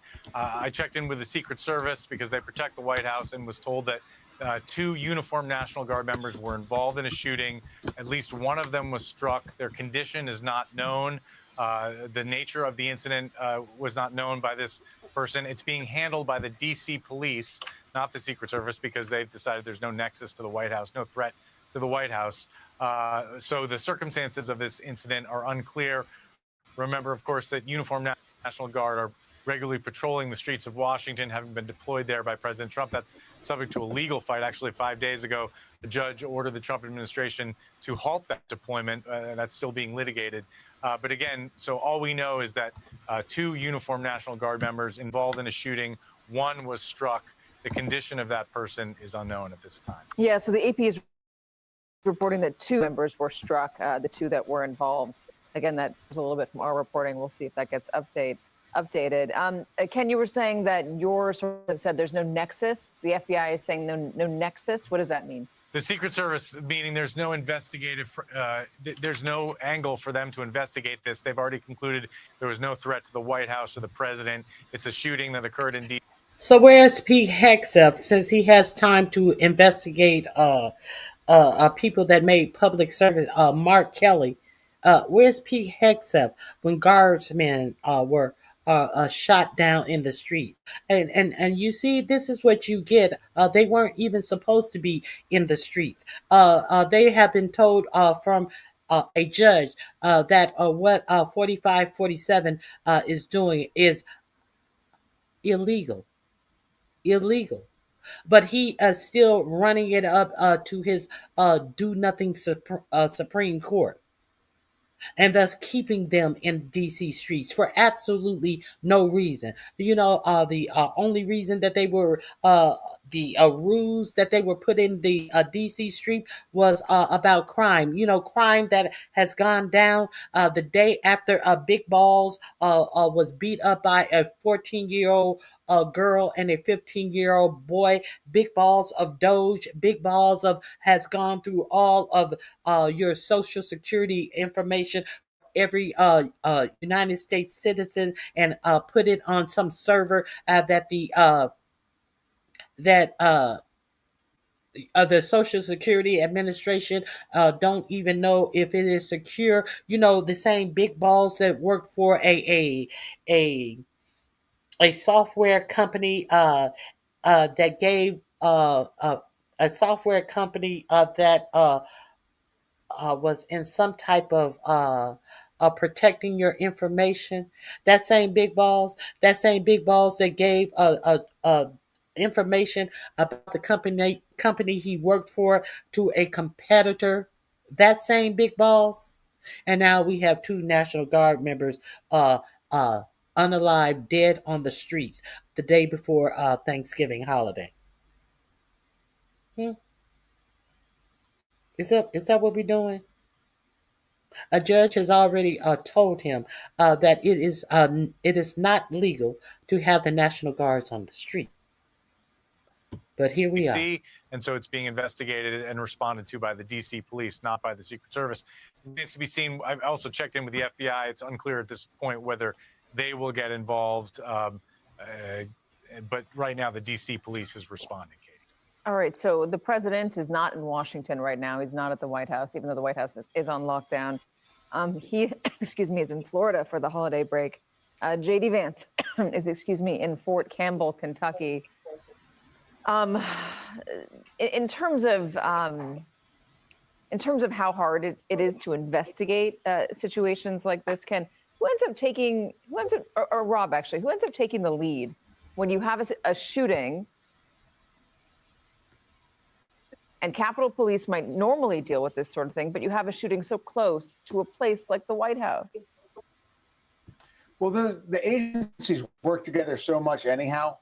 So if there was, like, as Ken said, if there's any nexus to someone had been trying to get in the White House, or if it was a federal building, they'll decide that. All the other crimes, DC's are originally going to, start investigating it. And then if it turns out a nexus to some type of federal thing where the FBI may have lead, or Secret Service, but they do that all the time because those properties are on top of each other. They literally sit there, and there's so many federal agencies. But when the crimes happen, and the fact that it's National Guard, they're going to have to start looking into what are the rules of engagement. Did the National Guard members see a violent crime happen, and then they try to interdict with it, and then that's what led to the shooting or something. So the DC police will do that. The National Guard will be involved, obviously, because it's their personnel. And then the other federal agents will sit there and wait to see if there's something that brings it into their chain of investigations, if it was on a property, or if somehow it turns out that it was someone doing something against something protected by the Secret Service. So they do that all the time because they just lay on top of each other as it is. All right, the White House has just issued a statement. Caroline Leavitt says the president is aware, he's been briefed. They're actively monitoring this tragic situation. Again, we don't know the status of the National Guard members. The AP is reporting that 2 National Guard members were shot. Let's also bring in MSNL law enforcement analyst and former U.S. Capitol Police Chief Tom Manger. I'll get you on that question I just gave to Rob D'Amico, which is the complicated nature of policing in D.C., especially when you're close to the White House, but now especially when it involves a federal officer like a National Guard member. Yeah, as you may know, the National Guard has been spending a lot of time at different metro stations, and Farragut, the Farragut area actually has a couple of metro stations there. So it would be very likely that you had National Guard folks at those subway stations. And so if something were to happen there, they would be right there on the scene. I know that I frequently take the metro in and around DC, and at almost every station downtown, when you come up out of the station, there are 2 or 3 or 4 National Guardsmen standing around that area. And when you get, the closer you get to the White House, the more agencies that you have, that whether it's the Federal Protection Service, Uniformed Secret Service, Metropolitan Police Department, you have the Metro Transit Police also have jurisdiction at all the metro stations. So you could have a half a dozen agencies in any given area, especially in the downtown area. For those of us who don't live in DC and maybe are not familiar with the metro system there, why are National Guard members at all these stops? That was just one of the places, I think, that when the president deployed the additional resources to Washington, D.C., I know that the National Guard checked in with Chief.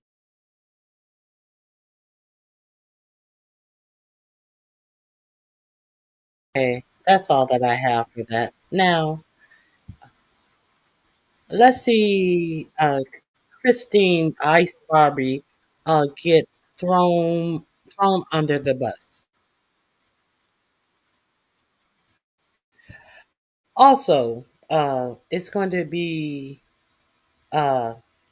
the DOJ, Pam Bimbo, is telling you that after the judge ordered those planes not to be to turn around on their route to El Salvador, as they were taking those planes to El Salvador, where Kristi Noem did several of her commercial shoots of them and put them up on her web page, and went out to the prison. Rolex watch in her prison guard outfit.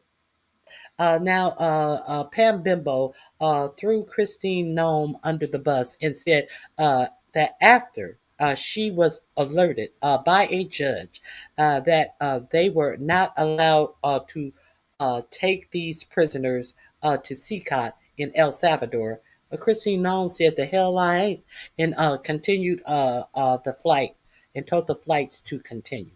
So they're letting you know that Christine Noem was, in fact, aware of the judge's order.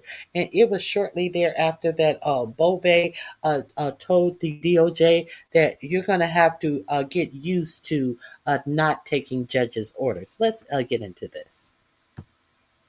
Hello, everybody. David Schuster here. Homeland Security Secretary Kristi Noem is now in deep trouble. In front of a judge seeking criminal contempt charges for ignoring court orders, the Trump Justice Department, under Attorney General Pam Bondi, just said it was Kristi Noem's fault. That's right. The Trump administration is blaming Noem and sacrificing her. Here's the background. Department of Justice has revealed that Homeland Security Secretary Kristi Noem made the final decision not to comply with the federal judge's order earlier this year to stop those deportation flights of alleged Venezuelan gang members. As ABC News put it, Kristi Noem directed Venezuelans to be sent to El Salvador after federal judge ordered deportation planes turned around, says the DOJ. Quote, in the filing late Tuesday, the Department of Justice said that DOJ and DHS officials conveyed their legal advice to Noem after U.S. District Judge James Boasberg gave first an oral directive and then a written order that sought to block the deportations under the Alien Enemies Act. After receiving that legal advice, Secretary Noem directed that the AEA detainees who had been removed from the United States before the court's order could be transferred to the custody of El Salvador. The disclosure comes as Judge James Boasberg seeks to revive criminal contempt proceedings against Trump administration officials who authorized the flights. The Justice Department argued the decision was lawful and consistent with its interpretation of the court's order, but Judge Boasberg said deportees likely did not receive due process. So, what do we know about Kristi Noem's ability to assess legal advice and understand a court order? She is, after all, a former governor and leads the agency responsible for protecting the security of our nation. The Department of Homeland Security oversees several law enforcement agencies, so one would assume that Noem had a firm grasp on basic American legal principles, including following court orders. Well, 2 months after Noem defied the judge's order to halt the plane, Noem claimed inaccurately to Congress that the right of habeas corpus gives the president the right to remove people from this country. So, Secretary Noem, what is habeas corpus? Well, habeas corpus is a constitutional right that the president has to be able to remove people from this country and suspend their right let me stop you, ma'am. Habeas corpus, excuse me, that's incorrect. President habeas Lincoln corpus, used it. Excuse me. Habeas corpus is the legal principle that requires that the government provide a public reason for detaining and imprisoning people. And on top of the government giving a reason for the detention, habeas corpus requires that the detainee be given an opportunity in court to challenge their detention. If not for that protection, the government could simply arrest people, including American citizens, and hold them indefinitely for no reason. Habeas corpus is the foundational right that separates free societies like America from police states like North Korea. All of that seemed lost on Kristi Noem, and this was 2 months after she defied Judge Boasberg's order to halt the deportation flights. However, not having a basic understanding of American constitutional principles is usually not a great defense for anybody who defies a court order. And for Noem, who has countless lawyers and legal advisors around her at the Department of Homeland Security, pleading ignorance as her defense probably will not work. In Donald Trump's first presidential term, there were other administration staff who also ignored and defied court orders. And what happened to them? They ended up being disbarred or having, in the case of, I believe, Jenna Ellis, having their law degrees practice suspended for several years. I mean, this doesn't end well. In the meantime, as the News reports in a Substack column titled Contempt for Kristi Noem Now Official, Jonathan Larson writes, so what happens now? Boasberg could decide he needs more information or put the matter to bed, or he could put the matter to a cot in prison. Boasberg has already found probable cause that these previously unnamed mystery officials committed contempt of court by ignoring his order.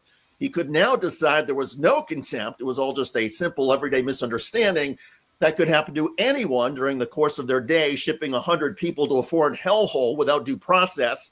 Or Boasberg could hold Noem and her co-conspirators in contempt of court, which could involve criminal penalties.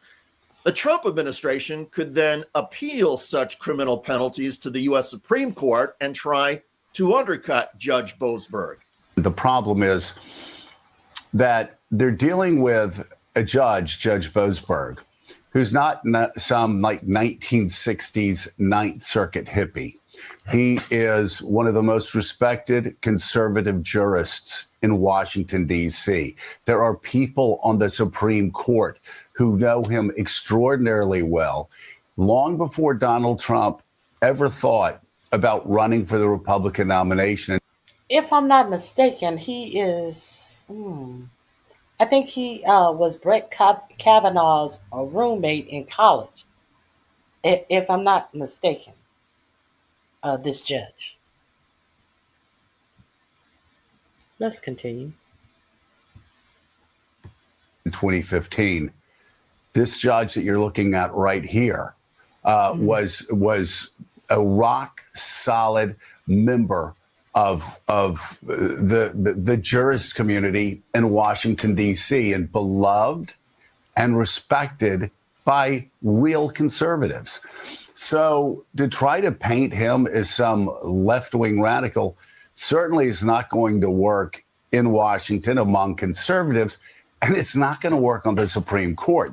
In other words, DHS Secretary Kristi Noem is and even if Noem is not thrown behind bars for criminal contempt, the mere finding that she committed criminal contempt could trigger action in the U.S. Congress.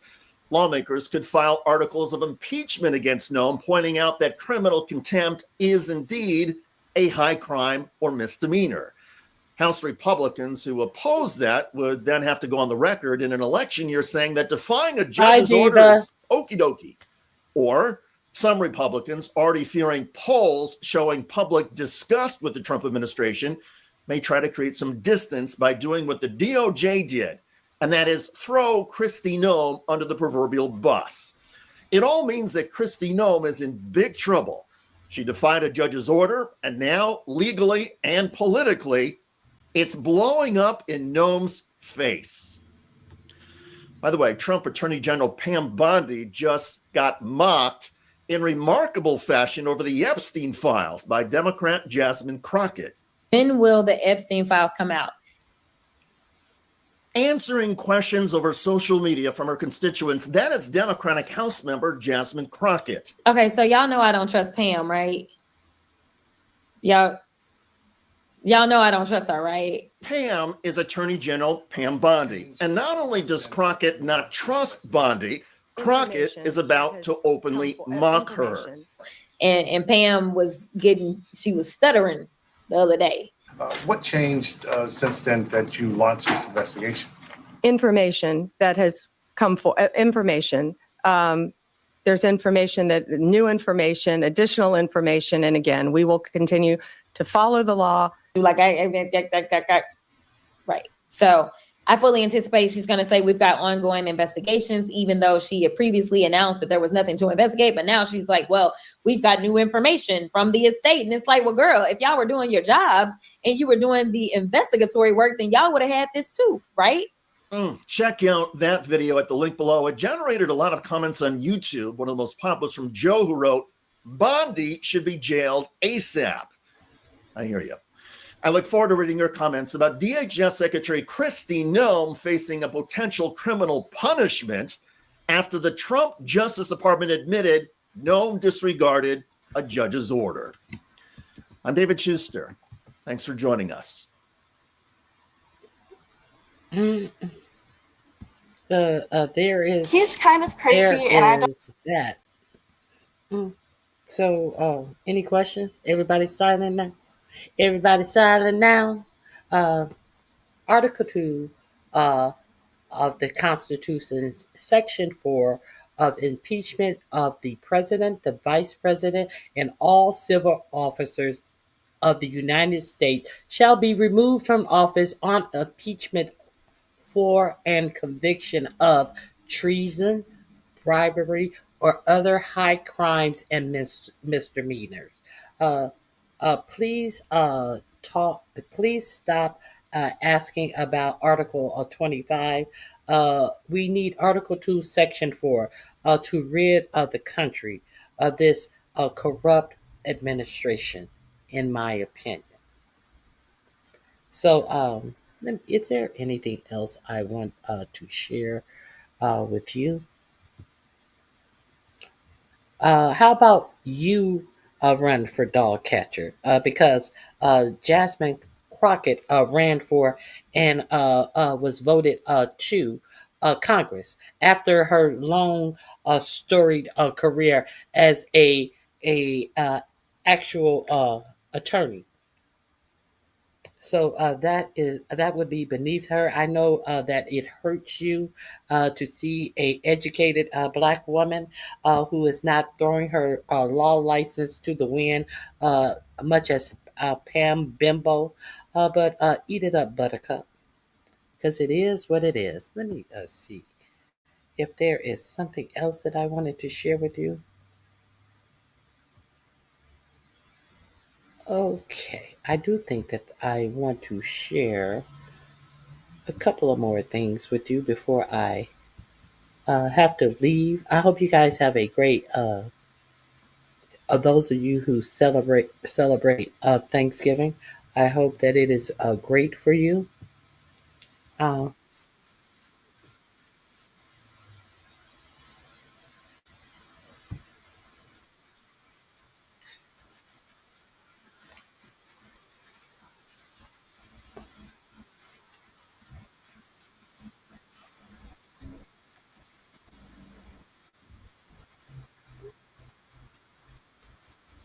Let me see.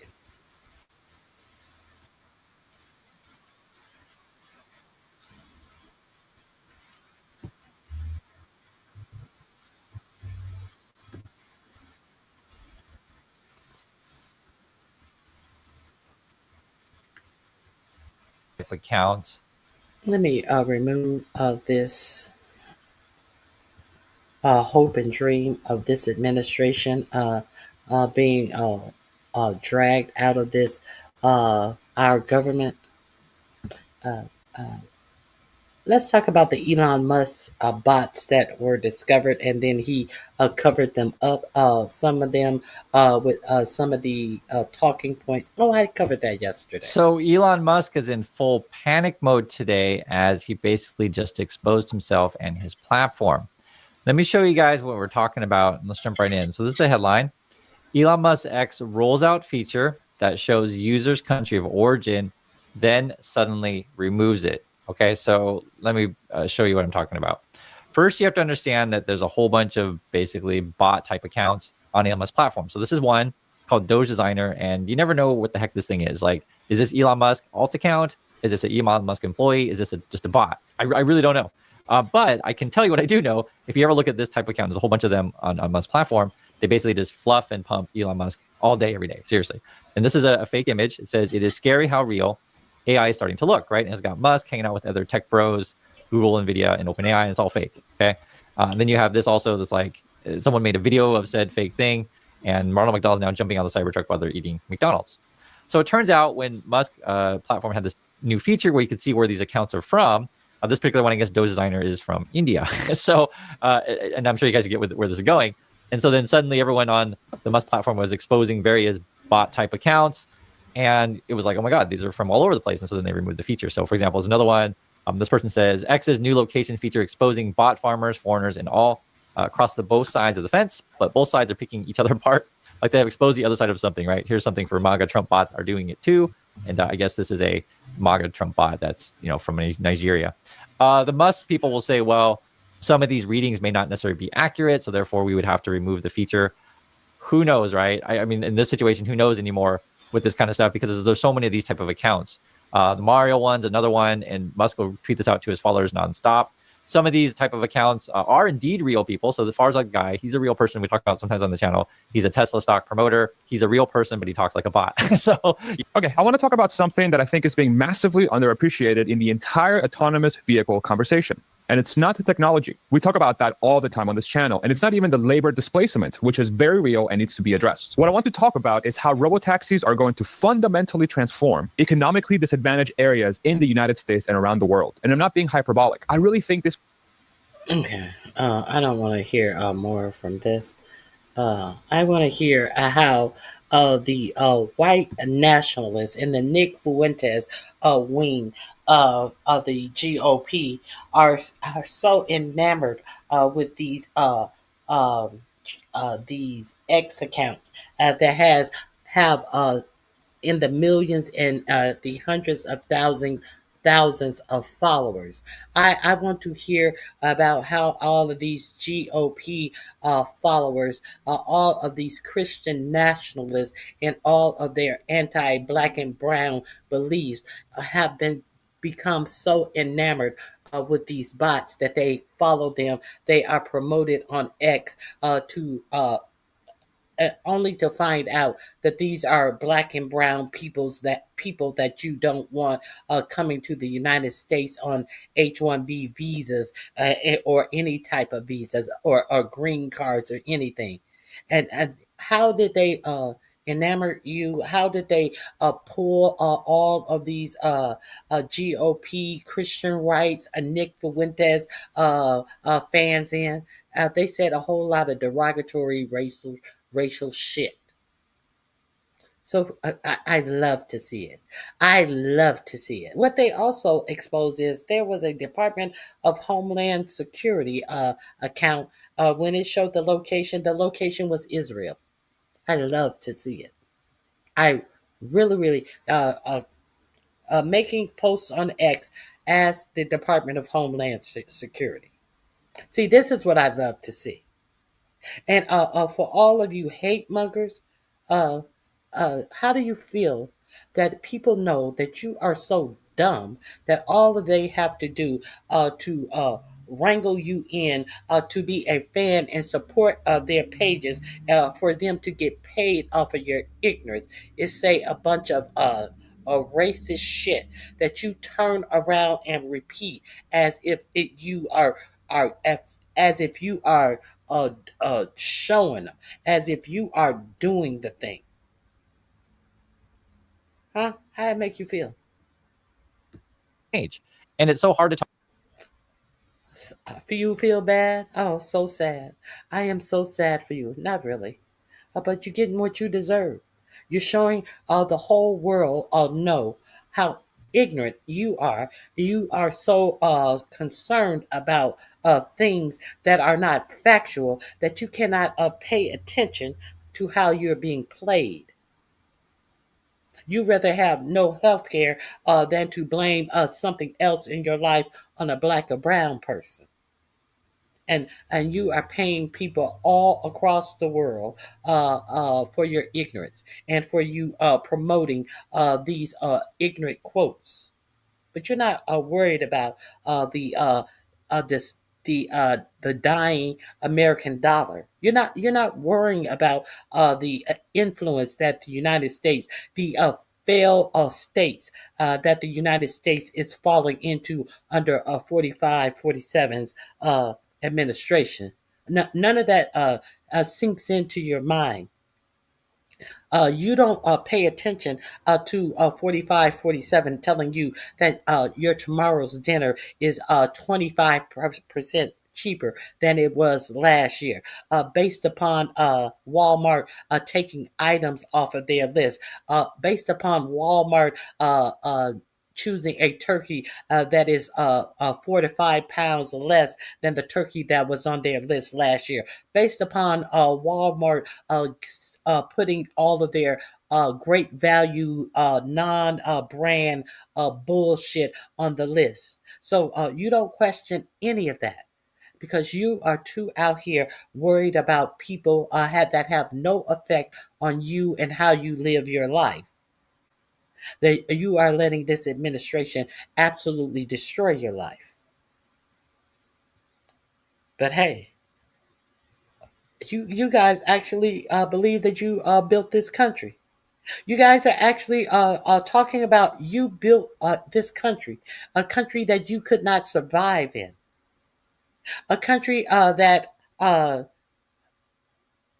when 47 cut off SNAP benefits, y'all thought that it was hurting black and brown people the most, when it's your own people who use SNAP benefits more than anyone else. You know, kind of like the whole meaning for tomorrow, Thanksgiving, is when you came to America and you couldn't survive, and the Indians were the ones who fed you.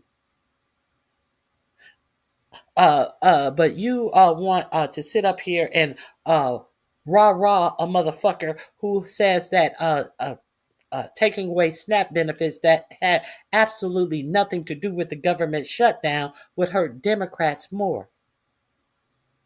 You cheering your own demise, and we're watching you be the dummies that do it. So let's continue.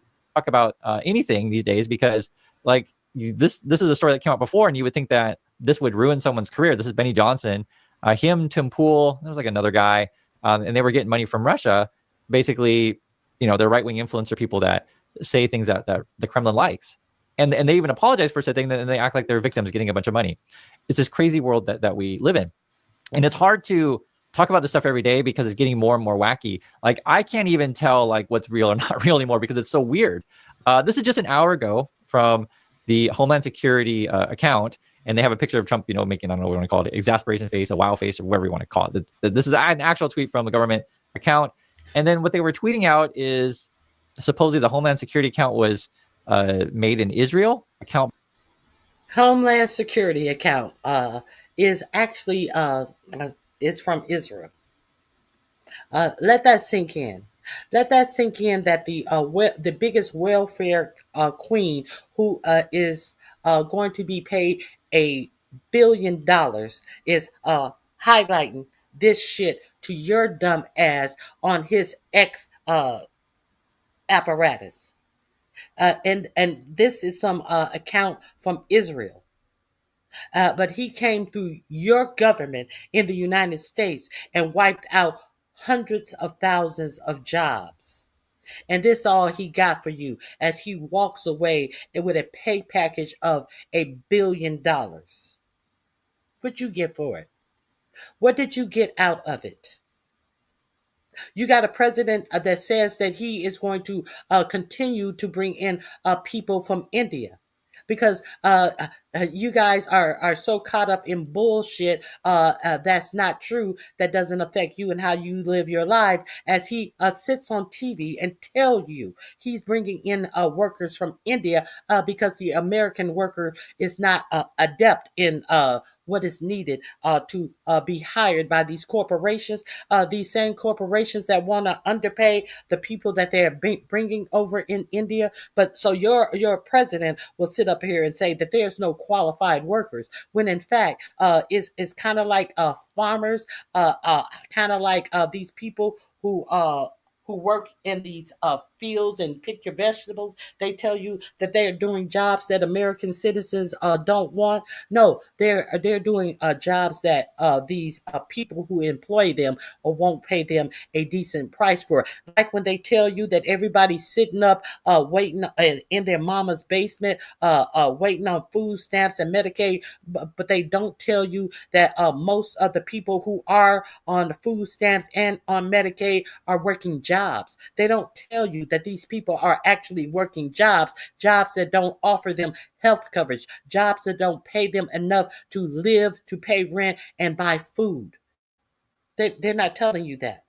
But you're sitting up blaming other people as he is continuing to prop up these tech billionaires and tell you to your face that you're not experienced enough. So they can get these H-1B visas people from over in India and set them up in a 3-bedroom apartment in some city that you can't afford to even think about living in, and have them sitting up in these apartments that they're furnishing 6 and 8 per apartment. Living like they're in some college dorm, so they don't have to pay them what they would have to pay an American worker. As they dismantle the Department of Education and put K through 12 under the Department of Labor. As they downgrade the professionalism of nursing, so you cannot get a FAFSA loan to get a master's degree in nursing, to become a physician assistant. You cannot get a loan. So are you not experienced enough to take these jobs, or are they fucking you out of these jobs? Which one is it? As they are bringing in these alleged professional nurses from places like the Philippines, that it has been reported have other people take their nursing exams, and they get their full nursing license and get on a hospital floor and don't know shit about nursing. But y'all think y'all turning it. Y'all think that y'all are above and beyond and looking for supremacy over other people. And you don't have supremacy over your nut sacks. Okay. I think that's all I have for you. I want to give a reminder about this Thanksgiving holiday. It is blackout time in the United States of America. If you want to be seen, if you want to be heard, make sure that you shop with small businesses. Make sure that you let these big corporations know that you respect your dollar, and therefore they must as well. So here's a reminder for you. Let me share this with you. The flash mob comes ahead of a nationwide boycott of Home Depot, Target, and Amazon starting November 27th through December 5th. There's also a separate boycott that started on November 25th to December 2nd. Let's just go all the way through the 5th. If you want to be seen and you want to be heard, ain't nobody paying attention to you and your dumb shit as these big corporations are enriching themselves on you, and you blaming it on someone else. Do something that's going to mean something for you in your life. Motherfucking rich, tax the rich, tax the motherfucking rich, tax the rich, tax the motherfucking rich, tax the rich, tax the motherfucking rich, tax the rich, tax the motherfucking rich, tax the rich, tax the motherfucking rich, tax the rich, tax the motherfucking rich, tax the motherfucking rich.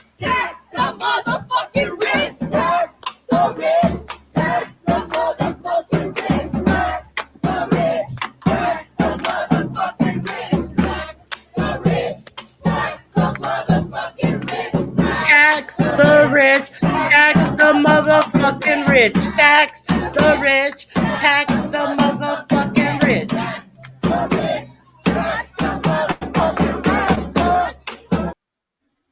You are absolutely right. While Amazon is making all of this money, and you people are participating in your own demise.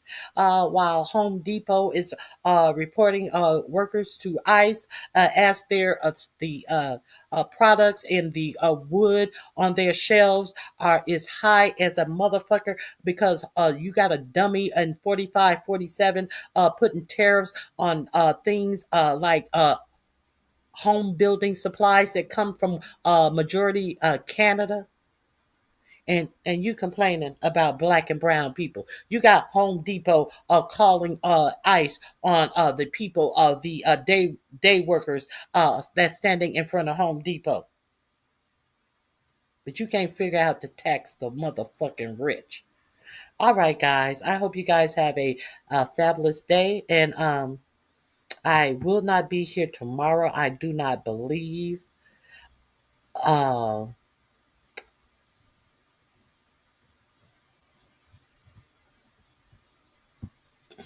Boy, bye.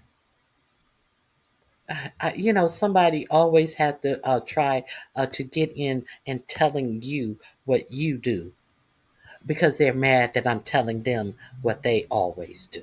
All right, guys, have a fabulous day. Hit the like button on your way out. If you would like to converse with me further, leave me a message in my comment sections. I will curse you out there if you say the wrong thing. But right now, I'm wishing you a great remainder of your day. And if you celebrate Thanksgiving, good for you. And if you are someone who blames black and brown people for your station in life, remember, you've always had this station in life. Since you've been in America, somebody had to take care of you and feed you. Okay, that's what tomorrow is all about. Your inability to take care of yourselves. And don't forget, I will have my 4th annual Secret Santa giveaway on Saturday, December 6th, right here on my channel at 3:00 p.m. And this is where any content creators who choose to give back to their subscribers, who give to them all year long, we will meet here. We will come up on my panel. We will choose names. We will cash app whomever name we have chosen, anywhere between $30 and $50, and that will be the Secret Santa section of the show. However, this is give back to the subscribers. So once we get our gift from our Secret Santa, we cannot keep that gift. We must then look into the chat of the subscribers who are dropping their cash app in the chat, and we will give our gifts to you. We do not keep our gifts. We do not gain from this. You are the subscribers are the ones who gain from this. And so this is my 4th annual Secret Santa event. Whoever shows up to give back to the subscribers are those who show up to give back to the subscriber. But what I do know, that Ronnie Hugh will be here giving back to my subscribers who give to me all year long. And I appreciate you. If you're not a subscriber, feel free to subscribe. I don't care if you talk dumb shit. I'm just going to tell you you're talking dumb shit. I don't care if you talk nonsense. I'm just going to tell you to stay on topic and drop some facts. If you want to argue with me, you can't argue with me with hyperbole and motherfucking talking points from Fox News and what's that other one? I don't know the other one. You can't talk to me with bullshit. You're gonna have to come with facts, and we can discuss it. So I hope you guys have a great remainder of your day and have a fabulous weekend as well.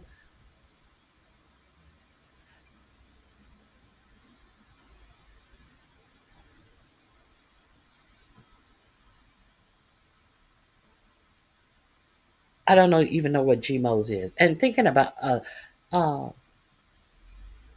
Let me, you reminded me, since you said something about Black health, let's talk about Black health. I do want to talk about Black health. Where is this? Oh, I think I played it for you guys yesterday. Okay, I played it. The mother who had to have her baby when Black women lose their lives 4 times as much as white women giving birth.